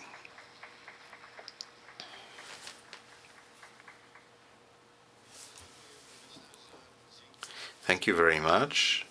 I think that thanks to this presentation by Dr. Smolińska, if there are still people who are not in love with post-war modernist architecture, I think you have been converted. I didn't want to interrupt, but we have to race ahead. And the story of Gdynia is continuing, and I have the pleasure of inviting to the floor Ms. Weronika Schelle, MA of the City of Gdynia Museum, graduate of Gdansk University of Technology, but there's also a little bit of Kraków there, because you did graduate from curator's course at Jagiellonian University in Kraków, and you are a lover of design and fashion and the connection between these two and architecture. So we're all ears, and let's listen to Gdynia Fair. I'm sure that you all know Weronika from the Gdynia Trail, where she had the opportunity of showing you around, and also from the exhibition Metal, Glass, Szkło, Metal I Detal, Glass, Metal and Detail. Thank you very much, and the floor is yours. Thank you very much for the introduction. I'd like to add also that today I'm representing the department and the Faculty of Architecture of Gdańsk University of Technology, where I'm writing a paper on Gdynia interior design. So today I'm going to talk about a subject that was not discussed so far and not researched so far. It's the subject of Gdynia Fair and related architecture. this exhibition event, which took place in the 1930s in Gdynia. Now, Gdynia Fair, which first took place in 1936, from the very beginning of the 1930s, there were some plans to create in Gdynia some sort of field for exhibition, for trade show, for commercial and industrial exchange, some sort of space that would be international in nature. It was planned that an exhibition of sea sports would be given connected with international competitions and to add an industrial and commercial part to it. This is what we're learning from the Bulletin 1932 about the plans to organize an international exhibition in Gdynia. In subsequent years, that idea crystallized, and then they started talking about a maritime fair, that there are plans to organize such a fair because there is such a need. Gdynia being a port city, which is so important in Poland's economic life, is very well positioned for organizing exhibitions, fairs, and shows. So that's exactly what happened. However, the Gdynia Fair, the event that I'm going to talk about today, was preceded with a series of other exhibitions in the run-up to the main event. For all of these things to happen, a group of enthusiasts was set up. It consisted mainly of Gdynia's industrialists, and what they set up was a society of exhibitions and fairs in Gdynia. Franciszek Klinka was one of the members. He was a member of the Savings Society, obviously. Money is everything. But he was, but also there was engineer Maksymilian Zuske, who was an active Gdynia architect. And he has an important role to play in the topic of the architecture of the Gdynia Fair. And that's because he was supervising construction works for the first exhibition which the society proposed. It was the Crafts exhibition in 1934. It was the first exhibition. And then in the next year, 1935, it was a crafts and industrial exhibition. It is thought, and I'll come back to that later, so it is thought that the building you can see, quite an iconic in terms of the materials, quite an iconic building in Gdynia's photography. So it's always shown there because it's this characteristic building with the strong vertical layout that has a constructivist outline to it. A very characteristic building, and it is thought that the building was designed by Maksymilian Zuske with these arcades. Well, this is a wider view of this. This is the main pavilion and the exhibition halls and how the green space is arranged in the front. That's the Gdynia Fair in 1937, when the exhibition first, when it became bigger, because the main hall was already built and the wooden part was removed and replaced with reinforced concrete. So that's the hall. As you can see, the elevation of the building changed. First of all, in terms of the color and the material, what I've outlined is the entire fair area. This is Ustrzycka Street. This is Washington Street. There you can see the building which housed the Fisheries Institute. Here's another photograph with this characteristic structure of Gdynia Fair. 1937, that's when the second and the final fair was organized. But the baseline for this building and for the history of this characteristic building is the 1935 Crafts and Industrial Exhibition. So that's when it was designed and built.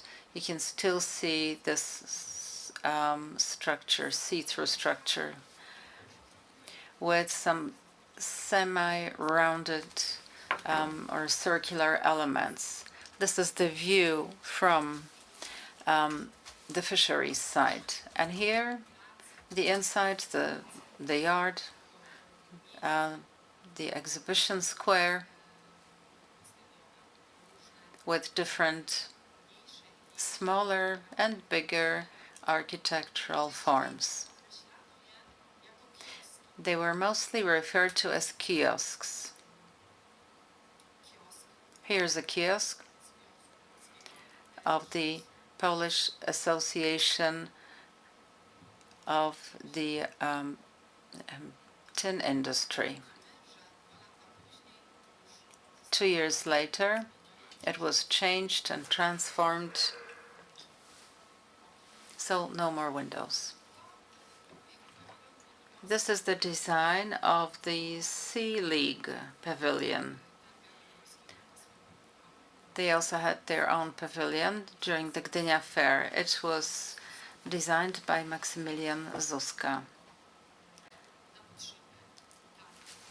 for the Gdynia Fair. I've put together this building with a proposal by Szymon Circus from the Poznań exhibition, 1929. This is the pavilion of the Polish artificial fertilizers factory. You can see those vertical compositions with open and closed forms intertwined with glazed walls. So you can see that it's light and shade play.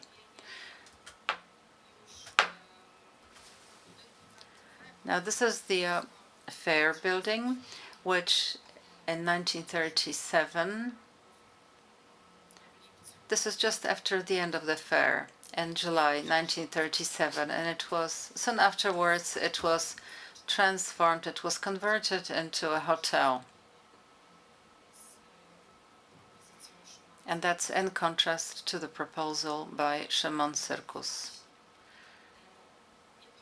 Now, because Gdynia was an attractive place, and it was the duty of every Polish person to come here and see the sea and the port, the sea days and the influx of tourists, and then everyone realized all of a sudden we don't really have cheap hotels, tourist-friendly hotels where they can come here just for a short time. So eventually, just as in Italy where they had day hotels, the Tourist Promotion League, this organization initiated the conversion of the Gdynia Fair building into a tourist hotel. This is from an advertising brochure. So what it shows the reader is that when you arrive in Gdynia, it's just 7 minutes to get to the hotel, where you can refresh yourself. It's a day hotel, so you're only allowed to stay several hours there, and then you can take a walk to the sea and then come back. So exactly what was needed. The Tourism Promotion League had its office, like an information and sort of propaganda office. a small kiosk, in fact, next to the train station.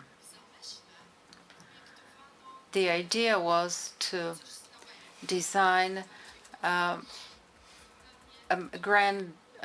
of a grand building that was to have a different and modern form. This is a design, and it's likely that it was the design of that same kiosk. This is by Władysław Stokowski, an architect, a graduate of the Warsaw University of Technology, and he was responsible for converting the Gdynia Fair building into a tourist hotel. These are the functions designated in the place. This is how the main fair hall was converted into a hotel hall, 100 beds. There were washing rooms, a restaurant, luggage storage, so everything a tourist needs. And big numbers of tourists were coming, for example, for the Gdynia Sea Days. Here's a photograph of the interior of the hotel for tourists. And this is a view from above, we think, from one of the higher stories of the Fisheries Institute, where you can see the building of the Gdynia Fair and the hotel. Further down on the horizon, you can see the sea. It is a beautiful photograph. What's interesting is the pergola with this light wooden structure. Here's a pergola as proposed in Poznań for the 1929 fair. Now I want to go back to the photograph from 1937, where we can see the whole perspective of the fair with the town and the port in the background. And please note the architecture that was proposed in that space, with these small kiosks and small shops. This is the building of the Polish vodka industry with cubic elements that have very light forms. And these interesting small structures, small kiosks specifically, especially this one is really interesting, semicircular part. This photograph shows you that right in this place there was a photographer.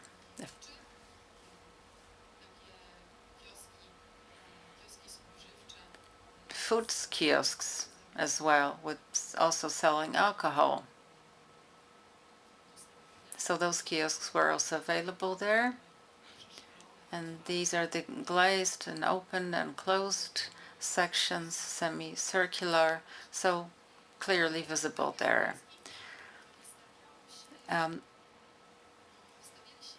exhibitors at the Gdynia Fair included manufacturers from all over Poland. They were manufacturers of building materials, because there were in fact two themes. The main theme was construction, and the other theme was fisheries. For construction, there were propaganda slogans and information slogans saying, "We're building the great Gdynia." The development of the city was showcased there. The government had its own stand. There was a plan of the city with the different districts. There was also a stand for the savings bank, which explained how the city is financed, how the construction in the city is financed.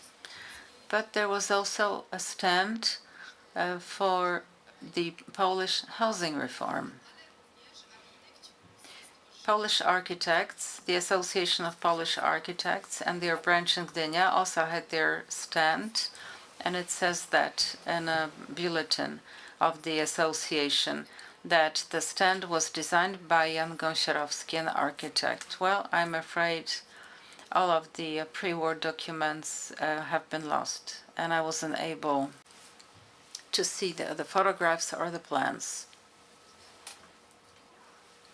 But there were different architectural studios, there were architects, a list of architects, people could read the names and people could read about how the city is split into plots. That was the city's idea to prevent any speculation in land.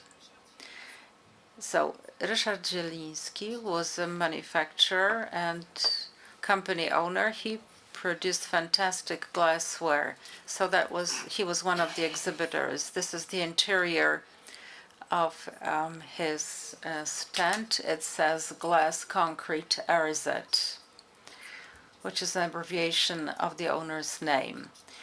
It says that during the fair he showcased an invisible glass, which was to be a hit with the jewelry industry. There were also companies from all over Poland manufacturing building materials, roofs, artificial elevation, cladding, all sorts of materials were showcased here.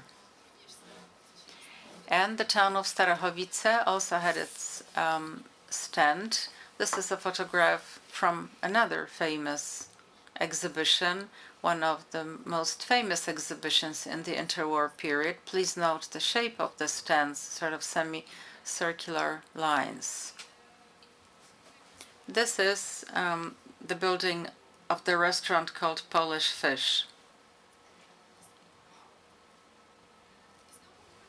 And now it takes me back to this photograph, which shows the design of a kiosk in Gdynia, possibly the seat of the Tourism Promotion League. My immediate association is with the villas and the semicircular verandas, which is a topic that was studied by Professor Sołtysik. Right, this is the place today.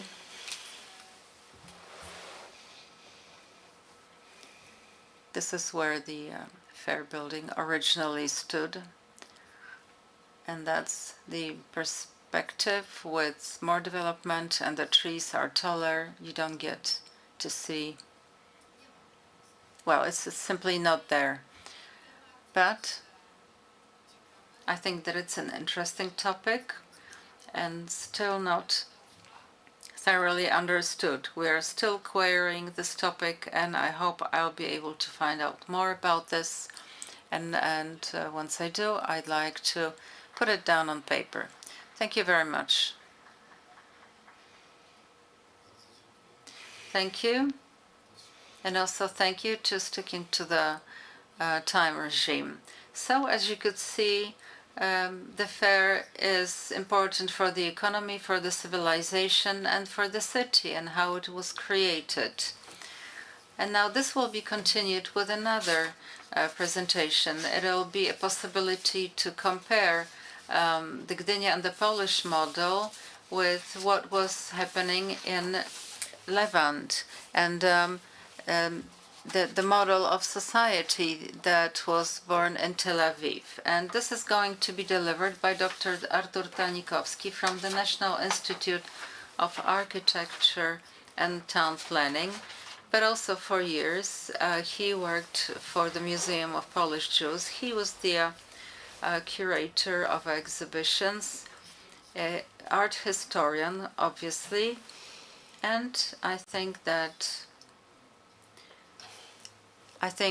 the audience here will remember the doctor from an exhibition about the relations between Gdynia and Tel Aviv. Over to you. Thank you. Yes, first of all, thank you very much to Mr. Stempa, the mayor. Thank you for inviting me and for approving my topic. And also thank you for a few other things. For example, the presentation of the mock-ups from our joint exhibition, Gdynia Tel Aviv. And I hope this fits in very well with how you promote Gdynia's modernism. There is another person, and that's Jeremy Hoffman, and I owe a big thank you to him. I think he's in the audience. He's also part of the scientific committee of every modernism conference in Gdynia and in Europe.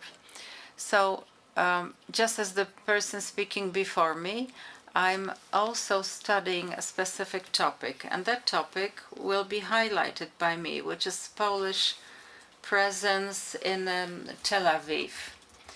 And that project will continue for some time longer because of the COVID difficulties, but Jeremy seems to be on my side here. He's very understanding, and I hope that this will also be included in the different publications. Here's a quote. Tel Aviv is an exhibition city in itself and in the best meaning of the word, because it demonstrates the human willpower and the success of effort. The development of the Levant Fair is really similar to how it was done in Gdynia. So it's what started as a small event turned into an international event. They are now part of the Union of International Fairs. This is from a catalogue of the Levant Fair in 1934. These are words of Dizengoff, who was the first mayor. He was the first person to understand the relation between the city and the fair. And he compared the fair with the city, with the optical and architectural attributes of the center of Jewish Palestine.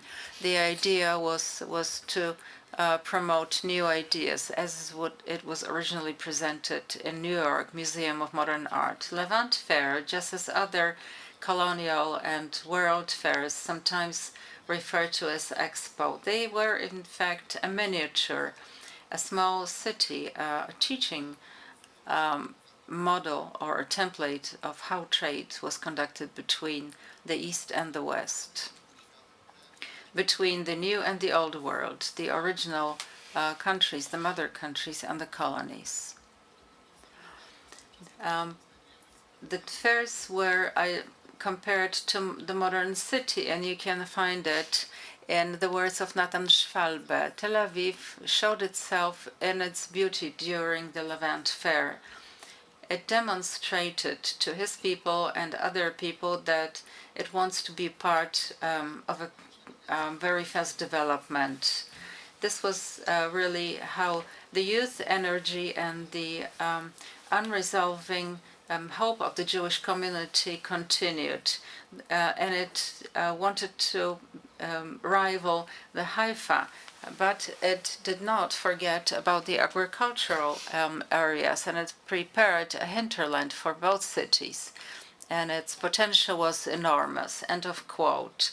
So when we look at the history and the different contexts of Levant Fair between 32, 34, and 36, because these are the editions I'm telling you about, it had the Jewish or the Israeli point of view. Israel researchers studied the fair, especially in the context of its culture or Tel Aviv modernism, and they would highlight the Palestine pavilions as the Jewish autonomy was devolving as part of the British mandate.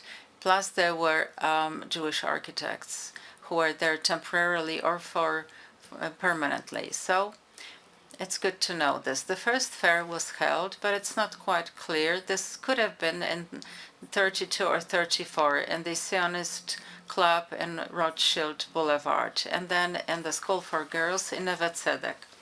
Nevescanin was the first Jewish settlement outside Jaffa, which was built during the 19th century, even though this was ahead of the historic creation of Tel Aviv, but Neve is considered Tel Aviv's first district, a paradox of sorts.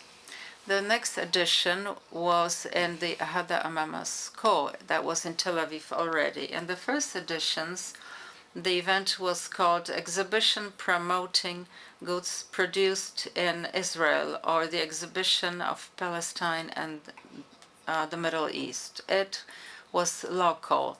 They never showcased products from outside Palestine. In 1929, during the fourth exhibition, it was the first time to have international companies. There were 121 exhibitors from 14 countries, but they never competed with local products. It included General Motors, Shell, Singer, Citroën, or Opel.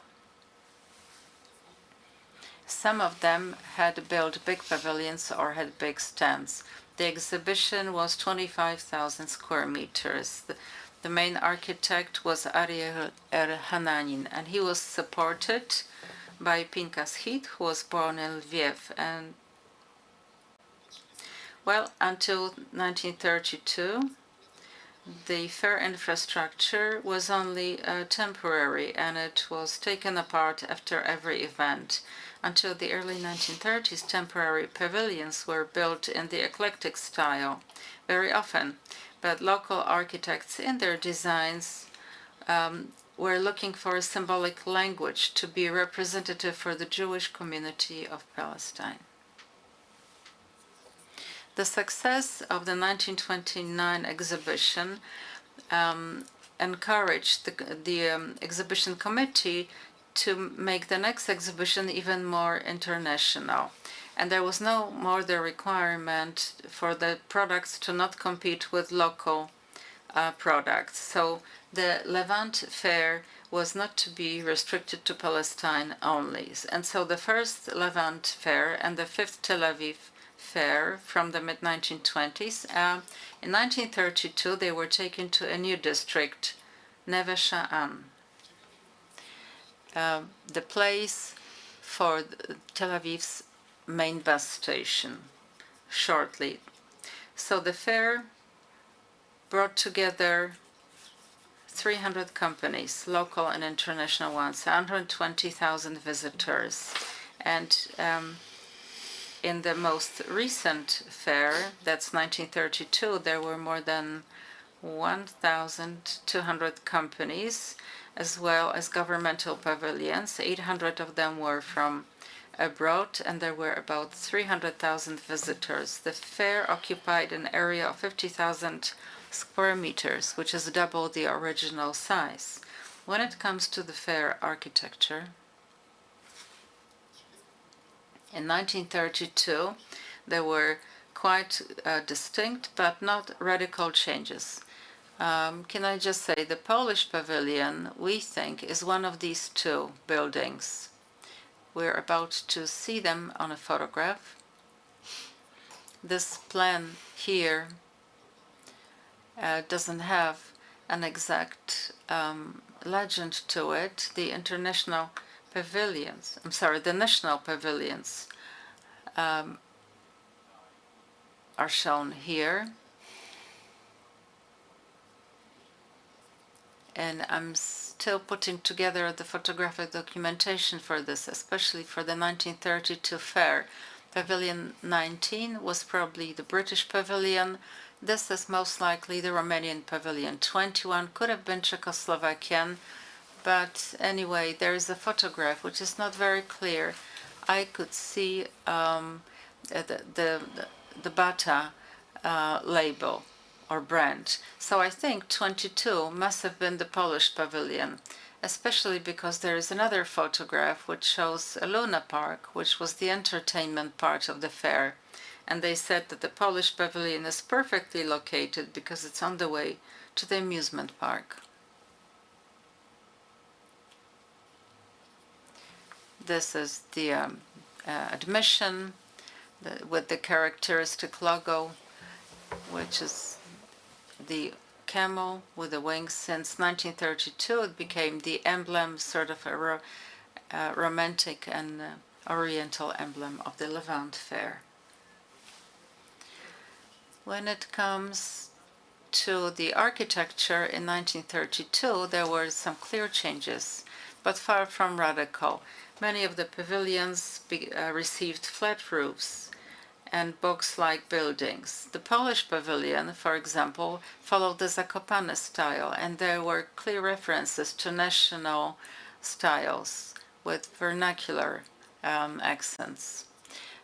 Some of them had features of reductive classicism, or, for example, the Palestine potash, which looked like this. That's the pavilion. One of really few photographs from above, 1932.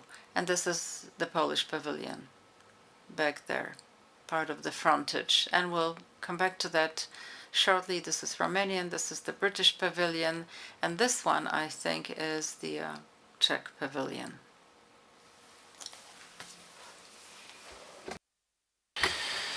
The pavilion of the Jewish Labor Federation, Histadrut, is of specially worthy of special attention, designed by Prof.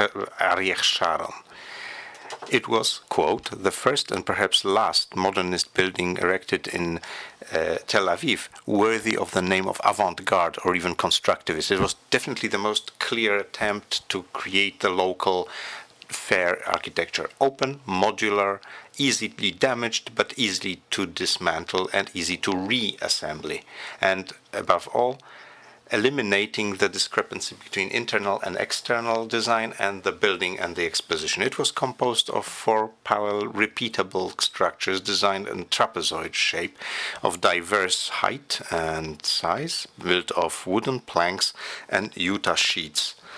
The format did not follow the function, Efra says. It did not follow program or ideology. It was just pure function.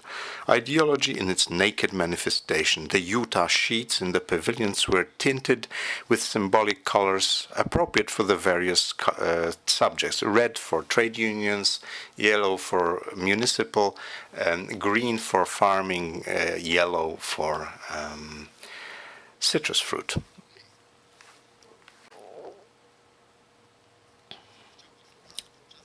In the 2 years during the next very different editions of the fair, 32-34, the pavilions designed by Ariel Sharon changed the outlook and the location.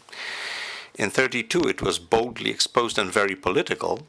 The architecture of the pavilion from 1934, now located on the new location among modernist pavilions, was hybrid. It was composed of a white box and a dynamic installation of constructivist nature with angled walls. Exposed wooden skeleton, dynamic graphics, and a steep tower, which eventually was not erected, but it was included in the design.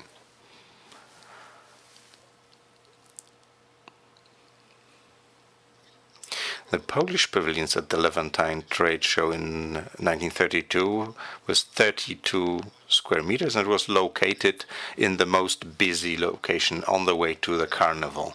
Its designers, whose name we do not know, did not take into account the local climate specificity of the location of fresh trends in architecture, but they very clearly connected national identity with folk culture personified by mountain folklore ever since Witkiewicz father and then from the first exhibition of the Formists. The facade above columns showed a powerful tympanum with a typical rising sun motif, typical for Zakopane. Over the sun, the Polish national emblem was located, and the letters between sun rays said Polish Pavilion. This Art Deco almost nationalized, similar to the nationalized pavilion of the Paris exhibition.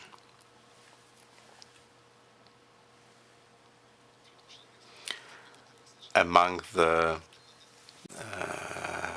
simple modernist buildings, the mountain hut was clearly standing out. One of the pilgrims who visited the trade show, the trade fair from Poland, noticed with regret that the Polish pavilion, among many excellently organized positions, such as Romanian, Palestinian, or Egyptians, is small and poor.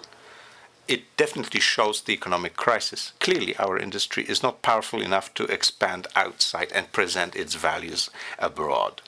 This commentator, Wacław Knedlewski, was obviously relating to the content of the Polish exhibition, of the Polish exhibit, while the architectural format of the pavilion was the subject of a self-praising comment from the organizer. The Zakopane style attracted a good deal of attention. In 1934, Tel Aviv celebrated its 25th anniversary, and it was one of the many trade shows, but the second that was called Levantine shows, and the second with the winged camel. The main purpose was to tighten the ties between European country and the Near East, especially the Jewish community in the Palestine Mandate. And again, the area was increased by 100% compared to the previous trade show, with agreement of the Mandate authorities. It was planned that permanent architecture would be built to take up to 100,000 square meters in the northwest part or border of the town. In a peninsula between the sea, the river Yarka, and south of the stadium, a Maccabean stadium, built for the first Maccabi, which was a kind of Jewish Olympiad. With regards to the spatial planning of fair infrastructure, the concept that was chosen grouped the exhibits around open spaces. The plan was finally devised by Richard Kaufmann, supported by the technical office of the trade show of the fair. The most important position was given to the pavilion that exhibited local industry.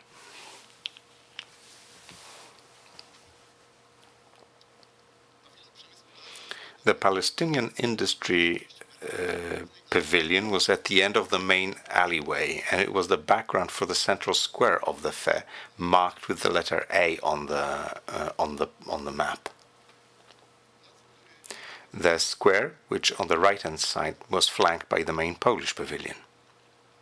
This is the Polish pavilion right here.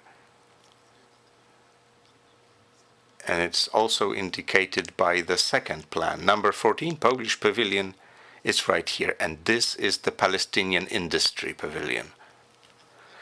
In this square, there was a two-story concrete monument to the Hebrew worker based on Ariech El-Hanahi design to commemorate the workers that built the pavilions. The success of the enterprise was perceived as an element of general success of the Palestinian workers and community. It was a pleasure to work with Hebrew workers, which really proved that Hebrews are very good workers, contrary to the stereotype. In Germany, nobody could expect that Hebrews could work so well. I like to turn everybody's attention that he said that in 1932, so that was a little over a year after Hitler came to power in Germany. The Palestinian Industry Pavilion was highlighted by the 34-meter-tall tower that dominated the territory. It was designed by Kaufmann and made of reinforced concrete with external walls filled in, and the structure was made in situ. It was surrounded with Tel Aviv Pavilion, national institutions, and Palestine Colonization Office. The technical office of Levantine show was run by Ariel El-Hanani, so head architect of the shows from 1932 to 1936 inclusive, and Welsh, who was responsible for all aspects of management, planning, spatial development, and the arrangement of the interiors, including the exhibits. They both believed and reflected the modernist concept of consistency in planning all facilities. 74 buildings were erected over a period of 8 months. The office employed young architects who recently arrived from Europe, and the design of pavilions was given to eminent local architects, including, in addition to Richard Kaumann, also Gdynia, Averbuch and Szlono Ginsburg. They constitute a certain dynamic duo at some point. Also Elsa Guidoni-Mandelstam, Josef Neufeld, and Ariel Sharon, earlier mentioned. This included female architects, Widomi Mandelstam and Averbuch, as the leaders. In this way, the fair contributed to the professional progress of women in Israel, and one of the pavilions was devoted to women. It was called A Woman and Home, and this is Kaufmann's design of the Palestinian pavilion. I don't have proof of that yet, but I'm guessing that he designed the buildings around the central square.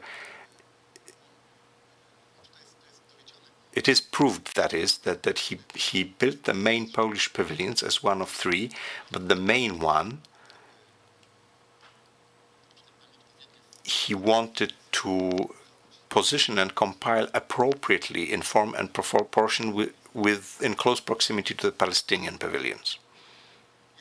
One of the most representative for the successful transfer of European modernism, and at the same time one of the largest, most beautiful buildings, is Cafe Galina, designed by Elsa Guidoni-Mandelstam, Gdynia, Averbuch, and Szlomo Ginsburg. Most of the events took place in Cafe Galina, and the success of this place was determined by the very big dining room with a roof that was the only one where you have the view of the sea. With a lot of visitors, the coffee shop held events, official events, and the reception by the delegations, opening and closing of the pavilions, and congresses and symposia that took place during the fair. The building was, however, mainly famous for its very modern design. Its dynamic looks is the effect of the combination of rounded shape and huge glass windows. It was the only building where the designers, despite the hot weather in Palestine, decided to implement large windows similar to the ones used in Europe. It was possible thanks to appropriate positioning of the glass facade with relations to the angle of the sun, and building various details that was providing shadow. The entire building concept was based on the latest trends of urban planning dominating in Europe at that time. The second after the Palestinian was the British group of buildings, also marked in the plan with letter B, and the central building was the British Pavilion. Foreign section and Near East was the third group of buildings that were built around them, the square marked with the letter C. The dominating building was the General Foreign Pavilion with 3,000 square meters of area.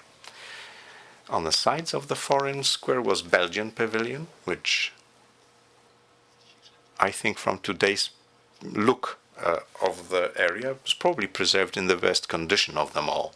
It still has the markings.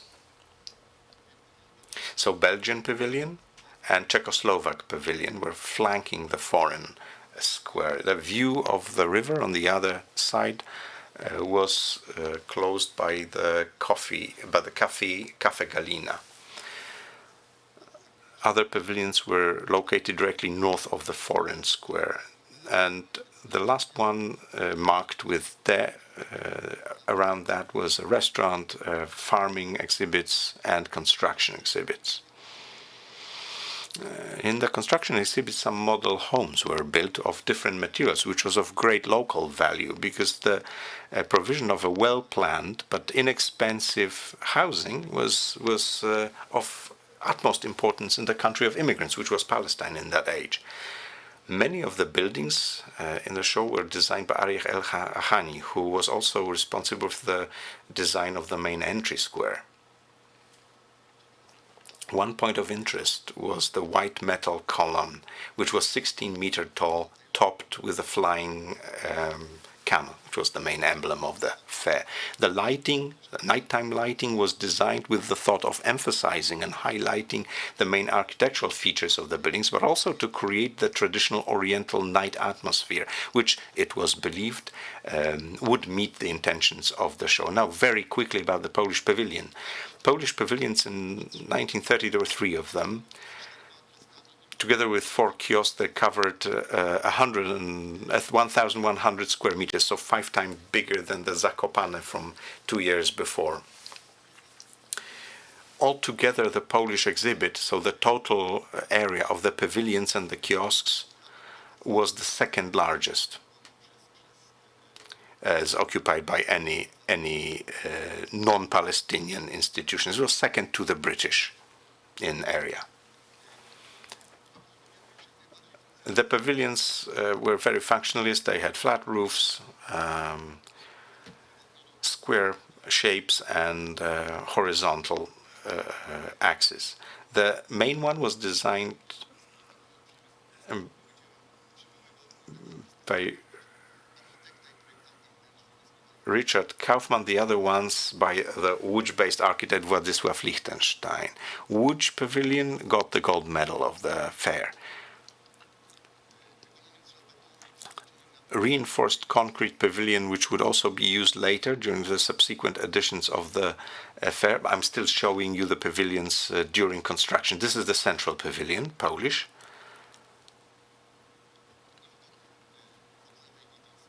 And this is an overview of 3 of them marked with the flags, government on the left-hand side.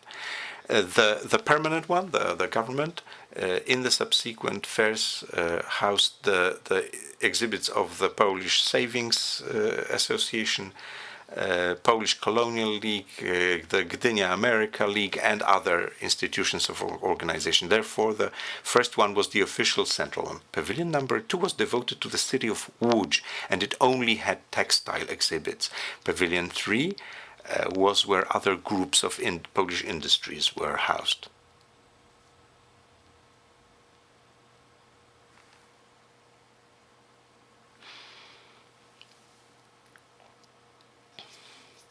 The Arab uprising, this is the end, in Palestine, which started on the 19th of April 1936 and lasted until 1939, was accompanied by a strike in the port of Jaffa, which threatened the opening of the 1936 trade fair and brought financial losses to the organizers. The Levantine Fair was opened in that year, but it was cut short. It was planned from the 30th of April and 30th of May. It was much shorter. The Polish exhibit was located in 2 pavilions, in pavilion and kiosks. There were 89 companies and institutions, mainly the Gdynia America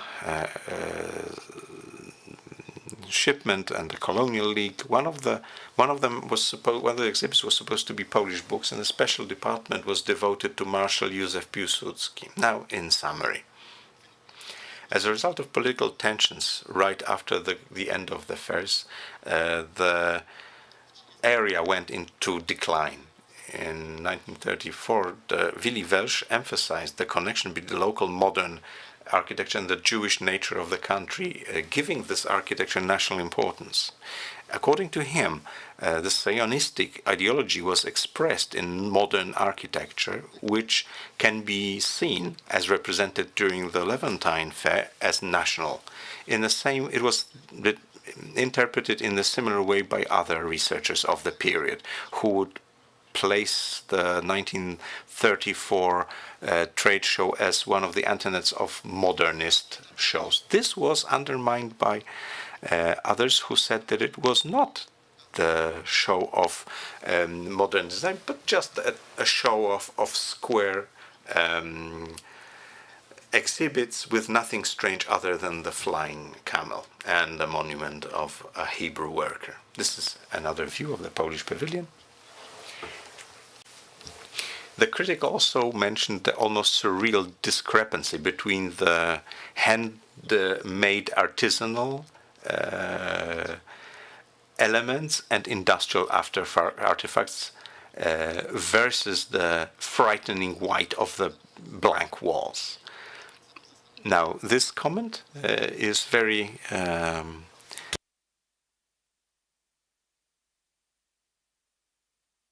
rebellious, but also makes one think. It is this type of demagogy that somehow shows the downside of the white walled model of the fair. It could be modern and elegant, but it was completely dominated by politics of the organizers. The fair, the Tel Aviv Fair Modernism, was just for demonstration. It was never questioned. It was promotional, but it did not engage in discussions. It was calm, magnificent, but not experimental. From the perspective of time, the trade fair played a minor role in stimulating local economy. It did not have much consequence for the Levantine alliance, but it had a good whitening or whitewashing effect on the area. It also had a good effect on the Polish contacts with Jewish Palestine, as described by one of the heads of the Polish presence at the Levantine Fair in Tel Aviv. Today, the town of Tel Aviv bought back the former fair area and is working on renovating the former fair buildings, and let's hope that the results will soon be visible. Thank you very much. Thank you very much for this presentation. Thank you, and as I'm giving the floor back to Mr. Mayor, I will say that the attendance in the room is proof that you liked the subject matter. And still, modernism can be controversial, as in the last quotations of the professor. Thank you very much for moderating this last session of today. We've reached the end 32 minutes late, which means that there is no reason to congratulate to anyone, but there's also no reason to be upset. 32 minutes in the great scheme of the conference as a whole is not going to ruin our activities, because we are meeting to continue tomorrow at 9 a.m. And from now until tomorrow 9, it's probably enough time, hopefully, to rest, recuperate, have some R&R, and be back here at 9 to listen to another healthy dose of interesting presentations on modernism in Europe, but also in Gdynia. And one session will be devoted entirely to our city. So thank you very much for being with us until the end, and see you tomorrow at 9.